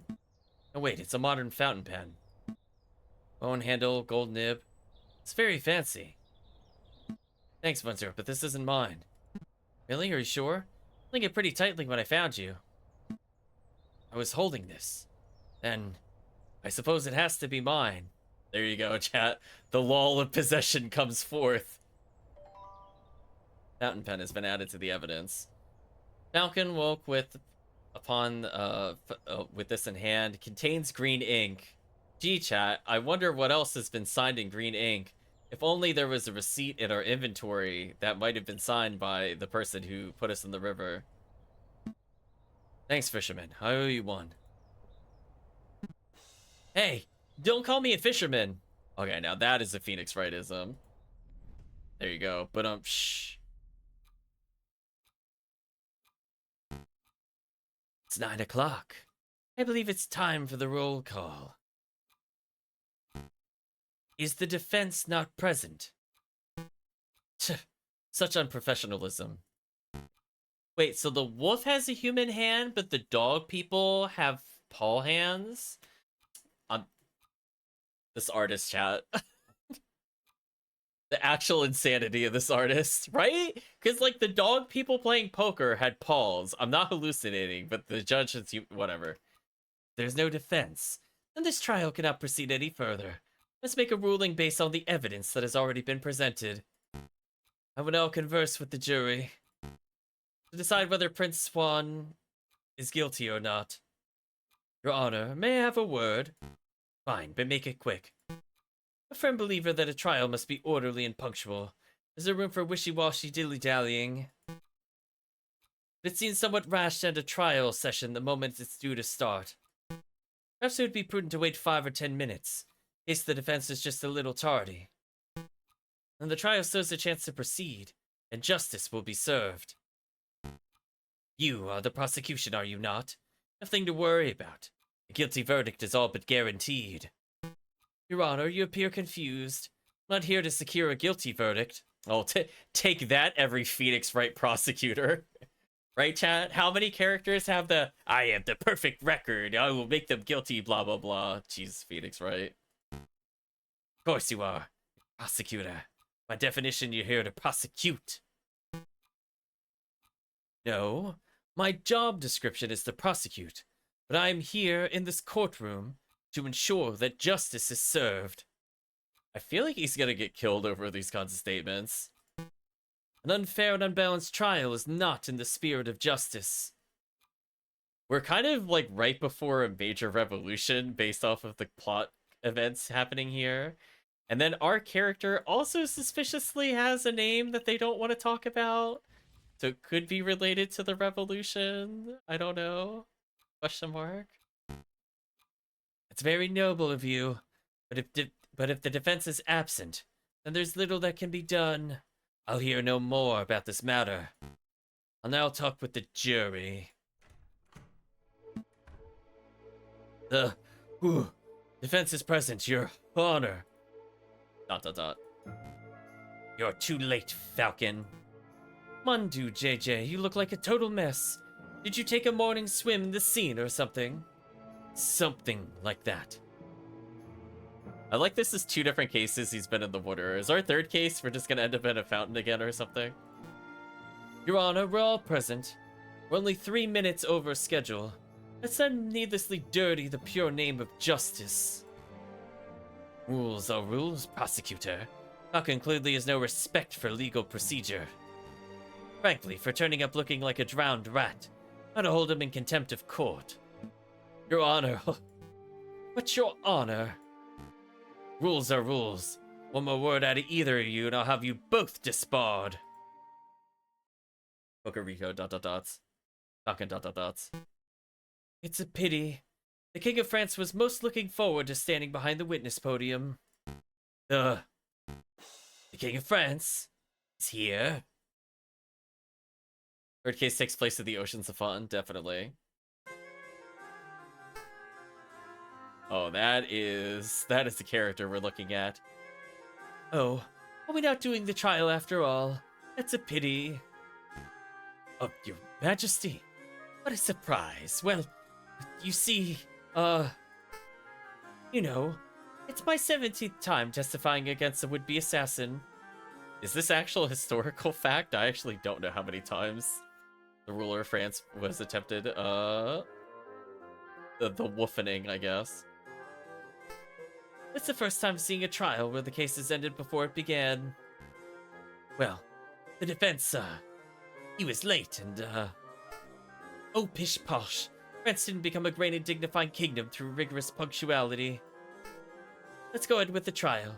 It'll be fun. Look, I'll say the oath and get us started. I swear to speak without hatred and without fear. Tell the whole truth and nothing but the truth. Did I get it right? That was perfect, Your Majesty. JJ, I trust you have no objections with the king testifying. No. No objections here. Go ahead with the trial. Oh, going ahead with the trial is fine with me. And surely you wouldn't stand in the way of the king, would you, Your Honor? ... Uh-oh, Chad. He is busted. Judge turns back. Ugh. Fine. Proceed with this cursed trial. Excellent. Now, Your Majesty, can you tell us your activities on the day of the murder? My activities? I started my day with tea and toast, as I normally do. I was dressed in my PJs at the time. I think you can skip ahead a little, perhaps to the arrival at the Louvre. All right, of course. Well, my entourage and I entered through the Louvre's south entrance around 9 o'clock. Passed through the Salle de Tiber with little fanfare. The Grand Gallery unveiled a new painting and gave a short speech to inspire the citizens who attended. That's when I was approached by a man claiming to be the Prince of Spain. He presented a rose, which was taken by Major Hal, and well, I think you know the rest. Or doobie chat.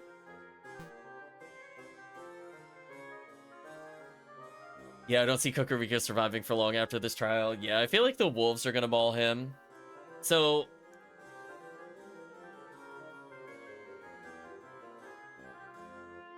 I'm assuming they just want to have to overthrow the king. So... Question mark, question mark, question mark. It's possible the wolves were behind the assassination attempt in general. So I don't see Cocorico surviving this for messing up the trial, for sure. By just doing his job, he might die here. Madams and messieurs of the court, we have here another testimony that establishes Prince Juan's guilt. And this is no ordinary testimony. Testimony perhaps the most trustworthy man in all of France. Oh, you flatter me, prosecutor. But I am the trustworthiest in all the kingdom, aren't I? I have no doubts, your majesty. Nonetheless, I'd like to perform a cross-examination. How dare you doubt your king? The outer nerve. Oh, calm yourself, Judge. No qualms with standard legal procedure. Defense, please proceed. I want to see your best courtroom drama material. Cross-examination. Select a statement to question. Okay, what do we have choices for? South entrance, Zelda Tiber, Grand Gallery, Princess Spain.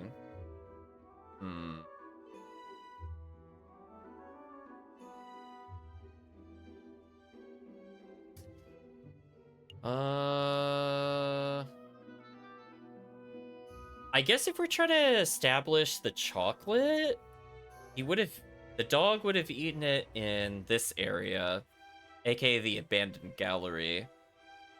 So I probably want to ask about that or the south entrance.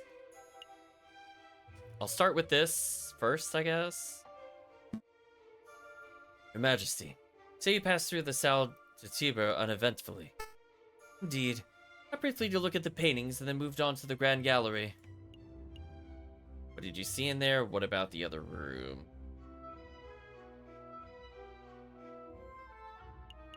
Let's ask him what he saw, because somebody...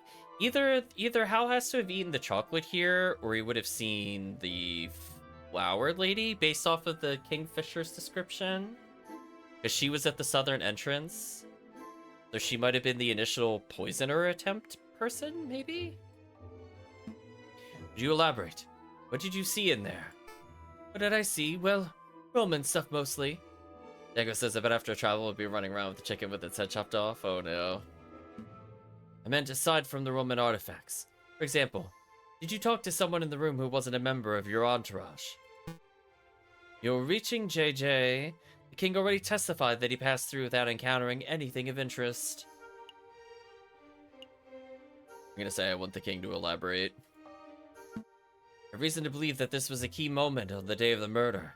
I want the king to elaborate on exactly what and who he saw. I suppose you'll have to proceed, your majesty. Alright, let me think. There's the giant doorstop. Then there was that copper urn thing. Oh, something else now that you ask.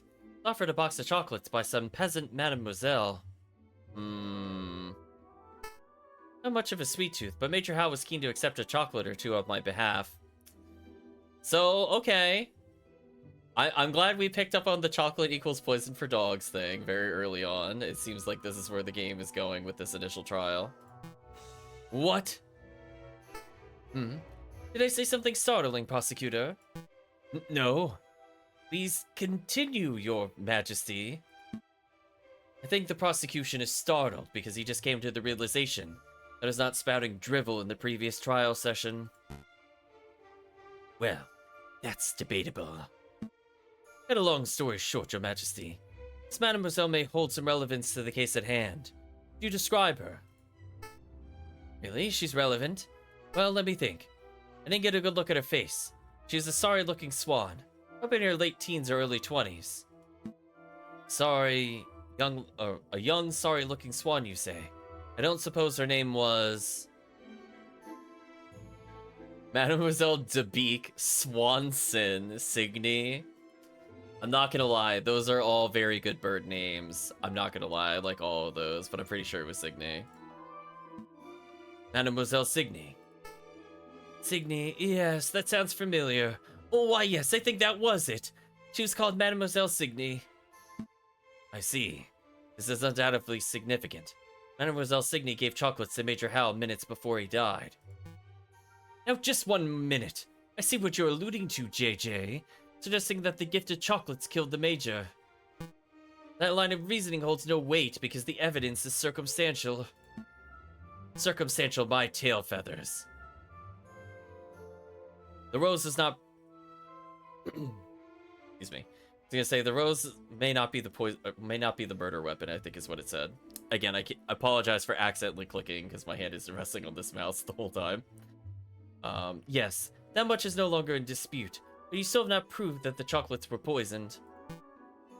Without that, we must assume the swan was merely offering a gift, rather than speculating that she is a murderer. Yes. Yes. Shame on you, defense. Implicating a poor, innocent girl like that. Absolutely disgusting. Why, I ought to end this trial. Hold on. I do have evidence that the chocolate was in fact poisoned. I don't believe you, JJ. In a piece of evidence that significant, you would have slammed it down already. Present it. Well, I can't. It's not really the evidence folder type of evidence. Why am I not surprised? Fucking ... The drama was just getting good. Why'd you go quiet all of a sudden? Well, Your Majesty, it appears the defense just had a realization of his own. That is, that he lacks the evidence to support his theory. Since he cannot continue with his argument, I believe the cross-examination has come to an end.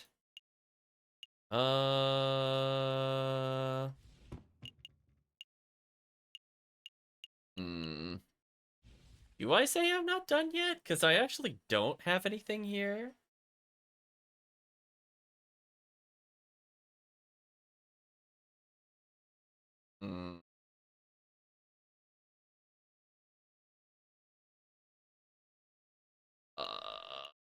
I don't know if this is a trick or not.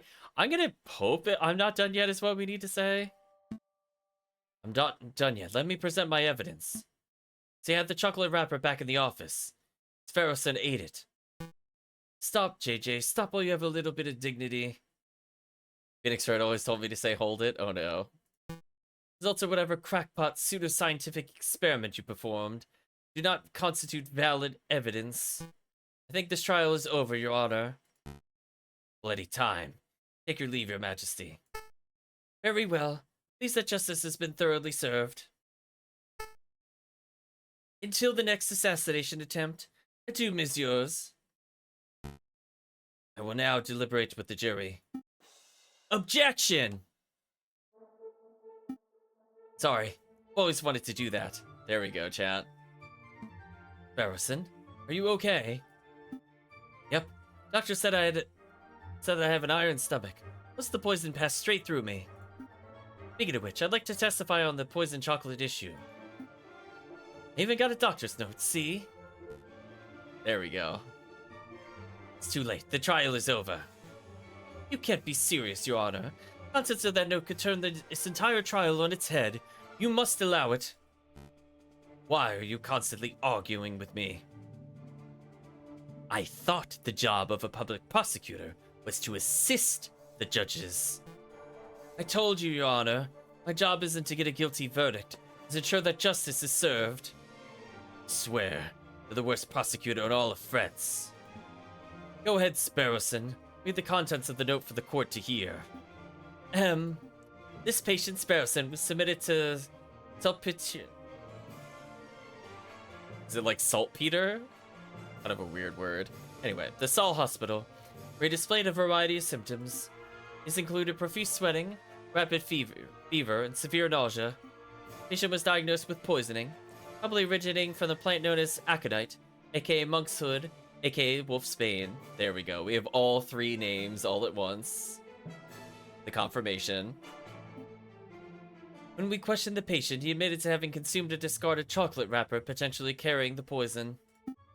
Then, the contents of the patient's stomach confirmed this to be true. As a mental health professional, I believe this patient to be clinically... we could skip that part. Yada yada yada. Okay, here we go. Signed, Dr. Florette. Thank you, Sparrowson. I don't think I'll even need to question you. Between your note and the king's testimony, every angle of the chocolate wrapper business has been covered. Awesome. Oh, wait, did you say the king is here? You could get his autograph later. Right. What happens now? Do I get cross-examined by the prosecution or something? Be honest, I see little to cross-examine. Do your damn job, prosecutor. Cross-examine that little annoying liar of a bird. Tear his testimony to shreds. Your Honor, he has a note signed by a medical professional, definitively proving the chocolate wrapper from the crime scene was poisoned. We could nitpick the details or delve into the doctor's credentials, but I fear it'd be a waste of the court's time, and nobody wants it. Yeah. So, what the hell do we do now? We do nothing, Your Honor. Poison wrapper has introduced an element of doubt into the case. The prosecution must accept that. But is this level of doubt reasonable? Is it significant? I think the members of the jury will agree. JJ's evidence is still tenuous. Tenuous. Step above circumstantial. You have proven a link. Not wholly a logical link, but you haven't proved beyond the doubt that Major Hal was killed by the chocolate. You're still making far too many assumptions. Where is the empiricism that is required by any good court of law? Where are the witnesses who could back up your claims? Dots. Whoa, I brought along a witness. Maybe she can help.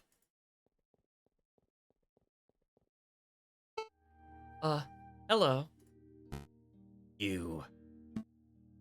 Barrowson, it's good to see you on your feet. You've been an enormous asset to this case. What are you trying to pull off now? Surprise witness! Surprise witness. Yeah, remember you mentioned Cocorico liked calling surprise witnesses. Let I beat him at his own game. Brought the flower girl, Mademoiselle Signy, so she could testify about Prince Juan's character. Putting me in a difficult position, Sparrowson. Just moments before you arrived, we the court established that Mademoiselle Signy is a possible suspect for this case. What? That can't be right. Sparrowson, it's okay.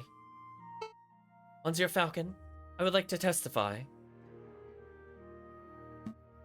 Want to testify? You understand what you're agreeing to? I do. I've accepted my fate. Prosecutor, have any objections to me calling upon Mademoiselle Signy as a witness? No, none. Bearing in mind, of course, you're here to defend Prince Juan, not to convict Mademoiselle Signy. Prosecuting is my job. Of course. I have no objections either. Please proceed, witness. Speak the oath. The oath? Say that you swear to speak without hatred and without fear, to tell the whole truth and nothing but the truth. ... I swear, Your Honor. I swear to speak without hatred and without fear, tell the whole truth and nothing but the truth. Good. Very good. Please state your name and occupation for the court record. My name is Catherine Marie Signy, and I am a flower seller. Mademoiselle Signy, tell the courtroom of your activities on the morning of the 7th of January. Very well. Saw the king and his entourage enter the Louvre around 9. I followed. They came to a stop in the Salle de Tiber. Stepped forward and offered the king a chocolate. He refused, but a guard, a big dog by the name of Major Hal, was happy to oblige. The guard died because I, personally, had previously added poison to the chocolates. Dun dun dun. She's definitely getting blackmailed and we're gonna have to present the tickets. No, that can't be right. I used poison derived from monkshood, a notoriously dangerous plant. As a flower seller, it was simple to acquire. Why did you do it, mademoiselle? Why? Monsieur, people tried to kill the king before. People will try again. He is a vile man who has no respect or love for the people who suffer under him. I did it to better the French people. Don't believe that at all. Falcon, say something. Mademoiselle, are you being coerced or threatened? Speak freely. No, monsieur. I'm confessing out of my own volition. It is my guilt and nobody else's. ... Funsies, of course. Yeah, that's the best reason. Intriguing, pretty convincing. You gain a little favor with the jury. Okay, so we're still going up. I still love the hippo. The hippo is just really happy to be there, chat. Well, defense. Looks like you wormed a confession out of this murder spute. Suppose that gets your client, Prince Juan, completely off the hook. Lucky you. So, shall we wrap this court session up? No. So I think I think honestly, we can actually end the case here. This isn't like Phoenix Wright where we game over for doing this. I think we could just let her go to jail and die. I will probably do my best to not kill her here for better endings, question mark. No, not yet. I have further questions for the witness, Your Honor. Clearly there's no one else who could have done it. Looks the judge, no one at all, basically, yeah. Further questions? What end? Already prove your client's innocence. I wish to uncover the truth. You aren't here to uncover the truth. You're here to defend Prince Juan, and you've done that job with a disgusting level of diligence. Nonetheless, I believe that Mademoiselle has admitted something of huge importance. Wish to question her further. Something of huge importance? I won't allow it. Fine. Can I at least show something to the witness? You and the prosecutor are right pair of moralizing blowhards, aren't you? You're doing my head in. Fine, if it'll shut you up, I'll let you show one magical mystery item to the witness. Can't imagine you'll have anything up your sleeve to change the flow of this trial, though. Once your falcon, save it. I have nothing more to say. Well, they did ask if the two birds have migrated south for the winter. So let's go ahead and show the ticket stubs that the people that she cares about are safe. Checkmate, fool. Please take a look at these, mademoiselle. Train ticket stubs? Look at the names. ... Papa and Mama and Vienna, really? Are they really safe? They are. These tickets were arranged courtesy of the Fox. Then, that means the wolf has nothing to hold over me. I could speak freely. Indeed. Go ahead, mademoiselle. What are you two muttering down there about? I'm amending my testimony, Your Honor. Members of the court, everything I said today has been the truth. I did go to the Louvre on the 7th of January. I did present a box of poisoned chocolates to the king. Except it was not of my own volition. I was threatened. I was forced to carry out the task under threat of harm. You see, my family's been struggling to get by. The winter has been harsh. My flower business has been struggling. One day, a man approached me. A man I assumed to be kind-hearted. This man offered me 200 francs to get us through the cold. But I could not afford to repay the debt. When I attempted to bargain with the man, he offered me a deal. Assist him with murder. He would drop all debts. Refuse, and he would ruin me and my parents. I obliged because the alternative meant death for those I love. I'm not gonna lie, this particular case, much longer than the first one. I'm definitely feeling tired, but we're gonna power through. I think I could do it, chat. The name of the man who did this is Judge Romulus, to no one's surprise. He ... Huh,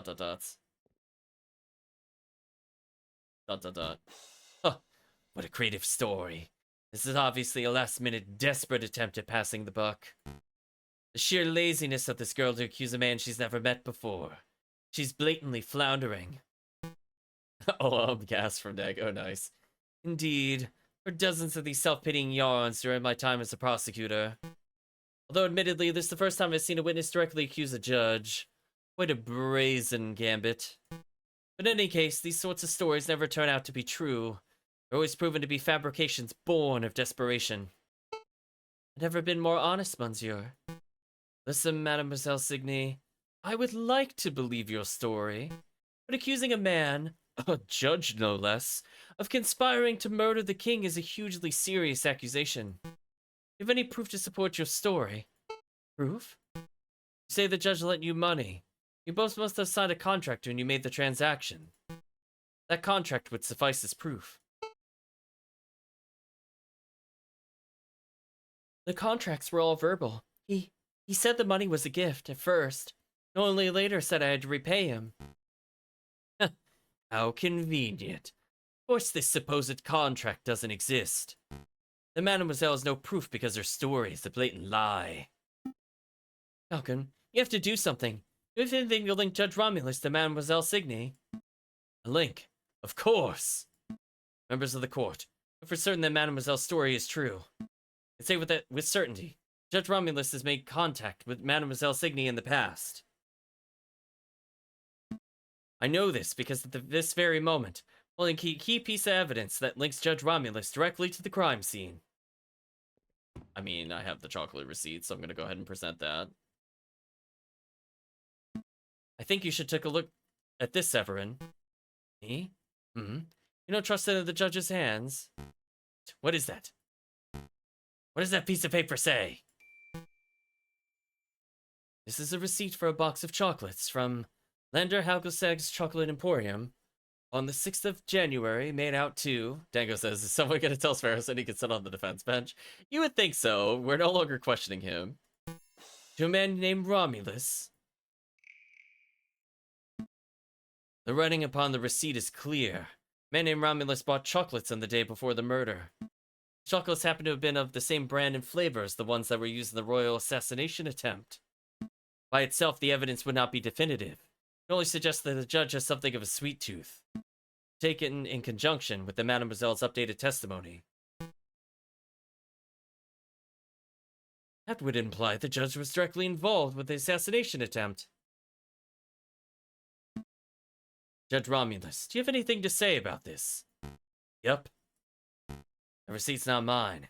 I set foot in a chocolate shop in years. Congratulations, Promethean. You can't be serious. Receipt is indisputable proof of your purchase. Disputable? Watch me dispute it. What you have there is a scrap of paper with the word Romulus scrawled on it. Is it a forgery? There's simply two men named Romulus living in Paris. I don't have a clue. What I do know is you have nothing to prove I was the one who signed that receipt. This is absurd. Do you want me to dig up court documents with your signature so we can undertake a handwriting analysis? That wouldn't be possible. I believe His Honor uses a rubber stamp for signing off on official court documents. Nice.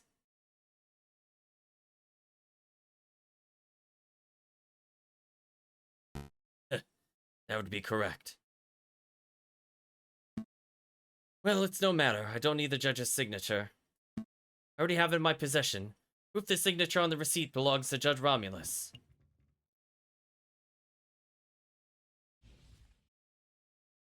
Okay, well, I'm gonna present the fountain pen. Oh, but first things first. I believe you dropped your pen, Your Honor. Hmm? Oh yeah, that's mine. Thanks. Been looking for that thing everywhere. I thought as much. Wow, he could have just said it's not his pen. Man, he fell for a classic trick there, chat. Mesdames and messieurs, last night I was assaulted outside the Salpêtrière hospital. Not see the assailant's face, but I did accidentally grab something from their garments as I was thrown into the scene. Oh, that's why you smell of fish. I had to say something, but I thought it might be rude. This fountain pen is the very item I grabbed.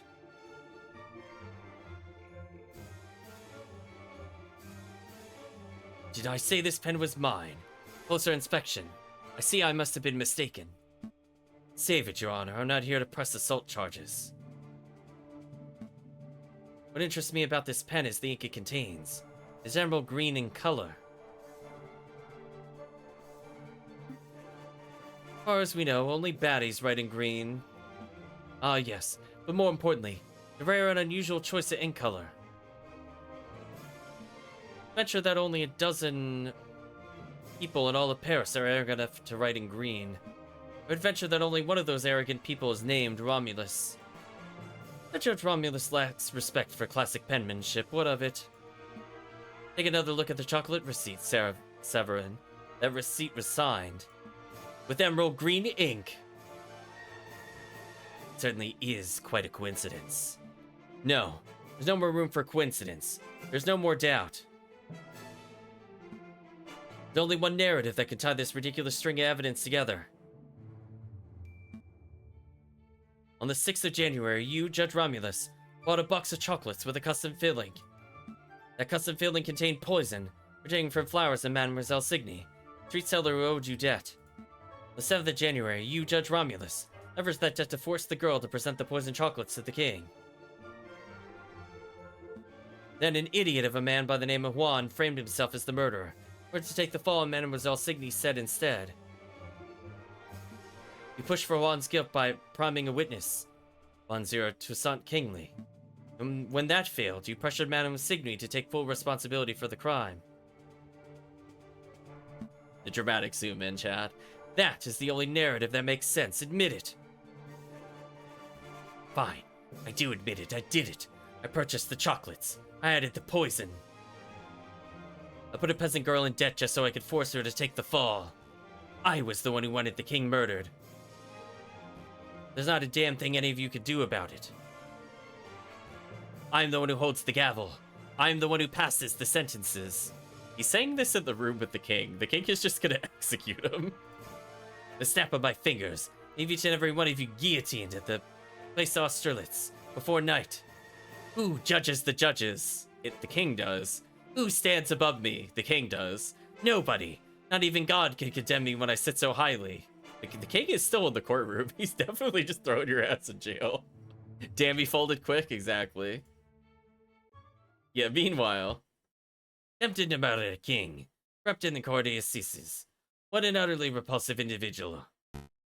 Don't touch me, you dirty pig. You have no authority over me. He doesn't, but I do. Take him away, Inspector. I'm not done. I'm not done with any of you. You're all guilty, you'll see. A revolution is coming. The rebels will overrun Paris. The king and government will fall. The bourgeois will be slaughtered.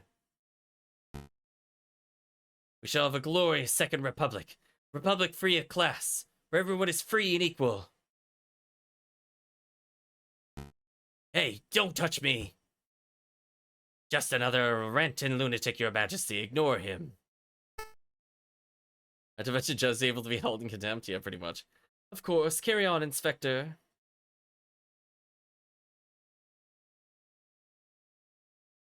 Dot dot dot from Falcon. Ocarino dot dot dots as well. Signy dot dot dots. What happens now?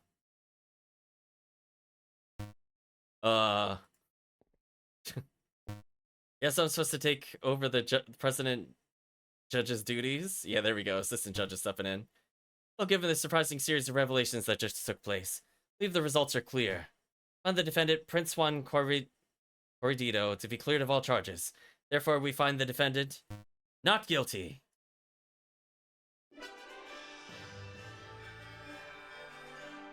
Not guilty, chat.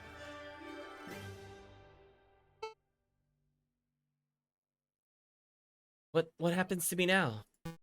Mademoiselle, though you're coerced, however, you still played a significant role in the king's assassination attempt. By all rights, you must be tried for your crimes. I see. I cannot argue. As it happens, due process was not followed during this trial session. Judge Romulus thoroughly disrupted the proceedings. Consequently, I believe that most of the testimonies given during this trial session will not be seen as valid in a court of law. I missed the non-guilty confetti. I'm not gonna lie, I missed the confetti as well.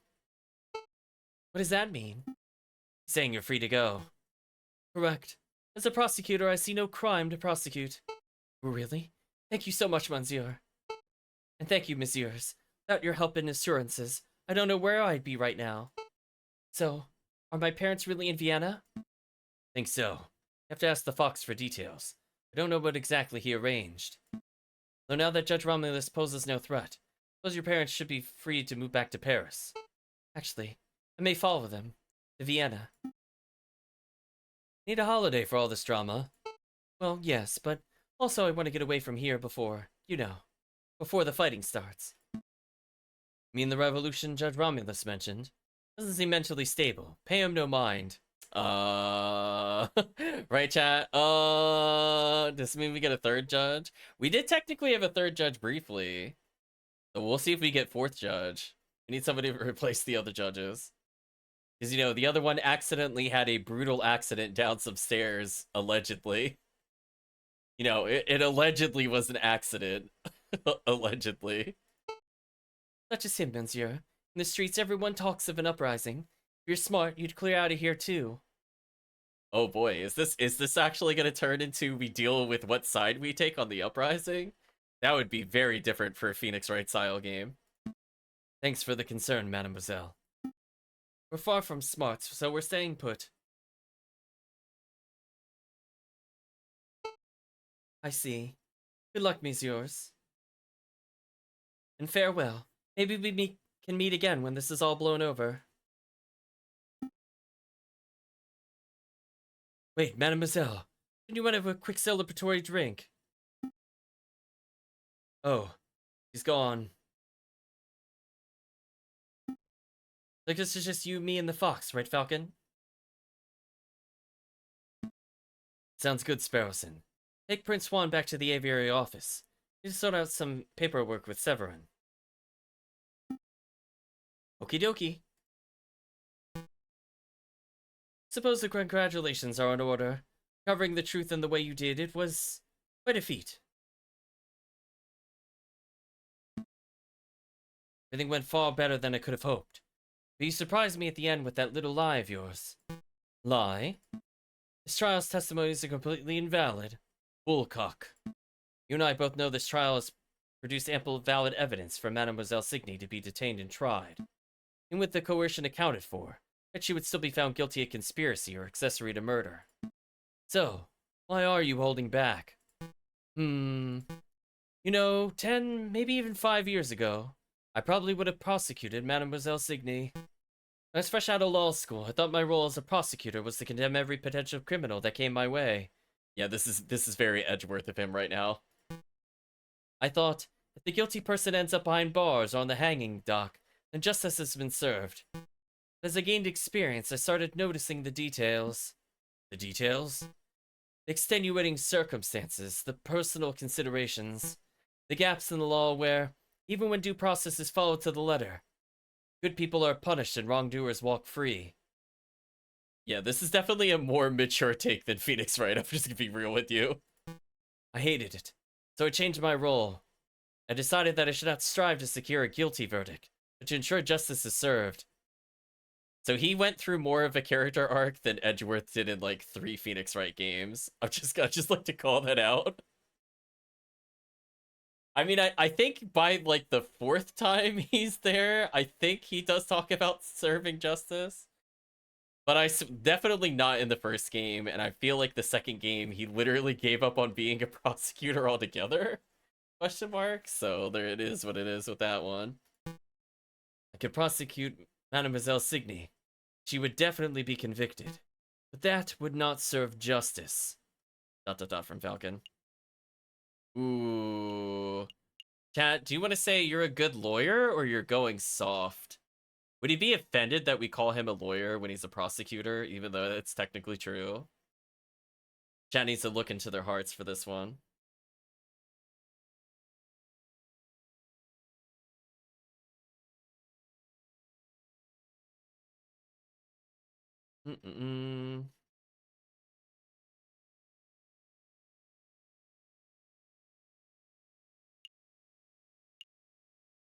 Going soft, says Promethean.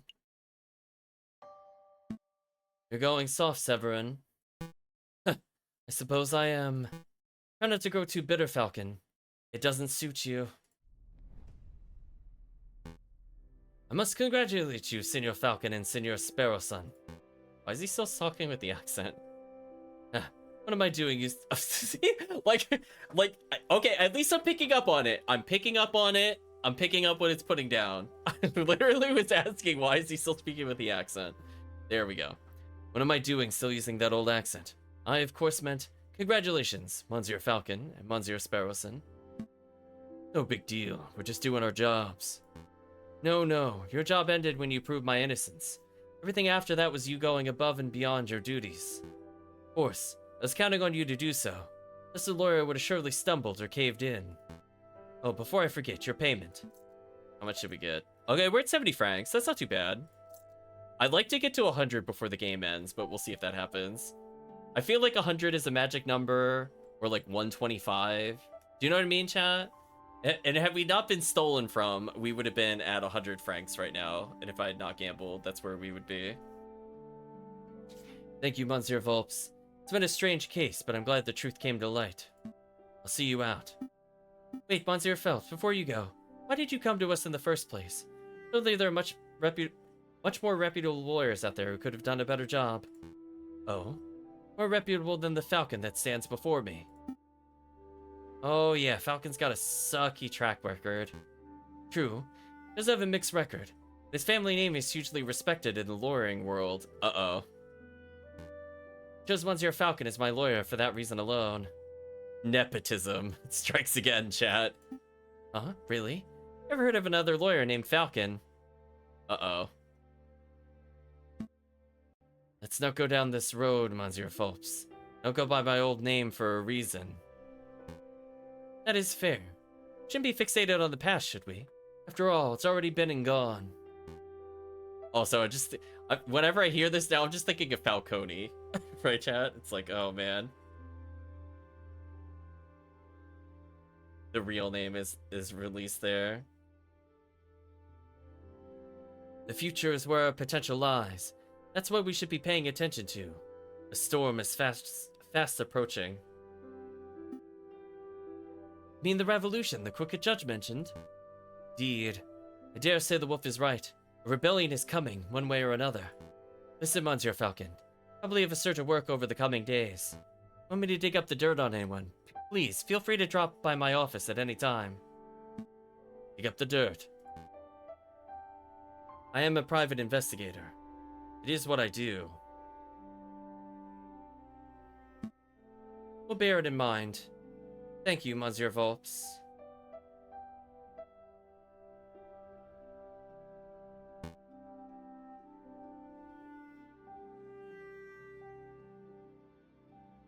Good day, messieurs. Going to go get a drink. Seriously, Falcon? What? I was gonna ask if you wanted tea or coffee. But, shh.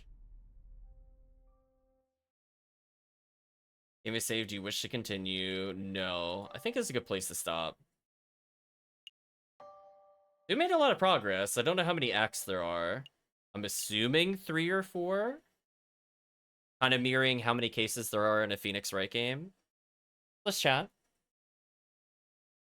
So far, chat, I'm not sure how you feel about the game, but I kind of like the writing better in this game than Phoenix Wright. I'm going to be real honest with you. And I think a lot of that has to do with the fact that the first case was like actually a real case, even though it was still kind of a tutorial, right? Like it had something that kind of went against expectations by having a twist ending. And then the second case, it's very clear we can have multiple outcomes in the case, right? Like we can let the wolf go and frame the flower girl. We could frame the fox himself and choose not to do all that. Less hand holding but the hands. And it's very interesting. I was actually just looking up right towards the end whether or not this company has done anything else, and it seems like the answer is no. I can't really find much on Sketchy Logic who did this.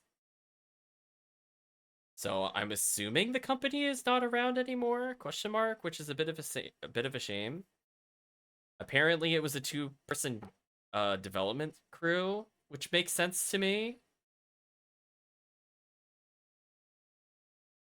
So, I mean, I think they did a good job, honestly. I mean, there's still some bugs with it, unfortunately. I don't think they'll get patched out because I'm not sure they're around anymore. Question mark.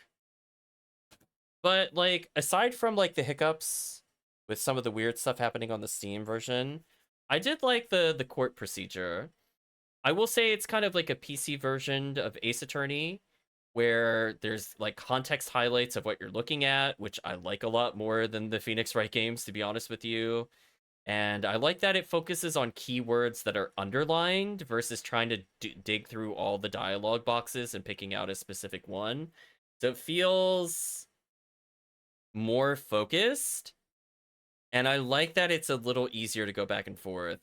I miss not shouting like "hold it" necessarily, because that's a thing in there, and they clearly make fun of the fact that you can, or you can't yell objection, because that happened in the prior case.